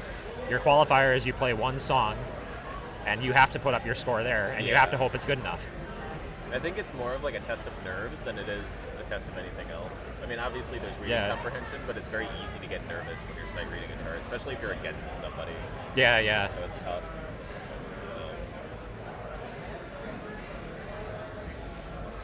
Yeah, there was some crazy close matches. I feel like with sight reading, it's interesting because like I don't do as well on the second run of a song as I do on the first run. When I'm sight reading a song, I can typically do it a lot better. And I think that's because I don't have the expectation of a certain percentage, if that makes sense. Okay. So there's like I'm a little bit more limber, and I care a little bit less. I see. So you're not putting that pressure on yourself necessarily. Yeah.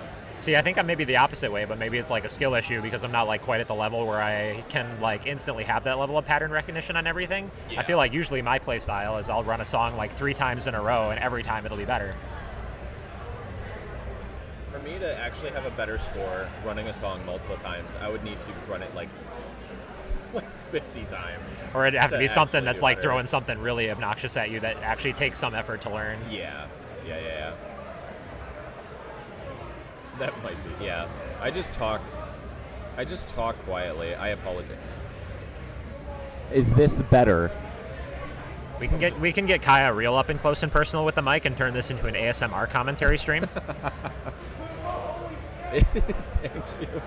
All right, I guess I'll just eat the mic every time I talk. How about that? Eat it. Shut up, JoJo.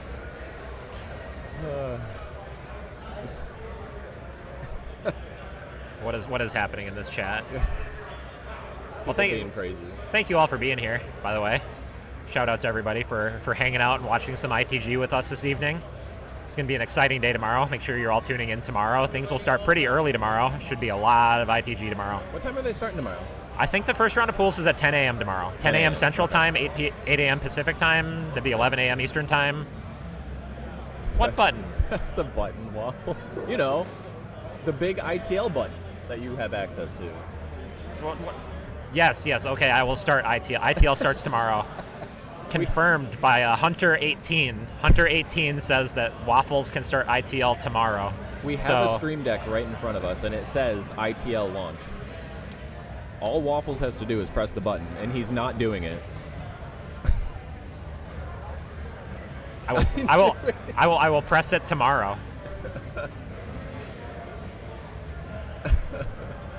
Kaya do a crossover. Snap. You know what? I'm not gonna rag you that hard here on a live stream this big. Snap, how about you come and do it? Oh wait, you didn't enter. Oh. Yeah. Oh, I forgot. I forgot you didn't enter singles, so you're not gonna do any. Shit, but he's not even playing. Snap, did you do any crossovers in your SRT qualifier?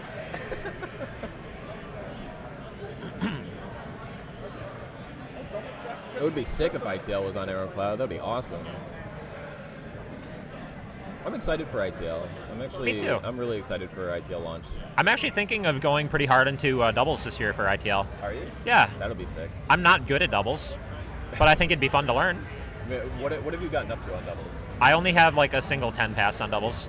We're at the exact same skill level then. Oh, okay. I've only ever Interesting. passed a 9 before. Okay. On doubles. I tried really hard to get a 10 pass in 2025 ITL doubles, and I got one. I don't remember which one right now. It was fun. It was really hard.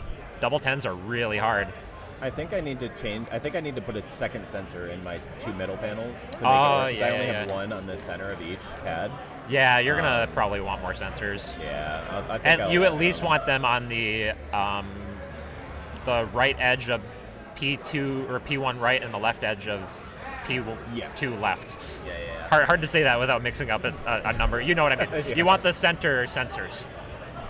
That's I'm gonna give doubles a try on ITL this year. I think. I don't think I'm gonna go hard on it, but I think I'll give it a shot. See how it feels. Try some of them. Yeah, I should say, clarify. By me going hard, I mean I'll play it for an hour, I'll realize how tiring doubles are, and then I'll go back to singles. And I'll do that for a few sets. I mean, that's going hard. Sounds like that's going An hard. hour of doubles feels like 3 hours of playing singles to me. Yes. It's so much movement. I feel like that's the same with Pump, honestly. Like, whenever I play Pump, it's insanely difficult compared to ITG. Like, the equivalent movement type, at least. Unless you're doing, like, really high-end ITG stuff, I feel like the mid-range of Pump feels harder to perform than the higher-ish range of ITG. Unless you're getting to, like, crazy levels of it. The top end, movement stuff happening in Pump is, if you ever have the chance to see a player like Fafem's play, or heck, just go look up some videos of Fafem's playing on YouTube. I've been fortunate to see and spectate a Pump tournament in person, and it is just wild watching those players fly across the pad. Yeah, Fafem's is something else, man. I was able to see him at Bite. Yeah, that's where I saw him too. Whack. I saw him at Bite this year. I'll just do this. That'll be easier. Yeah, that way you're not arching over the table, swallowing the mic. You can hold it up and swallow it that way. Jim's struggle in doubles, yeah. Jim's also really, really good at doubles. He is incredibly good. The stream setup today has a problem with the scene switching, so they're going to try to iron it out for tomorrow. There should be a commentator cam tomorrow. Oh, is that why there's no... Yeah, I was talking with Twans for a while earlier today, and every time you're bringing all of this equipment to a tournament, it's a lot to set up, and something is going to be maybe a little bit off from how you planned for it, and maybe some piece of hardware isn't working anymore for some reason, so something isn't quite working right with the scene switching today. So we just have the one scene today. Tomorrow, hopefully, there will be another scene. I know Twans was also looking forward to doing player interviews. Hopefully that's something they can figure out how to stream and do tomorrow. That would be cool to do, yeah. Yeah, he was showing me. They did that for Shine, right? They did it for at least an SMX tournament that he was showing me about. Maybe they had some of that at Shine too. I don't know. Yeah, I think they just did it casually while they were chilling on the couch in the background there. But yeah, that was a cool time.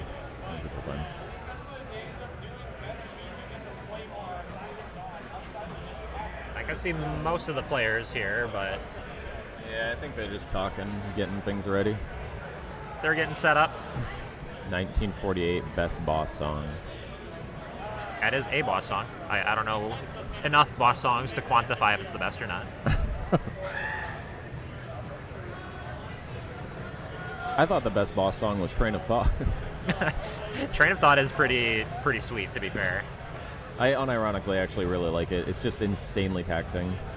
I think it's just like a really good artistic expression of like what that song has to offer musically, interpreted through the lens of like an IPG chart. It's just so well done. Yeah. Yeah, C, it was C that charted it, right? I think? I believe so, yeah. I think it was C. C did a fantastic job on that chart. Shout out C. Makes some of the greatest charts ever. There's so many people I got to meet today. I got to meet another charter that I've been interested in meeting today. I got to meet Mirren. And I got to tell Mirren that they make both some of my favorite and least favorite charts ever. Is Mirren the Mirren made the coffee song, right? Mirren made the It's coffee like the 10. song. Yeah. That one's really good. I like that one a lot. Like all of the really, really hard stuff in WhatsApp, if it's like really tricky and awkward, it's probably Mirren. The Bubble Attack, that's Mirren. Oh yeah, Bubble Attack. That's another good one. I like Bubble Attack a lot. Mirren makes really like creatively interesting charts, I feel. Sometimes they're really, really fun to execute. Sometimes they're really, really difficult to execute. And, skill issue on my part.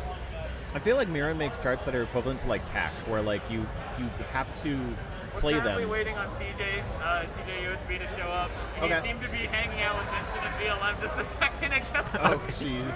So it might be a little bit before they actually show up. That's fine. Otherwise, we're okay. doing good. We're doing good on time. Okay. I guess we're waiting on. I think that's maybe advantage for some of these players here. I mean, if we're waiting on Sujit. Yeah, they can just warm up, I guess. They can just right? warm up now, so maybe they're going to warm up. Sujit is dropping. That's what I would do. Sujit is dropping? Sujit is dropping. Dropping? yes. Okay. Okay, so we have a 3-player pool. So I guess they can't warm up. Sujit decided to go off and party instead, or something. I don't blame them. It is like such a party vibe here. The hanging out and socializing part is very fun. There we are. So, pad preference is seed order. Pad preference seed order. Okay. Interesting. Yeah, so it's interesting with the way they're running Gauntlet, where all 4 players play at the same time on 2 setups. So top seed gets their choice of pad side typically, but it's more than that now because they can pick setup as well. So top seed gets to pick which setup they want to play on and which side of the pad they want to play on. And they get the benefit of last veto. So top seed in the pool is a pretty decent advantage, I feel. I was wondering how they were going to manage the seeds, like what the benefit of the higher seed was going to be with the Gauntlet style. I think it's a pretty significant advantage. Yeah, that's pretty sick. Because if you think of how the veto process works, if you have to veto first and there's 3 charts that you would like to veto, you have to make a gut call for what your other competitors are likely to veto. Yeah. And pick the one that they're least likely to veto. And you're probably going to get it wrong. Yep. Yeah, I agree with that.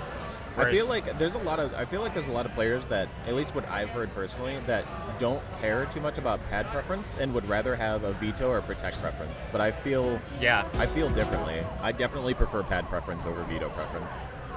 Over protect preference. I think it depends on the format for me. Like, oh yeah? For here, I think, well, here you get the best of both worlds. True.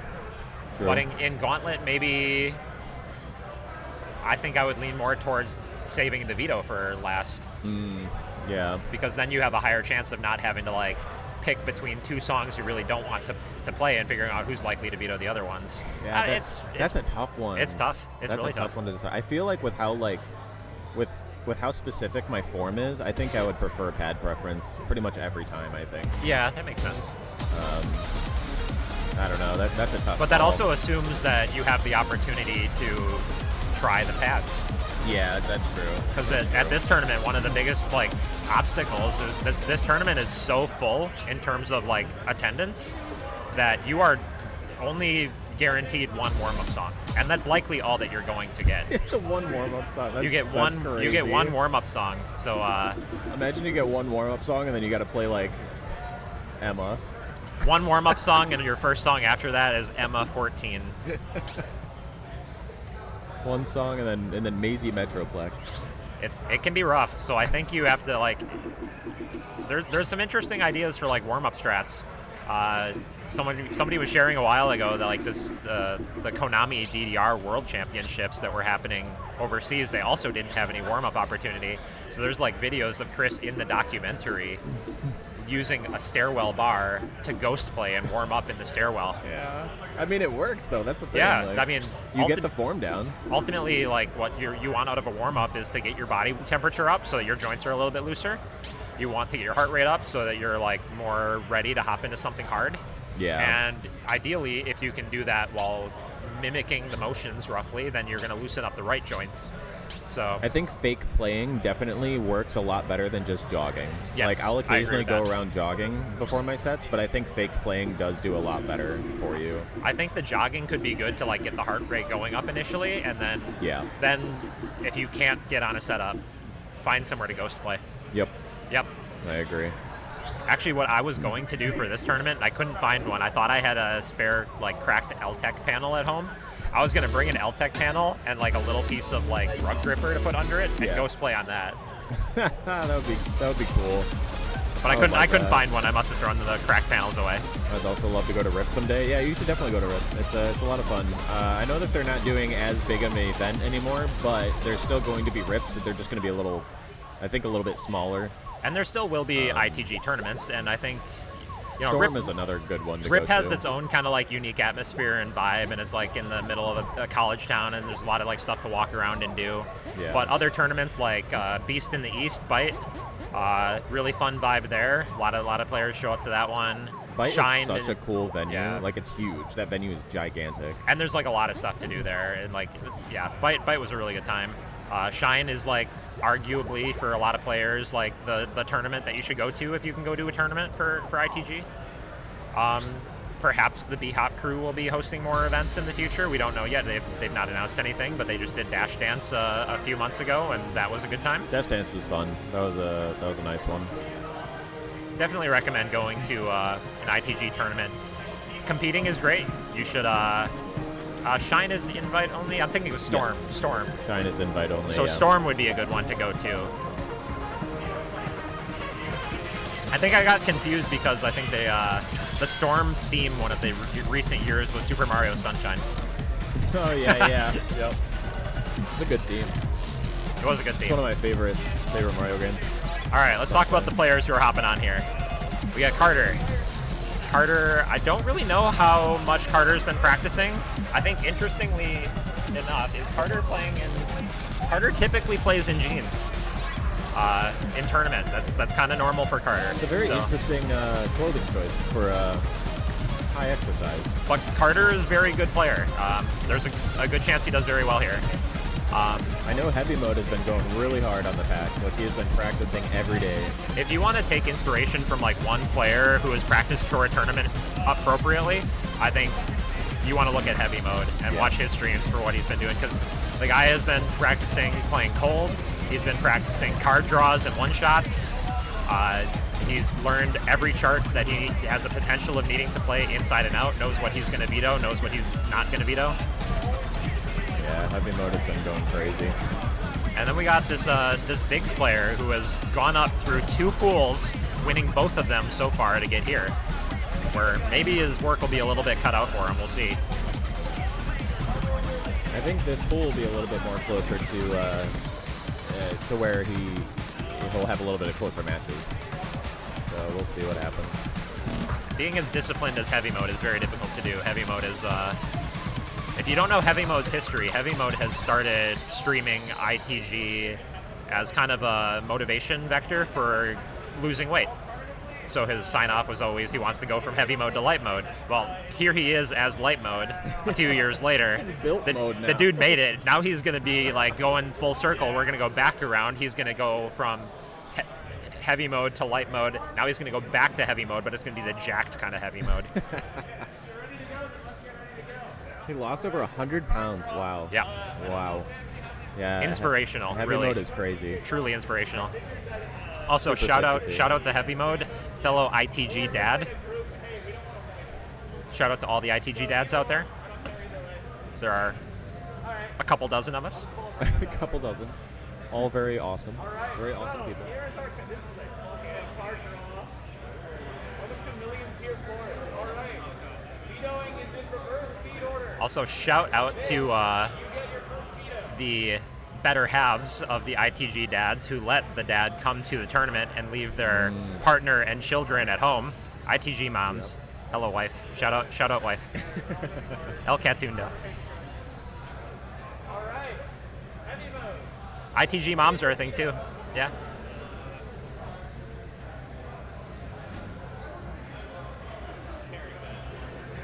All right, they're doing the card draw now. It's a little hard to hear from back here, so I think we'll probably. Yeah, I'm like trying to. Where we can kind of hear what they're vetoing. It, but it's. I heard heavy mode veto Caring Dance. I don't blame them. That one's hard. I wonder how the vetoes are going to work because the card draw has one fewer person. Oh yeah, they're only doing are 3. Are they gonna play 7 charts? They're not gonna play 7 charts. No. I imagine they would just remove one. Well, I guess they would be removing 2. Will be 1, 2, 3, 4, 5, 6, 7, 8, respectively. They're doing 8? We are losing. Ideology. I heard something about ideology being lost. Yeah, and there was a big they got no. rid of it. All right, still vetoing cauliflower? Get that shit out. Oh, cauliflower? Okay. Cauliflower's That one's gone. Here's our card draw then. I would also be upset about ideology being gone. That's a good straightforward one. It's like one of the greatest 11s of all time, no? Yeah, I would say so. It's so fun, and like it's got a couple tricky moments, but I feel like it's like testing a lot of different skills too, and it's like also not evil, like intentionally evil. Yeah, it doesn't mess you up in any way. Like it's a very fair 11 that tests a lot of different tech in a really fun way, and I think it's like just the perfect overall chart. All right, looks like they're getting started. I don't know what the card draw is because they haven't updated it yet, so we can only see. We're behind the setup here, so we can't really see. You can see what we see, and it seems like they're getting ready to play Dodo. Banger. Dodo's a good one. Speaking of max bangers, that one's kind of I feel like, I mean, at least they got like a decent warm up, but that one's kind of tough to jump right into. You think Dodo is tough to jump into? Yeah. I feel like Just Dodo because is the bursts, like those little 30 seconds. After the bracket run? Yeah, there's the burst section, but other than that, it's not terrible, I don't feel. I feel like of the tier 6s, this is still a pretty easy tier 6. I think, obviously, Give Me Your Love right below it is really hard. Inner Circle's pretty hard. Give Me Your Love is probably the hardest in this tier, I would say. Yeah. At least stamina-wise. There's a couple other pretty hard ones in tier 6. I feel like Dodo's like kind of comfortably somewhere in the middle of tier 6. All right, here we go. Carter, heavy mode, Biggs. And Ghost Teach. Ooh, yeah, the step jump beginning. That's probably... It's probably the hardest part of the chart, honestly. Yeah. And nobody picks up any misses on the step jumps. They do not.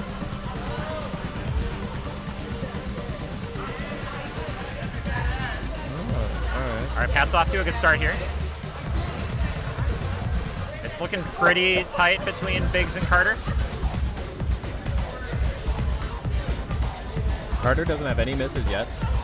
That's good. He's got the 2 greats, but I feel like Carter's the kind of player who will like progressively lock in as this set goes on. Yeah, their white counts are all identical.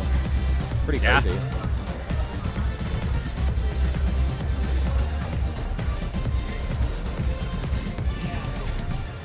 I think this is another interesting thing about this chart is there's a couple like short bracket stream sections that are like pretty easy to mess up if you're like not really comfortable with brackets. Yeah.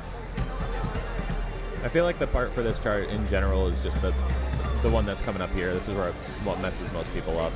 This bracket run. And there's a short crossover section in here too. It's not terribly difficult, I think, for these players to execute. Bottom left player stinks. Yeah, I don't know what that bottom left player is doing. It turns out the ghost of Suji is not very good at hitting the arrows. Ooh. Yeah, it looks like we got heavy mode missing on the top left brackets. It's actually looking pretty close. Did Carter pull ahead of heavy mode? It looks like Carter's ahead. Like it. Although, well, it's close. Yeah, it's hard to tell because they're trading off misses and excellence. I'm going off of so the score above heavy mode's playfield is a darker shade of blue right now, which means he's behind. I think that's assuming, yeah, because you I see how think bright it so, is down yeah. here. You can see how bright Biggs is. All right. Ooh. So it looks like Carter took that one. I don't think Heavy Mode's going to be too happy with how he did on that one. No. Biggs got a 92. Okay. Yeah, still ahead of Biggs. Is this still with the 3? Is it still top 2? It has to be because Yeah. they're going to need to fill out the next round. Oh yeah. Okay. So we got Carter, Heavy Mode, and then Biggs in that order for this one. Then. Okay. Card draw still not updated. Yeah, I don't know. Yeah, we don't control the. There's a separate TO running the card draws and working with the players to get them set up. Yeah. And I believe that individual is MPX right now, and they seem like they're pretty busy, so we won't give them flack about it. Yeah, everybody's kind of running around doing a whole bunch of different things. So just think about how much anticipation you can build guessing what the next song is going to be. Anticipation. We can always take the glass half full approach. Just have a full-on anxiety attack while watching the stream. No, positive anticipation. Positive anticipation.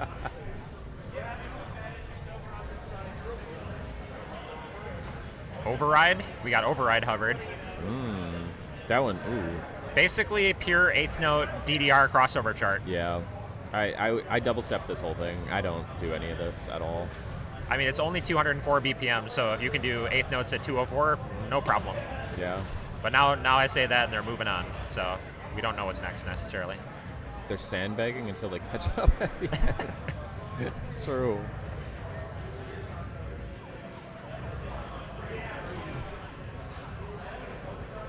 You say you can DS Override easily. I've actually lost on Override in tournament to a DDR player because I double stepped and they did the form. Maybe not because, but in spite of. Yeah, it's one of those charts where it's just your comfort level, really. Like it depends on whether you're a form doer or not. And can you just like really lock in? Override is basically like the chart for are you a form doer or are you a form not doer? You cleanly split into two camps. Nobody's doing half of the crossovers in Override. That would be really funny to see.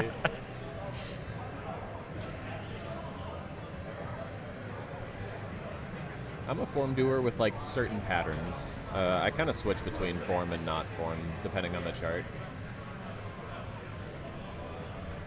And I mean, in a tournament setting, there's one thing that matters, and that is if your score is higher than your opponent's scores at the end of the song. So that's true. You don't get style points, unfortunately. You should. That'd be sick. The technology just isn't there. What do you mean? We could put on a Connect. We're going to start using Connects. Everyone has to buy an old Xbox Connect and set it up with their ITG setup, and it will analyze your form in real time.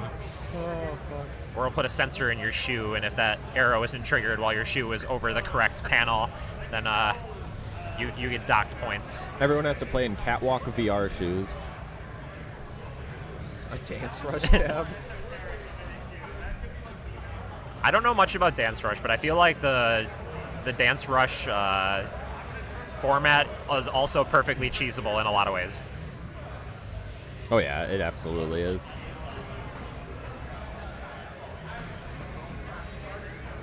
So wait, what song are they on? I didn't even see like what they selected.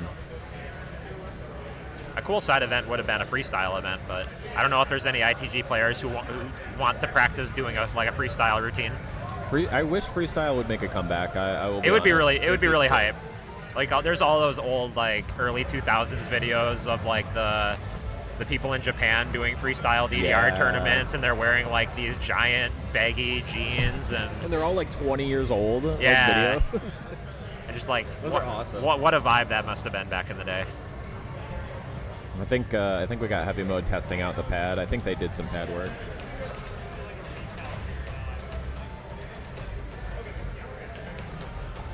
Oh, I see. I think he's rerunning the song. We might have on a different pad. we might have to ask T.O. Yo, MPX. What is Heavy Mode doing right now?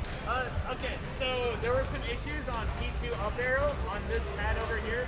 Because we only have 3 players, we're just moving him over to this pad. He's replaying Dodo. Okay. So he is replaying it. He is replaying it. He's going to finish his set on this pad instead. Got it. Okay. So we got Heavy Mode finishing his set on a machine that is not being streamed right now. No, you're all good. You're all good. Oh wait, no, it is being streamed. I'm dumb. It's just on the part of the screen we can't see. Yeah, we do know that there has been some pad, like every ITG tournament ever, pad maintenance is just kind of part of the equation. So Heavy Mode felt like there was some questionable up arrow held misses or something like that. It did look like there was some bracket mishaps for him. I think Heavy Mode getting 7 misses on Dodo is pretty uncharacteristic. So yeah, makes sense. What I'm wondering about though is does he have the white window turned on? I'm only seeing excellence. Does he have the right setting? I think regardless if you have the window turned on or not, you can page through the results screen and see the EX score anyway. Okay. So they might have to do that. But he might not have turned the display EX score option on.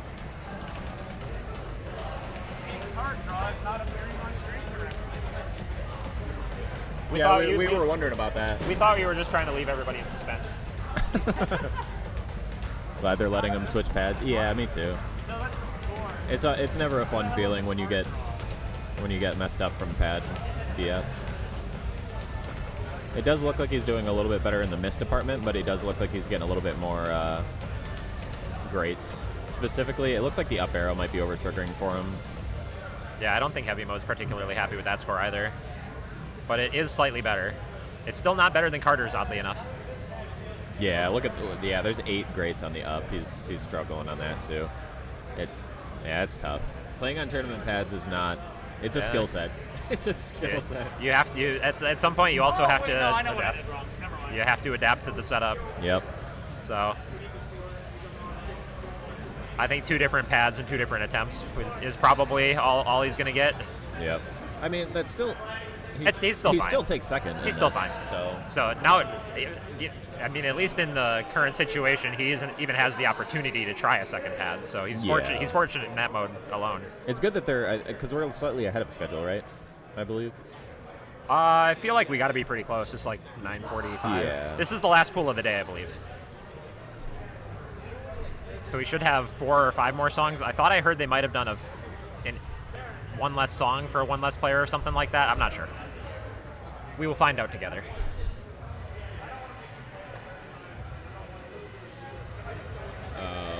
They're debating on having him play it a 3rd time, it seems like. I don't know how late they let us stay in the venue. 11. They're so very strict about an 11 cutoff. Yeah. But it's only 9:45. We got plenty of time. The card draw is back. Okay, Override is next. The card draw is indeed visible on stream. I do not recognize a couple of the banners.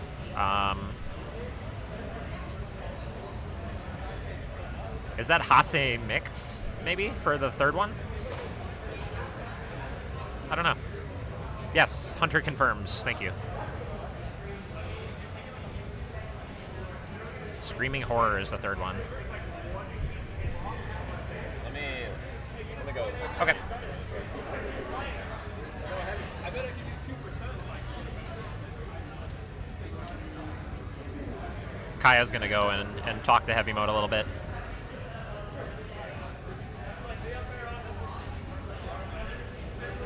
This is Greg character.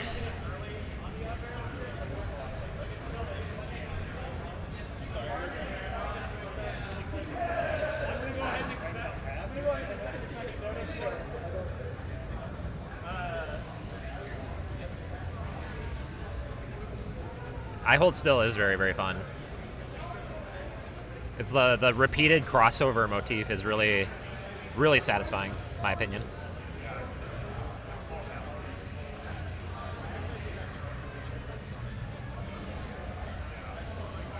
I'm a big fan of Get Down as well. I think Get Down, that's the 9, I want to say.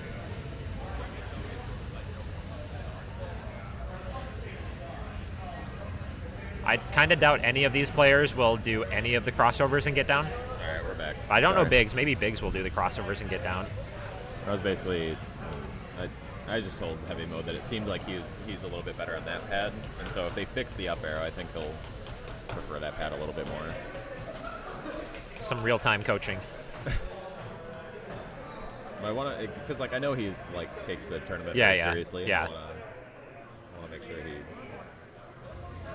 I mean, of all the players to like give the benefit of the doubt, I think Heavy Mode gets it.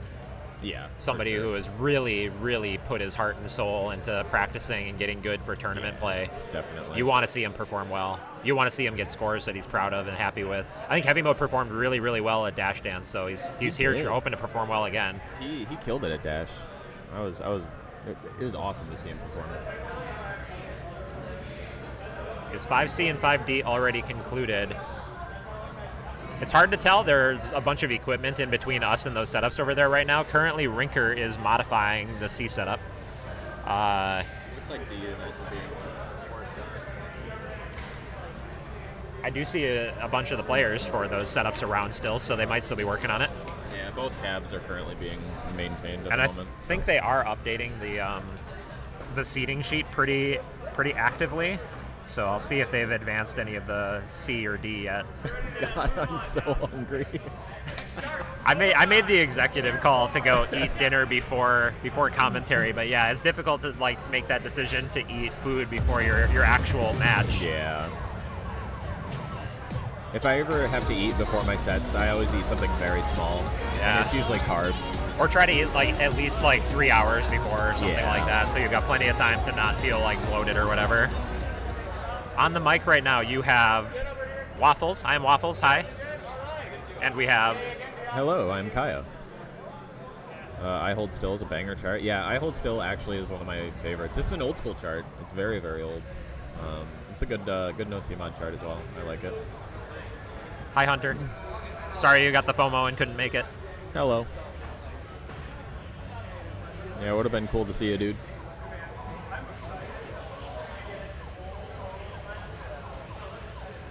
All right, so they should be getting ready to go into override now.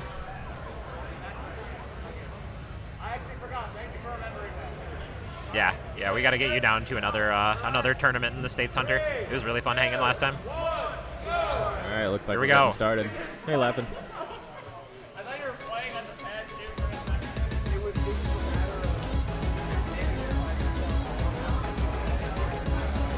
All right, and they're off to the races.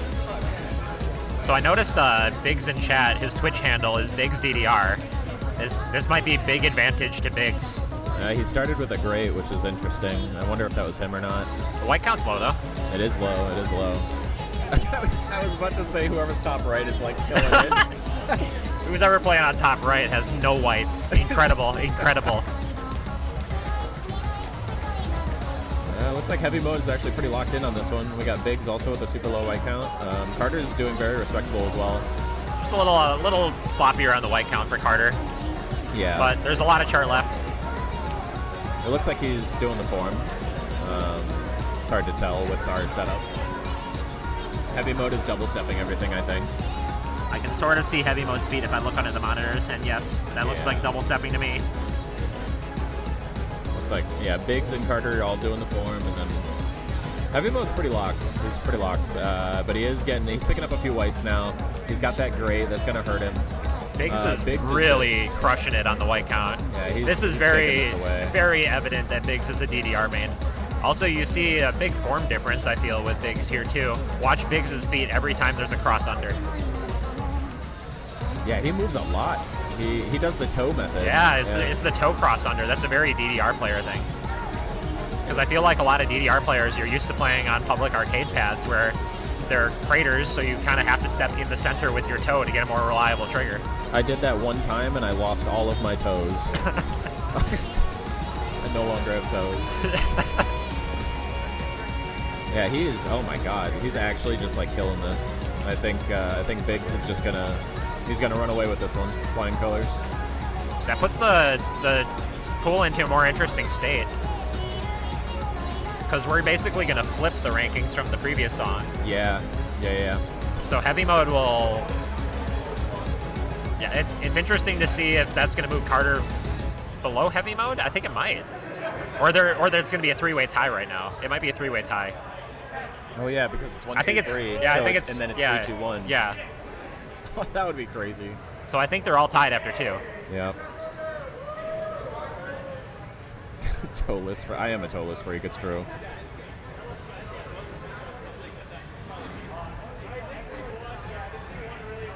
Yeah, I used to toe form. Yeah, I use my toes very heavily when I play. I don't use the balls of my feet at all to hit the arrows, which I've been told is very weird, but it works for me, so whatever. Like, there's 2 different ways you can approach playing harder content in this game.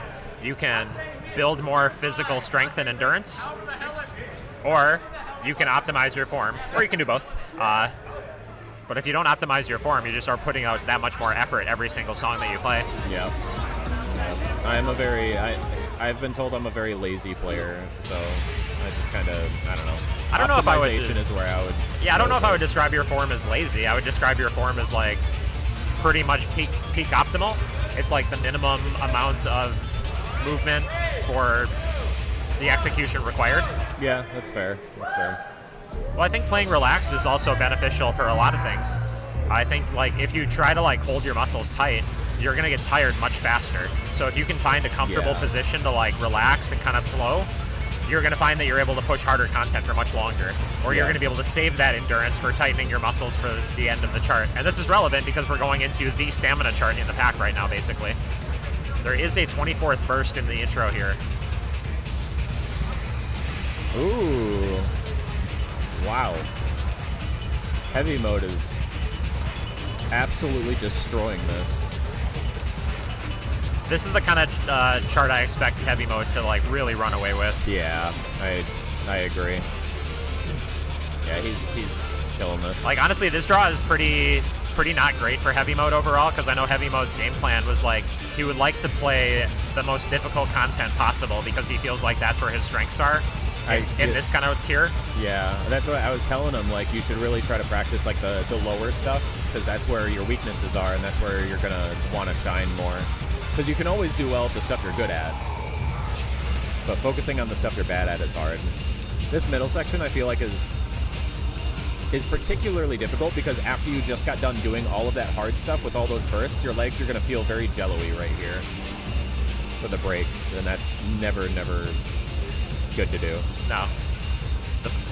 You lose so much EX score by relaxing and dropping form during the breaks. You have to stay tight. Yep.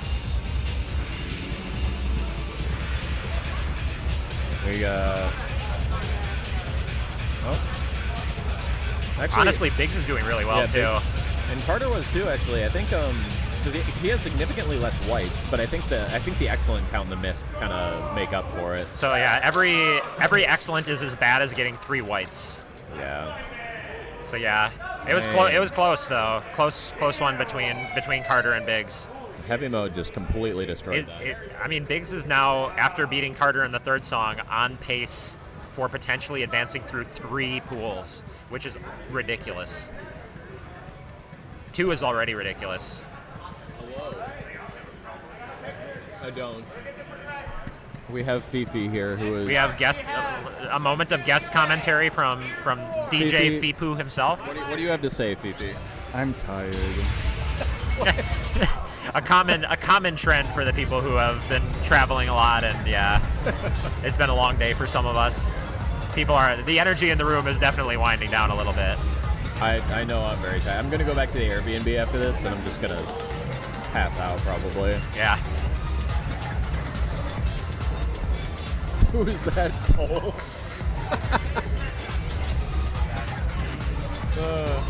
You're the pole. Yeah, shout outs Fifi for flying across a literal ocean to be here and hang out with his ITG friends. I agree. Are you you're staying at Kirkman's, right? Yes. Nice. Wait, nice. don't talk. Whatever.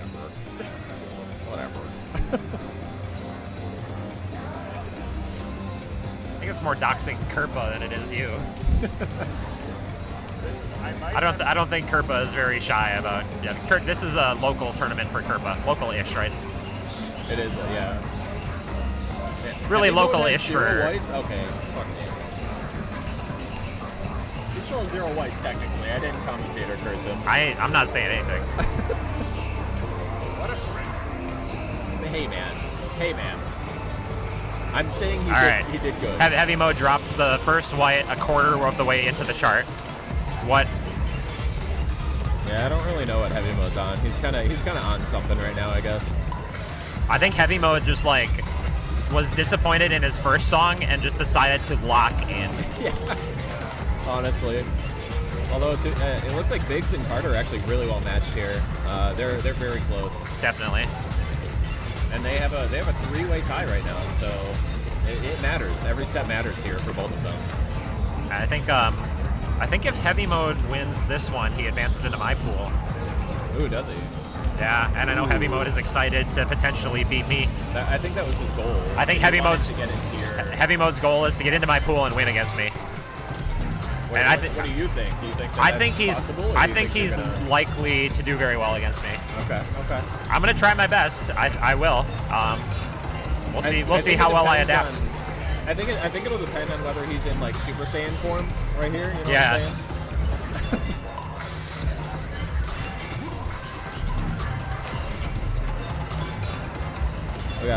Okay, all right. So Biggs picked up a little bit there. It did hurt him. It looks like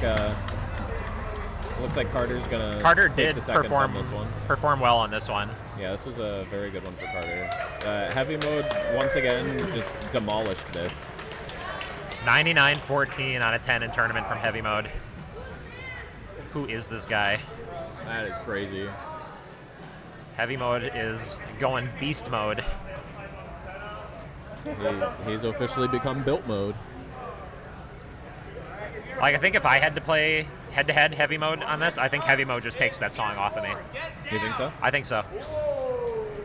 Yeah, actually, I can agree with that. I think, I don't know. I'm hoping he makes it. So I want to see your guys' match. That would be really cool. For sure. Well, he's definitely on pace 2 right now. Yeah.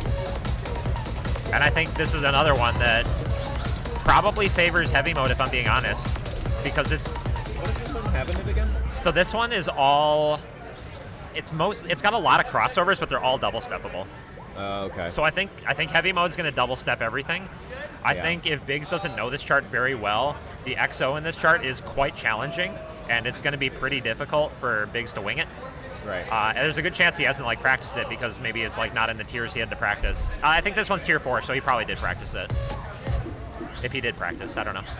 I'm curious how I Hold Still is going to go. There are a lot of foot switches in this one. Looks like we got an extra player here, DDR Chad. DDR Chad voluntarily stepping down two rounds of pools. Wait, why does? Yeah, I'm just joking. Wait, why does TGUSB have points? If he hasn't played. I think they're giving. So I think you get 4 points for first place, 3 for second place, 2 for third, and 1 for fourth. I don't know why the points say 16, 16, 16, 12 right now. We'll figure out who's advancing once we get through the songs for sure. But at the moment, I believe it's Heavy Mode. I believe the rankings are correct. The points aren't correct. Yeah. Or they're doing some kind of subtractive point thing, and it's a 3-way tie right now, which I don't think is true because Heavy Mode's been going off. Yeah, it's definitely not a tie anymore. I'm almost positive of that. I think they just haven't updated them yet. So one thing you'll learn about tournaments is nobody actually reads or knows the rules, except for the TOs. It's true. All right, another good start for Heavy, but all 3 of them are doing really well right now. Well, Big's got a great. That'll hurt him a little bit, but still got the whole song ahead of you. All pretty tight on the white count. Yep, very, very close. Also, DDR Chad's in the mix with about the same white count. DDR Chad is not in this pool, by the way. They're doing some pad testing. DDR Chad is seeded into round 7, I believe. Don't listen to Waffles. DDR Chad is actually playing right now. He's taking over for Sushi. Yeah, see, the crossovers in this, there's a lot of laterals and stuff. Okay. But they're all 8th notes at 150 BPM. You don't have to do them.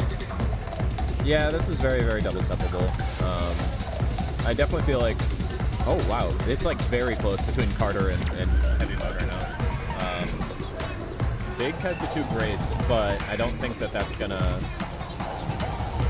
With as tight as it is right now, it's enough to matter. Yeah, this is tough. All 3 of them. Because Biggs is actually like right there with white count with Carter. Heavy Mode has the most wipes though, which is the. So Heavy Mode is technically ahead of Biggs right now, but it's really close. Yeah, this is tough. And we don't know about Carter. Well, I guess we do know Carter's in the lead just by looking at the numbers. Was this Carter's pick? No picks, only vetoes. Oh yeah, yeah. That's right. I don't know what the vetoes were.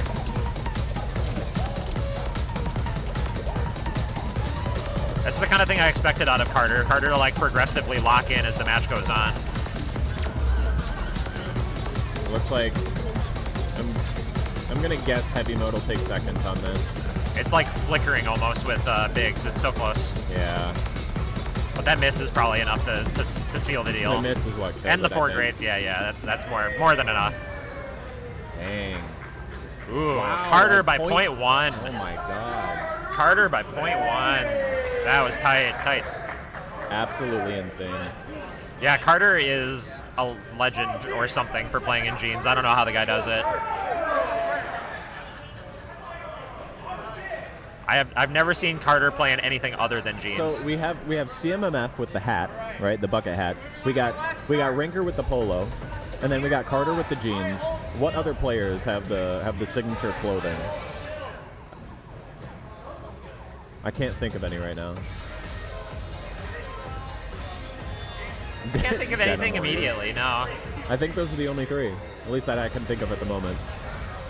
Like if there's a signature for Heavy Mode, I think it's like the black tight leggings, but that's not unique to Heavy Mode. I play that way too. Yeah. Moment in a polo and jeans. I can think of like Nowhere Dance Club with the tank top sometimes. Oh yeah. Not a lot of players play in the tank top.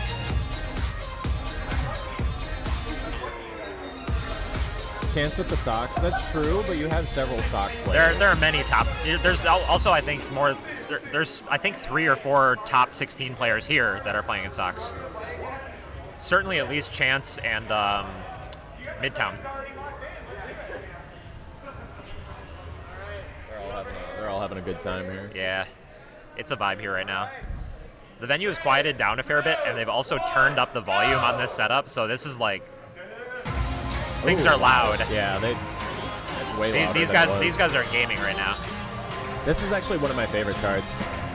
It's so good. It's got like this thing where it like kind of repeats the same crossover pattern twice in a row all the time. Yeah. And it's just like this really satisfying thing to hit because it goes to the music so perfectly. Yeah, the attacks on this are like perfect too. Like it's very easy to get into the sync of this chart.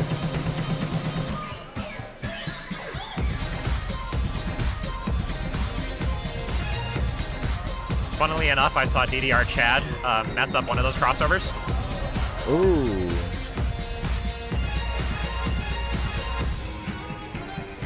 Looks like all 3 of them kind of messed up there.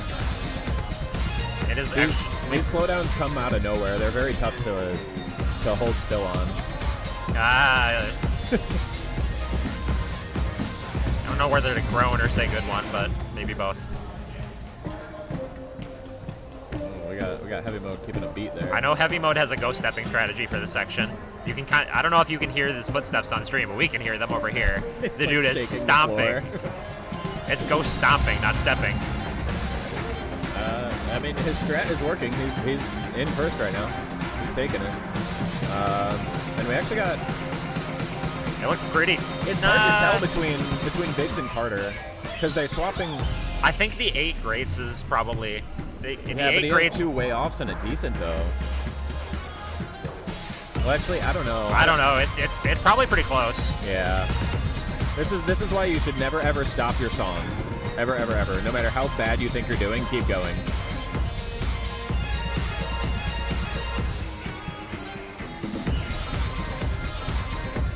Ooh. There's an interesting slowdown here too because this last slowdown is not like the first 3. Ooh. Okay. All right. Looks like they got it. Looks like Heavy Mode takes that one. pretty comfortably. But who is it between Carter and Biggs? That might actually matter. 91 It's and 92. Carter. Wow. Not by much. Wow, Biggs wow, with a really good showing. I think that's going to be probably heavy mode and I think it's Carter and heavy moving mode, on. Yeah. We're gonna hear the TO announce it officially shortly, but so far it looks like heavy mode and Carter. I think maybe we can convince Pat to come over here and do a little post-match interview. I think he's probably gonna be pretty happy to be advancing. Oh yeah, absolutely. At first. That means it's you two. Yeah, then, right? yeah. So I know That'd I be know sick. he might want to hop on and we can talk some smack for y'all for a minute. We're trying to. I think they're figuring out who. Yeah, Biggs well, versus we'll Carter. we'll go see if we can get him. Just a second. We got to wait for them to announce. Oh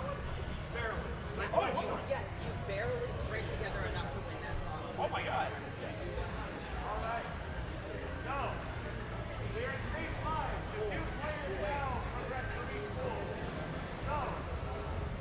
In order, we have our pool winner, Heavy Mode, who will be Heavy mode confirmed winner.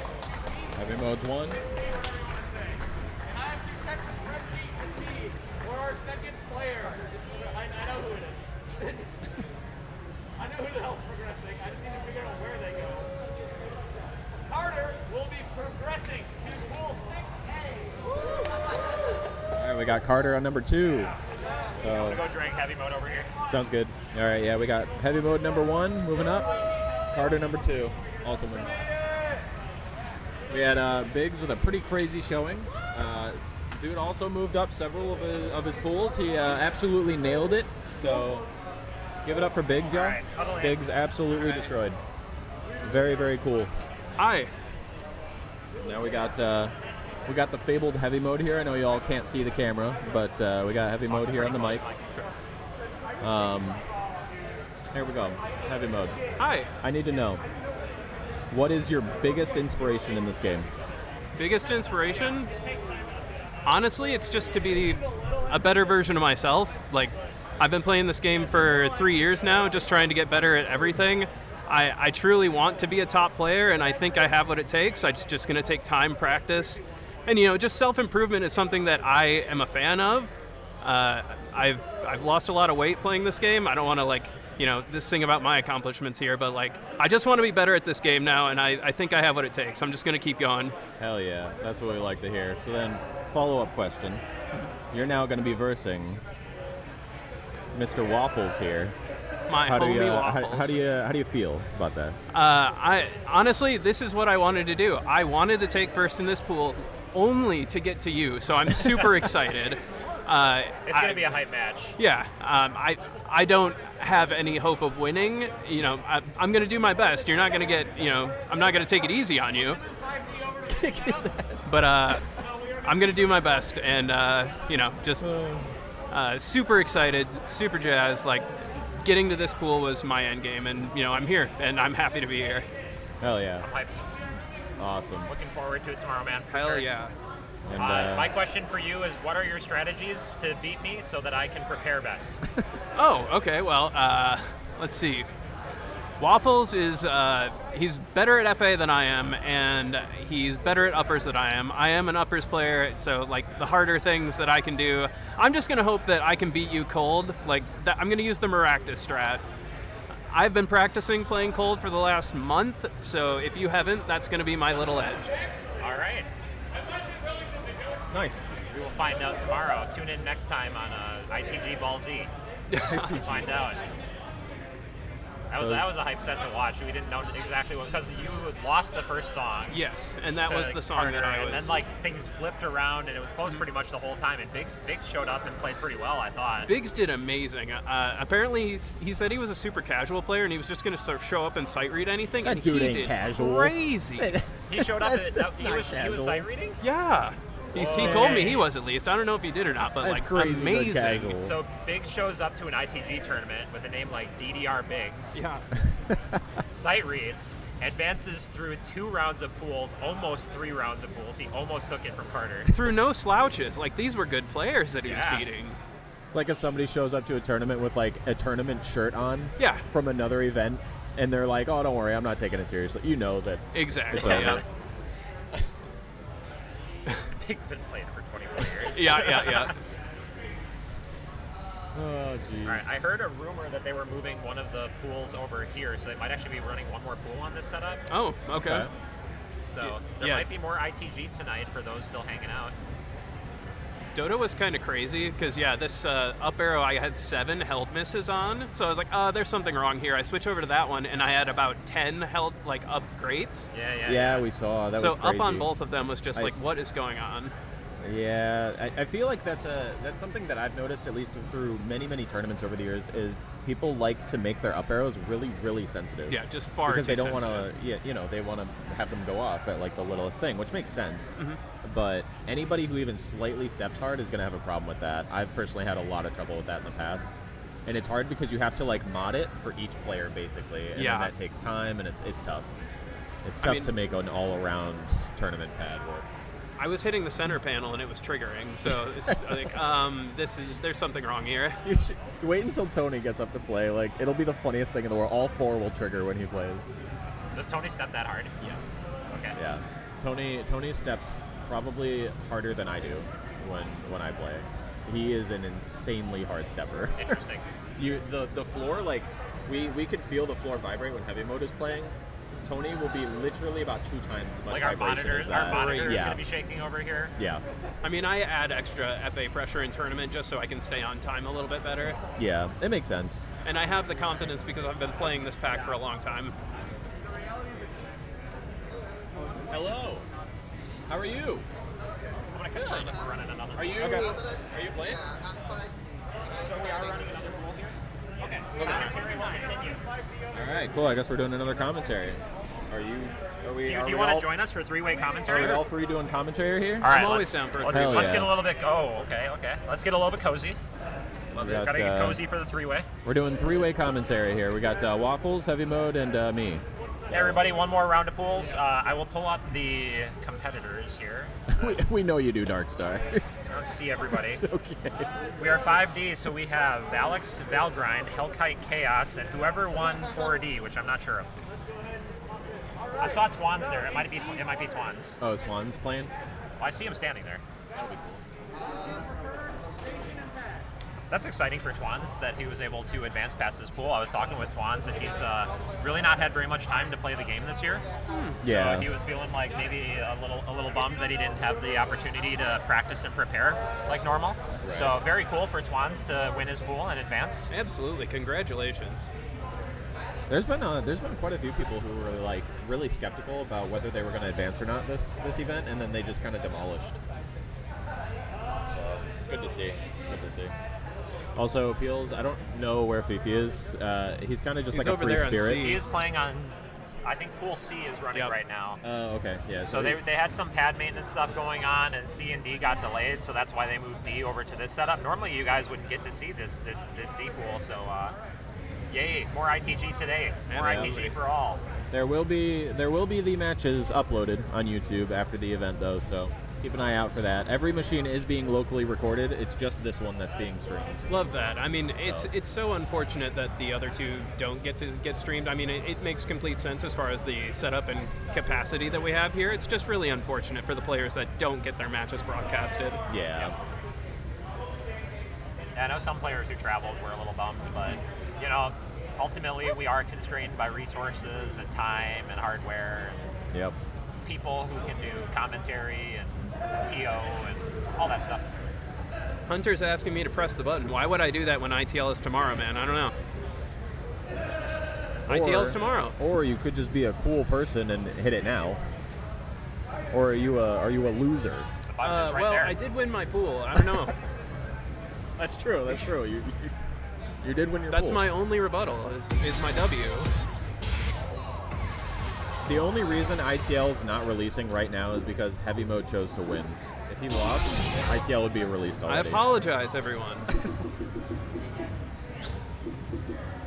Who we got? Hellkite, Twans, was it? Hellkite, Twans, Valix, and Valgrind. This is going to be an interesting pool. I expect it. It's really hard to say. It's going to. These players feel pretty evenly matched to me. I know Hellkite has been a little bit sick on and off lately. I think Hellkite's at a little bit of a disadvantage. So Hellkite, I think, is going to do maybe be a little bit more reliant on the card draw. Yeah. He had mentioned that his stamina was a problem right now, so I mean, unless he gets some, 5s and 6, like easy 6s, I think that he might have a problem with uppers too. I feel like the volume of these machines have turned up exponentially since we started commentating. That is my fault. I turned both of the setups up. As you should. Yeah. We're here to play dance games, not struggle to listen to music while moving our feet, right? Yep. We want to dance. Yep. We want to hear the music. 100%. First time I've seen Valix's face, yeah. Valix is a very, very skilled player. They're incredibly good. I feel like this whole pool here is just a very big wild card. Every single one of these players is a wild card. It's just who wants to show up today. Yep. Yeah, like I look at the players seeded into round 5, and I'm like sitting in round 6 being like, shoot, I've lost to many of those players seeded into round 5 in tournament before. This event is just so stacked, and it's hard to like guess who's going to show up and perform, right?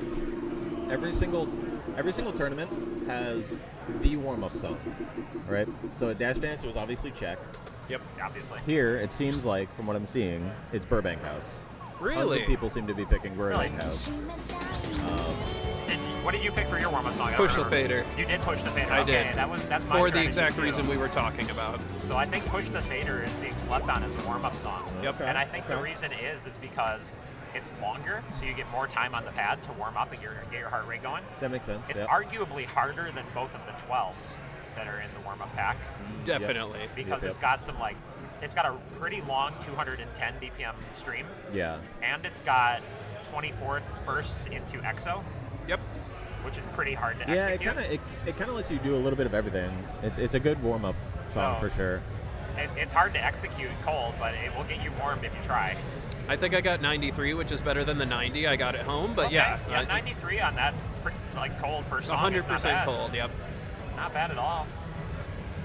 But it did exactly what I had hoped. It got my heart rate up there, just like you were saying.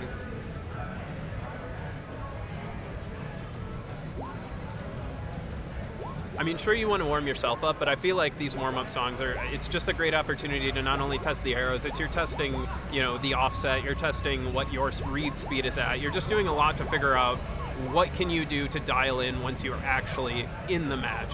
Yeah, it's a lot to figure out in one song. What do we have on the bottom left? Oh, is that Hellkite? Yeah. Must be, yeah.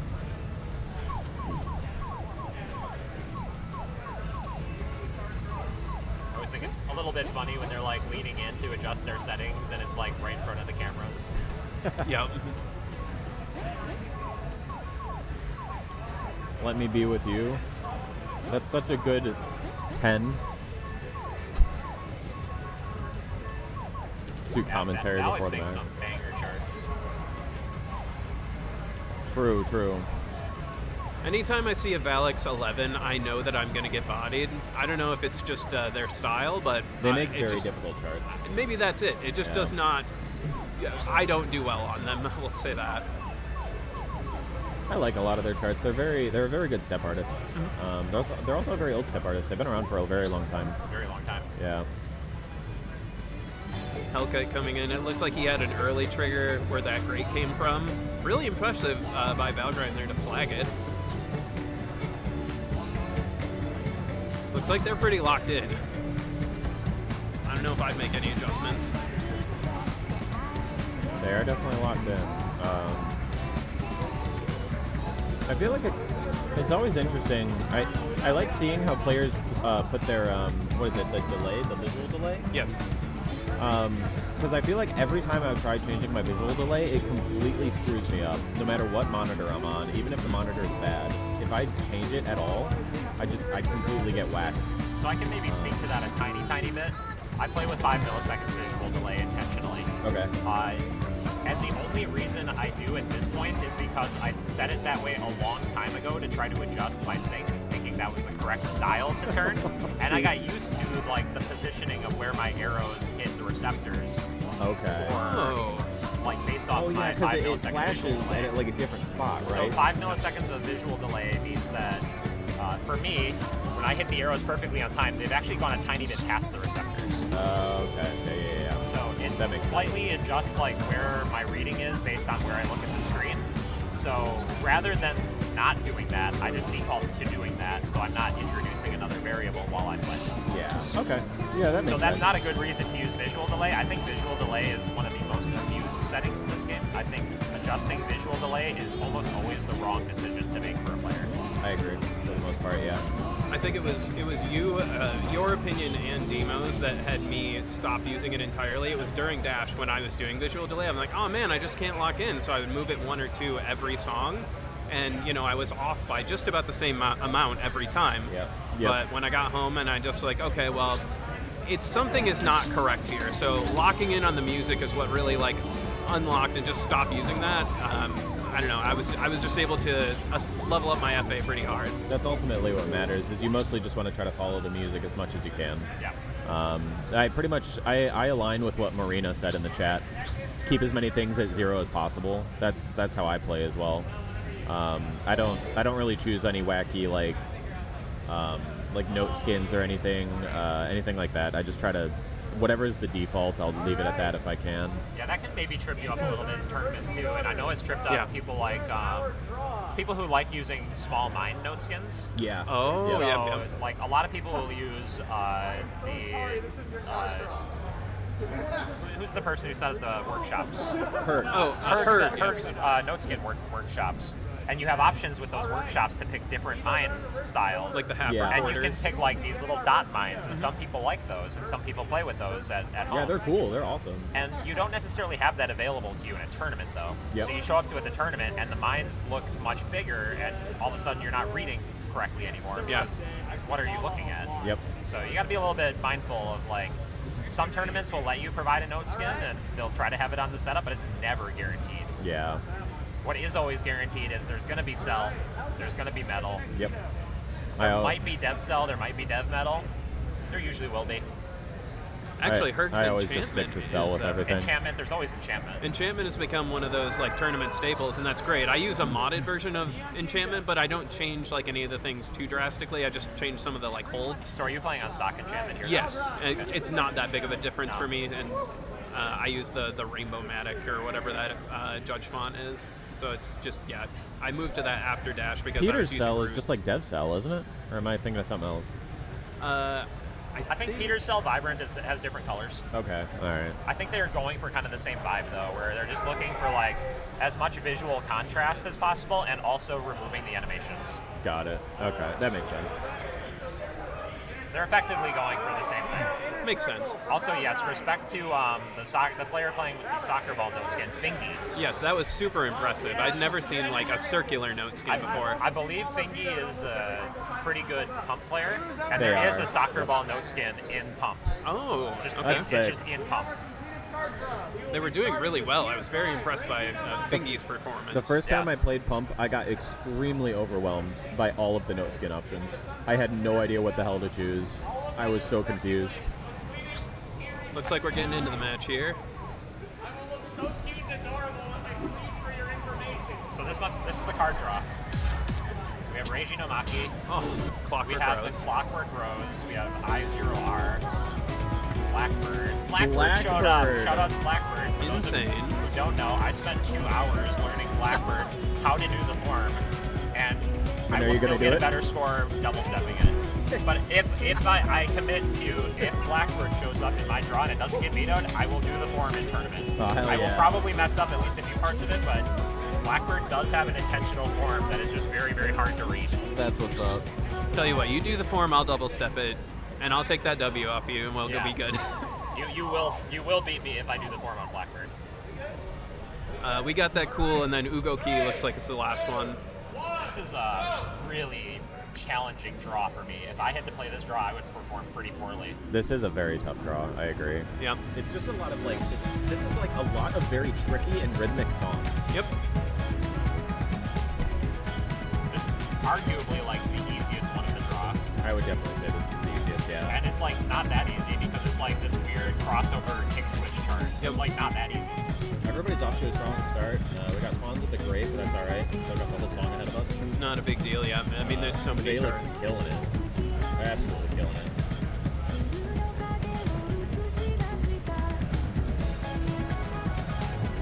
Yeah, my gut was gonna say based on I saw Valix play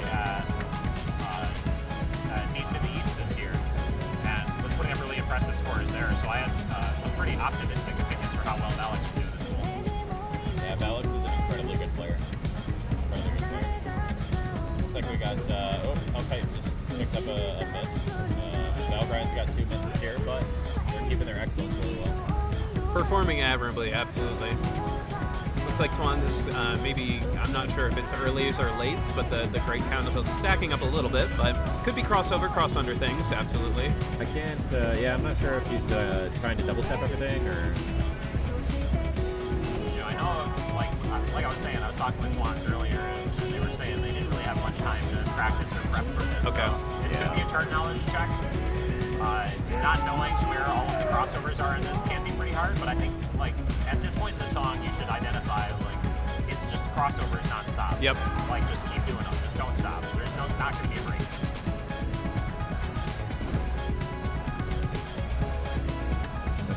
Looks like Valix did trip up a little bit there, but I think they're so far ahead at this point that it's doesn't really matter. We've got this pattern repeating just probably twice more, and then some holds on quarters or measure. It's kind of hard to tell with the other three, like who's actually in the lead. I think it's Valgrind. I think Twans is last. Yeah, that's pretty high. I think Valgrind's second. Excuse me, a great count. 98-36. I know really Hellkite nice. will actually be pretty happy with this. Hellkite was saying his goal was to not get last in every song. Just because, Hellkite came down with the flu a few weeks ago and hasn't really been like in a position to play as much as they would like and stay in peak physical condition. So I was sad about that when he came into the stream one day because he was practicing and then he said he got sick and I was like, man, come on. He can't catch a break. He can't. I think it was also C also got sick. So did Demo. Right so before. Unfortunate. Like everyone was just getting sick. I was sick 2 weeks ago too. Yeah. Everybody, man. It's just going around. There's some stuff going around. For sure. It was a good first match. Yeah. Solid. Still respectable scores all around. I mean, even 94 is, this is not an easy chart.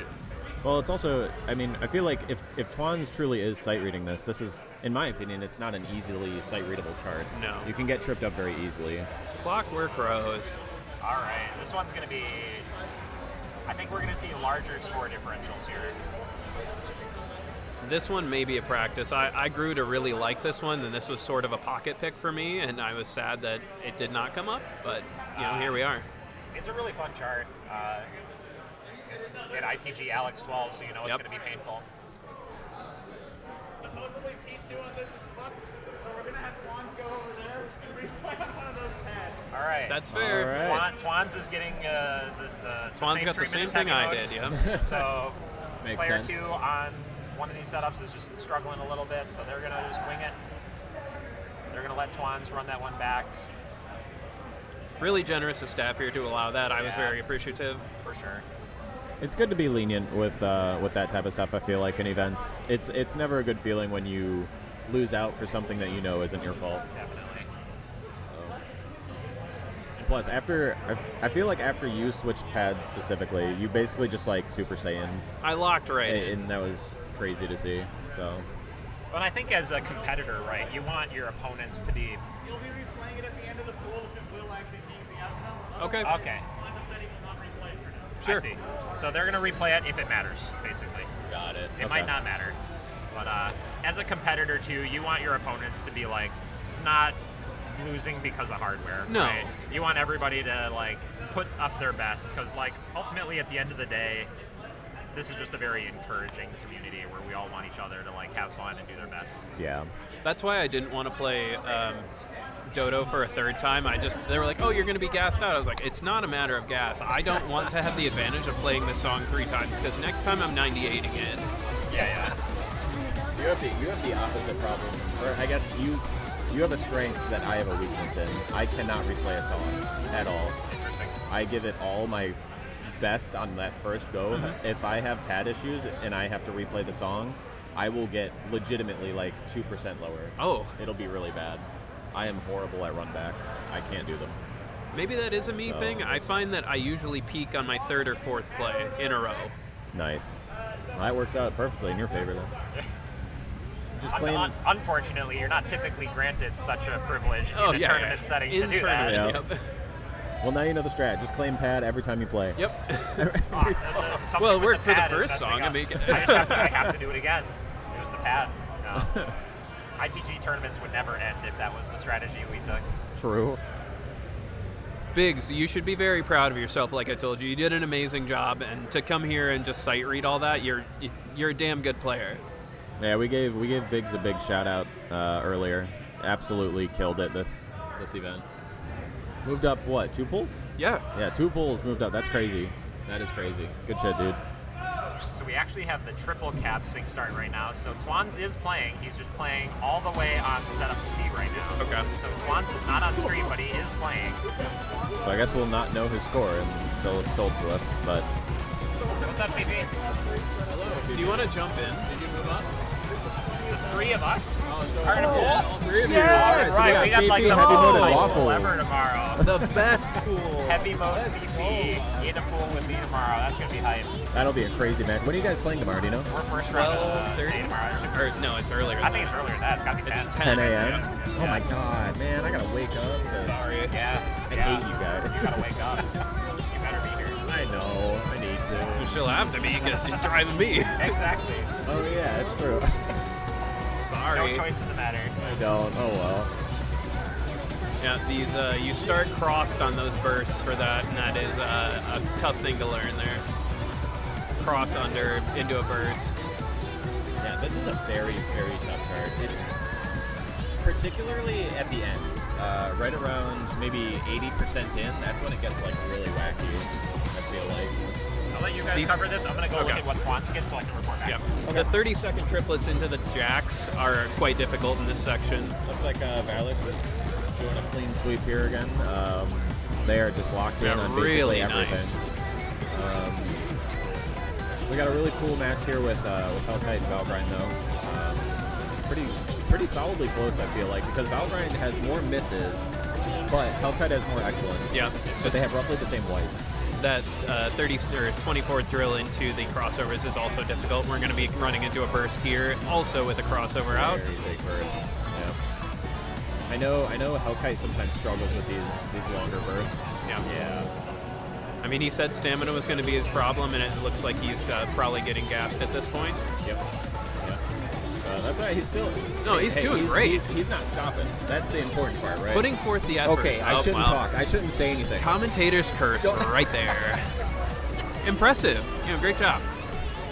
He killed it. He met his own expectation. He knew that this was going to be hard. I mean, to be fair, this also is not the end of the pool. No, absolutely. This is song 2. 1, 2. Yeah, there's 4 more songs. So. Yeah, he's saving his energy. He's got the strat. Yeah. I think that's an important strat, actually, is to know when to stop playing. Impressive score, Valix. Juan's got 93.42. 93.42. So that puts him in 3rd place, this song. I think my PB on this is only 97.4, so, I mean, Valix nearly hit my PB. Gross. Yeah. That's a good score on the song. I'm not terribly. I think it's actually the correct play for Hellkite to maybe just like walk off there a little bit. He probably should have done it a little bit earlier, because I know like Hellkite is mostly concerned about his endurance holding up for the pool. I think Hellkite will shine on the 3rd song and the 5th song specifically. Yeah. I think Hellkite does good on We Got That Cool. Yep. I think Hellkite can do good on Blackbird. It's really just a matter of how much he knows it. I don't know how much he practiced it. That's the problem. It's mostly about knowing the rhythms more than anything else, I feel. Because if you're just double stepping it, it's not terribly difficult. No. If Hellkite gets the appropriate time to rest here, like if he can have 30 seconds or a minute, he's going to come back stronger. And it might help his FA in the long run because he's going to be at that tired state. Yeah, I think as a competitor, you take the rest here if you feel like you need it. Like, I don't know if there's like a strict time for how much rest we're allotted between songs, but I think like it's not unreasonable to say, give me 30 seconds, Absolutely. Yeah, usually they don't care about that. They ask both setups if you're ready, so I mean, if you're not ready, tell them. Just say no. Take your time. Yeah, obviously there's like an upper limit. Like you can't take 10 minutes. Bring an air mattress. Blow it up here. Take a nap next to the pad real quick after your song or between every song. Oh, they have a mic here now? What the heck?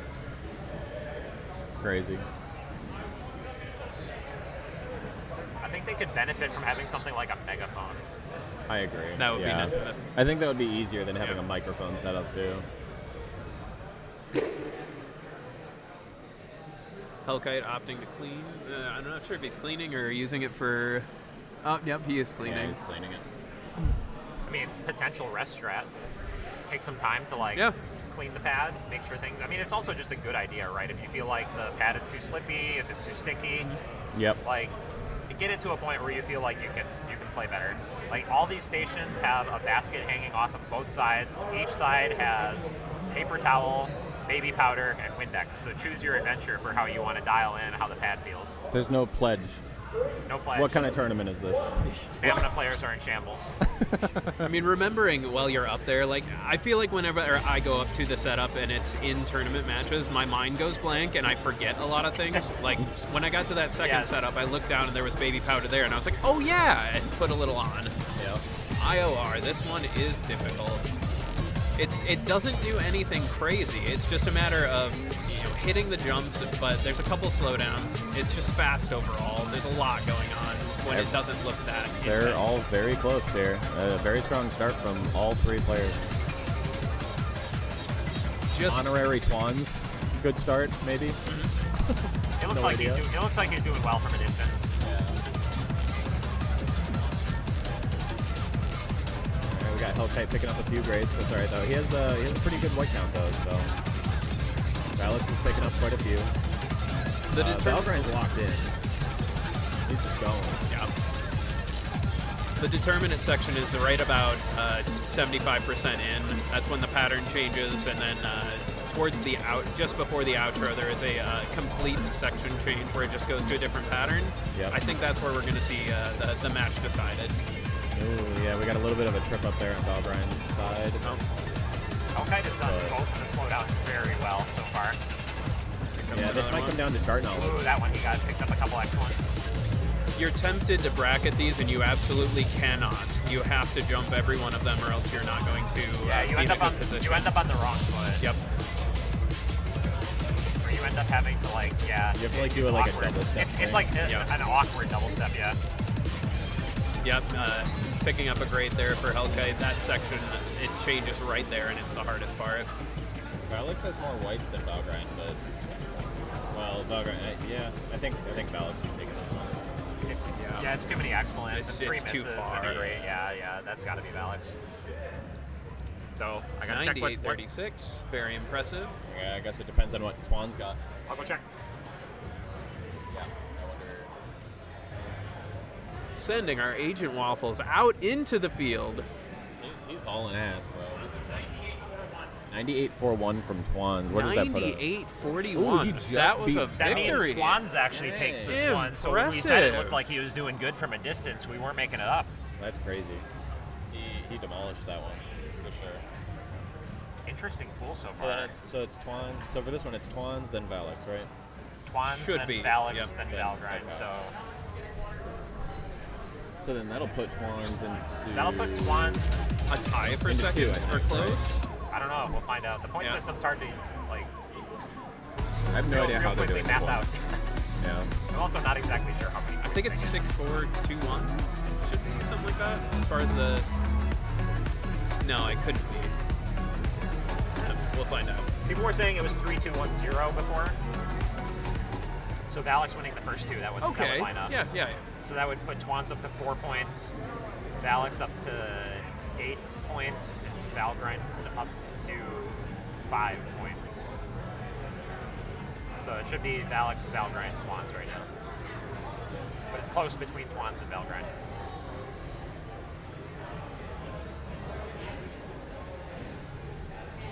Yeah, ha, Dark Star. We made that joke like an hour ago. It's old now.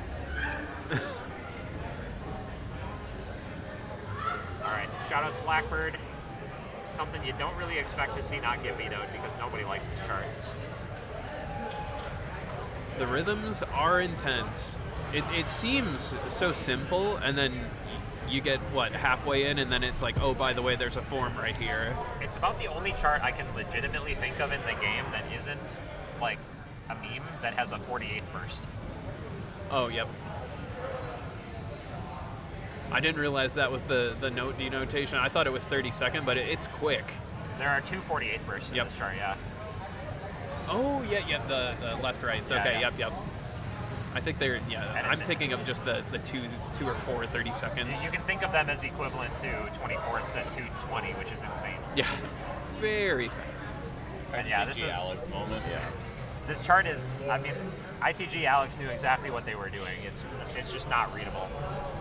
Yeah. So if you want to learn the tech, you got to study it. The legacy continues. I think it'll continue for quite a hot minute. As it should.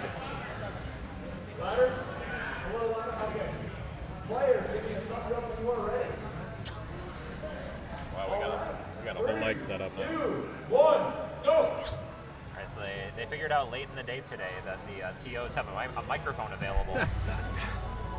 Only took until pool 5 to talk to the crowd, but they're ready for tomorrow now. It's a work in progress, man. Hey, these are volunteer efforts where we're all just kind of figuring things out on the fly. So. Yep. So far, it's been very fun. It's been a cool event. Everybody seems to be having a good time, so it's what matters most. Definitely. Good, crazy good start from Valgrind. Yeah, that's. Valix there is it not is. far behind. That's what oh we're my talking god! about. Yeah, there's the first 24th verse. The second one's Valgrind the break. full blued that. That's nutty. Yeah, Hellkite and Valix completely tied basically. Valgrind holding quad still. Very hard to hold quad with those 48 verses. That is insane. First, picking up the first Commentator's excellent. curse again. No one's squatting Blackbird. Come on. Ooh, Yeah, okay. I think there's one quad in I the was world thinking. on this. Or maybe two. Like, there's not many quads in the world on this chart.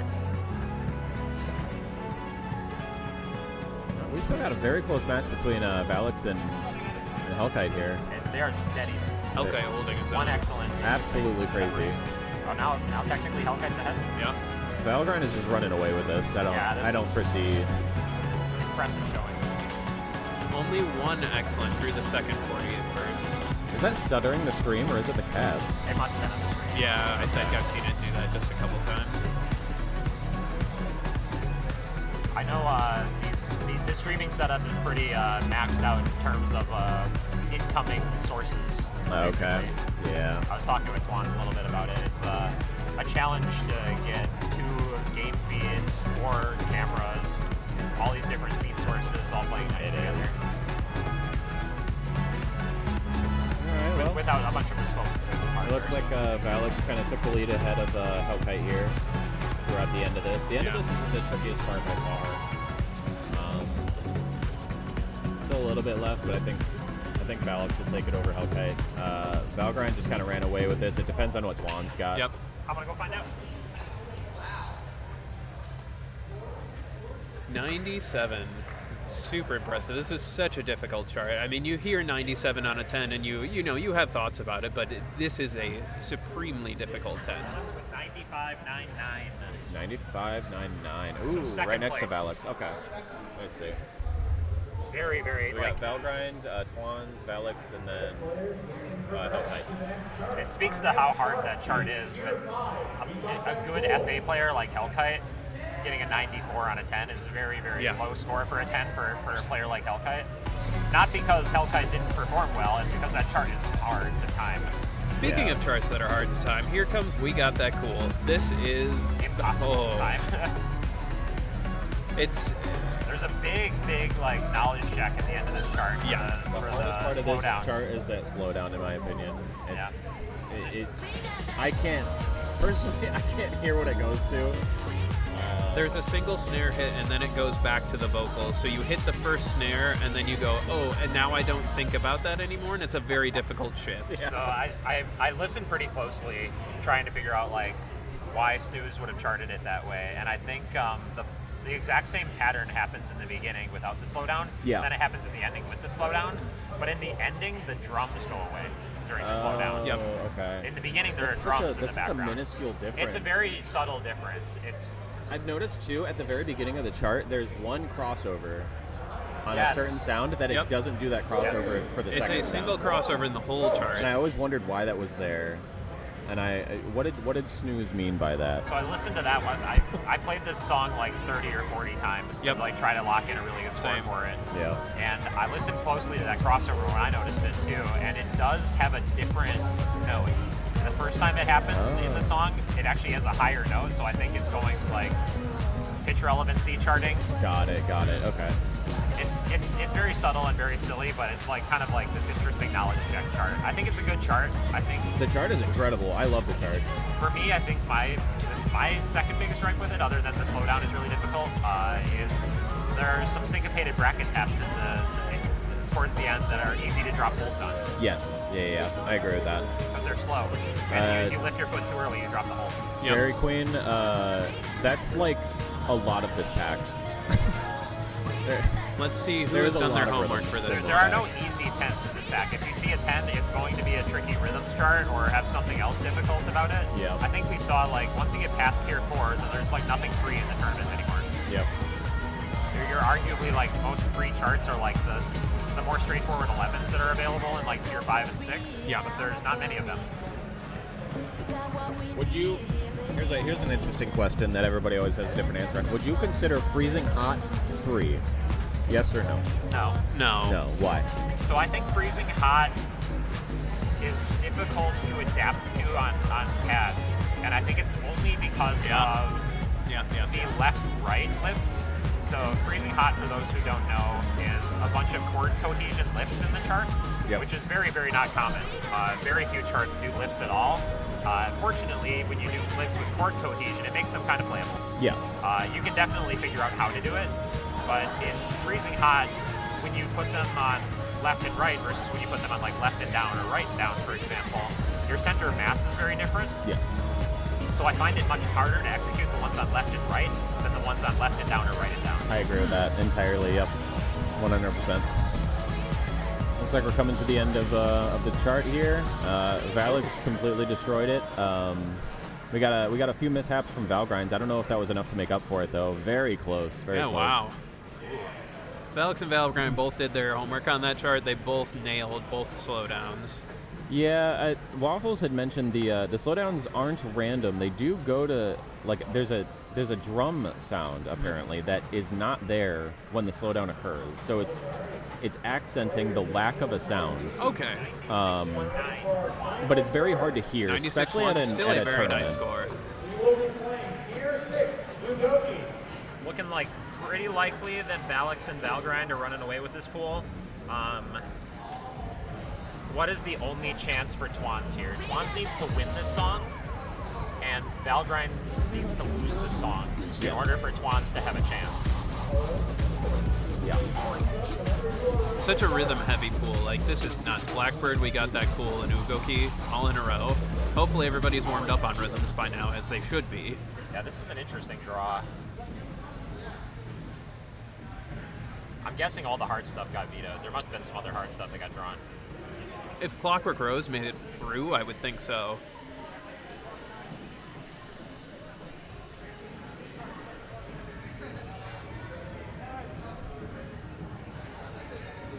I think there's a good amount of players. I think there's something to be said too with what's going on in the chat right now. There's a good amount of players out there who strictly only play on CMod, and with events going towards the XMod only sort of deal, there's going to be a lot of older charts that people kind of get jump scared by. Yeah. That they're so used to, and then they'll see like, oh, that has a slowdown there I never knew about. Hi, I'm a lot of people. Yeah. It'll change their perception of a chart that they used to have. So it's an interesting dynamic. Yeah, I'd be interested in hearing from somebody who like really knew that chart well, but had only played it on CMod before, and what they think of it after like. Yeah, so a couple runs. I've played. We got that cool in many events at this point. Oh, it's definitely. And so basically, that. Yeah. Your feeling on it is that it's like, is it just like a knowledge check or what now? I mean, I agree with it. I think it's a good slowdown. I probably wouldn't have started it myself. Is probably the best way to put it. I don't think the slowdown is like emphasis enough to warrant it. But getting into Ugoki here, we've got. You're fighting a battle between the teals and the 20 or 12 and 24s, the purples there. I think Valix knows this one pretty well, if I recall. Mostly because Ugoki's been in, I think, quite a lot of tournaments now. This is a pretty like classic, been around the loop kind of chart for sure. Yeah. It's actually pretty darn close between Valix and Valgrind right now. Hellkite's got pretty good score, but the white count's a little high. Yep. And that great. Ooh, we got Valix with a great now too. He picked up quite a few excellence. I think maybe just a I think it's actually probably section. really close between Hellkite and Valix right now. Yeah, I think Valgrind's kind of running away with it now, as long as they can stay locked in till the end. Yeah, the slow or not the slowdown, the section with the mines where you're kind of tapping. That's going to be the determinant section we've got here. the mine dodge section coming Here up it right is. here. Do you actually jump for those, or do you do an ankle pivot for those? I jump, but I do a center tap, so maybe it is sort of like an ankle pivot, I guess. Okay. It's always interesting to see how different players miss those mines. I tap and I just lift my toe. Yeah, that's how I do So it too. I stay planted on the pad. I don't jump. Yep. But I also just kind of lift my heel or my toe to get off the mine. Yeah. And if I hit the mine, not a big deal. It's -2 points, Yeah. whereas a white is -1 point. So you don't lose too much for hitting mine. Yeah, I think I have heels planted, and then I'm like tapping Ooh. on. Oh, we got a tie. Ooh. First tie we've seen on stream. At least I've seen on stream. Impressive. Valix and Valgrind with the tie. Wait a minute. Let's see what Twan's got. It's possible we have a three-way tie here. Twan's is saying 97.5 as well. Let's check this out. No way they got a three-way tie. There's no way. Let's see. A three-way tie confirmed. 97.5 by 3 players. Super impressive. Three-way EX score tie is wild. Insane. That never happens. A three-way tie. Is this the first tournament where there's been a three-way tie? Because I've of the never gauntlet? seen a three-way tie before. Yeah, me neither. At least not What are that they I know going of. to do? Do they just do another That's draw? crazy. History in the making here. They just give them each of the players 3 points. I don't know. What a weird commentator's curse. Wow. Just handing out Yeah, three-ways, the second you guys are in for we're in apparently for a big treat today. 2 3-ways in one night. Can somebody hand me my pants? That's all. Oh yeah, they're over there on the floor. Okay, thank you. I threw them that way for you. We're going to see what happens here. All right, Valix and Valgrind progress. It looks like they gave 3 points to each of the players who got a three-way tie, so they all tied for first. Makes sense. That's great. I think that is the first three-way tie I've seen in a tournament, so that's sick. That's awesome. On Ugoki of all. Of all the things to do a three-way tie on, there's so much random stuff in Ugoki to that'll cause you to drop score.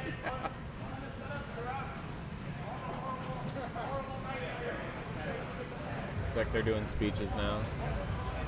Little statements of what's happening tomorrow, I think. Maybe. All right, so for those of you who are, I think we're done with matches today. I believe we are. So I hope we've got an announcement. All right. Yep, we got to get out of here. So that's it for the stream today, everybody. Thanks all for hanging out. 10 a.m. Central Time tomorrow morning. We are back with round 6, all the way through finals. All of that's happening tomorrow. That's 11 a.m. Eastern Time, 8 a.m. Pacific Time. I don't know what time that is in Europe. If you're in Europe, probably starts early to mid-afternoon. And tomorrow, yeah, something's happening tomorrow. Is ITL tomorrow? Depends on if heavy mode presses the button or not. Well, heavy mode. Should I press the button, Chad? What are we thinking here? Does everybody want ITL tomorrow, or do we want to watch Top 8? What do we want to do here? You have to lose your match purposely tomorrow for ITL to release. Okay, well, that's not going to happen. Sorry. Yeah, it turns out since Heavy Mode's the only person that can push the button, Heavy Mode's going all the way to Top 8, baby. Hell yeah. So the button ain't getting pressed tomorrow. Sorry. Alright. But what if we pressed it today? Nah, illegal, actually. Carter yelled at us to get out of here in 5 minutes, so I'm going to sign off. Appreciate y'all hanging out. RIP is a great time. Happy everybody's in chat, and I hope you all are having a good time watching it. Yeah, what Waffle said, 10 a.m. tomorrow. It's going to be a crazy match. See you Hope then. you all have a fantastic night. Bye, everybody.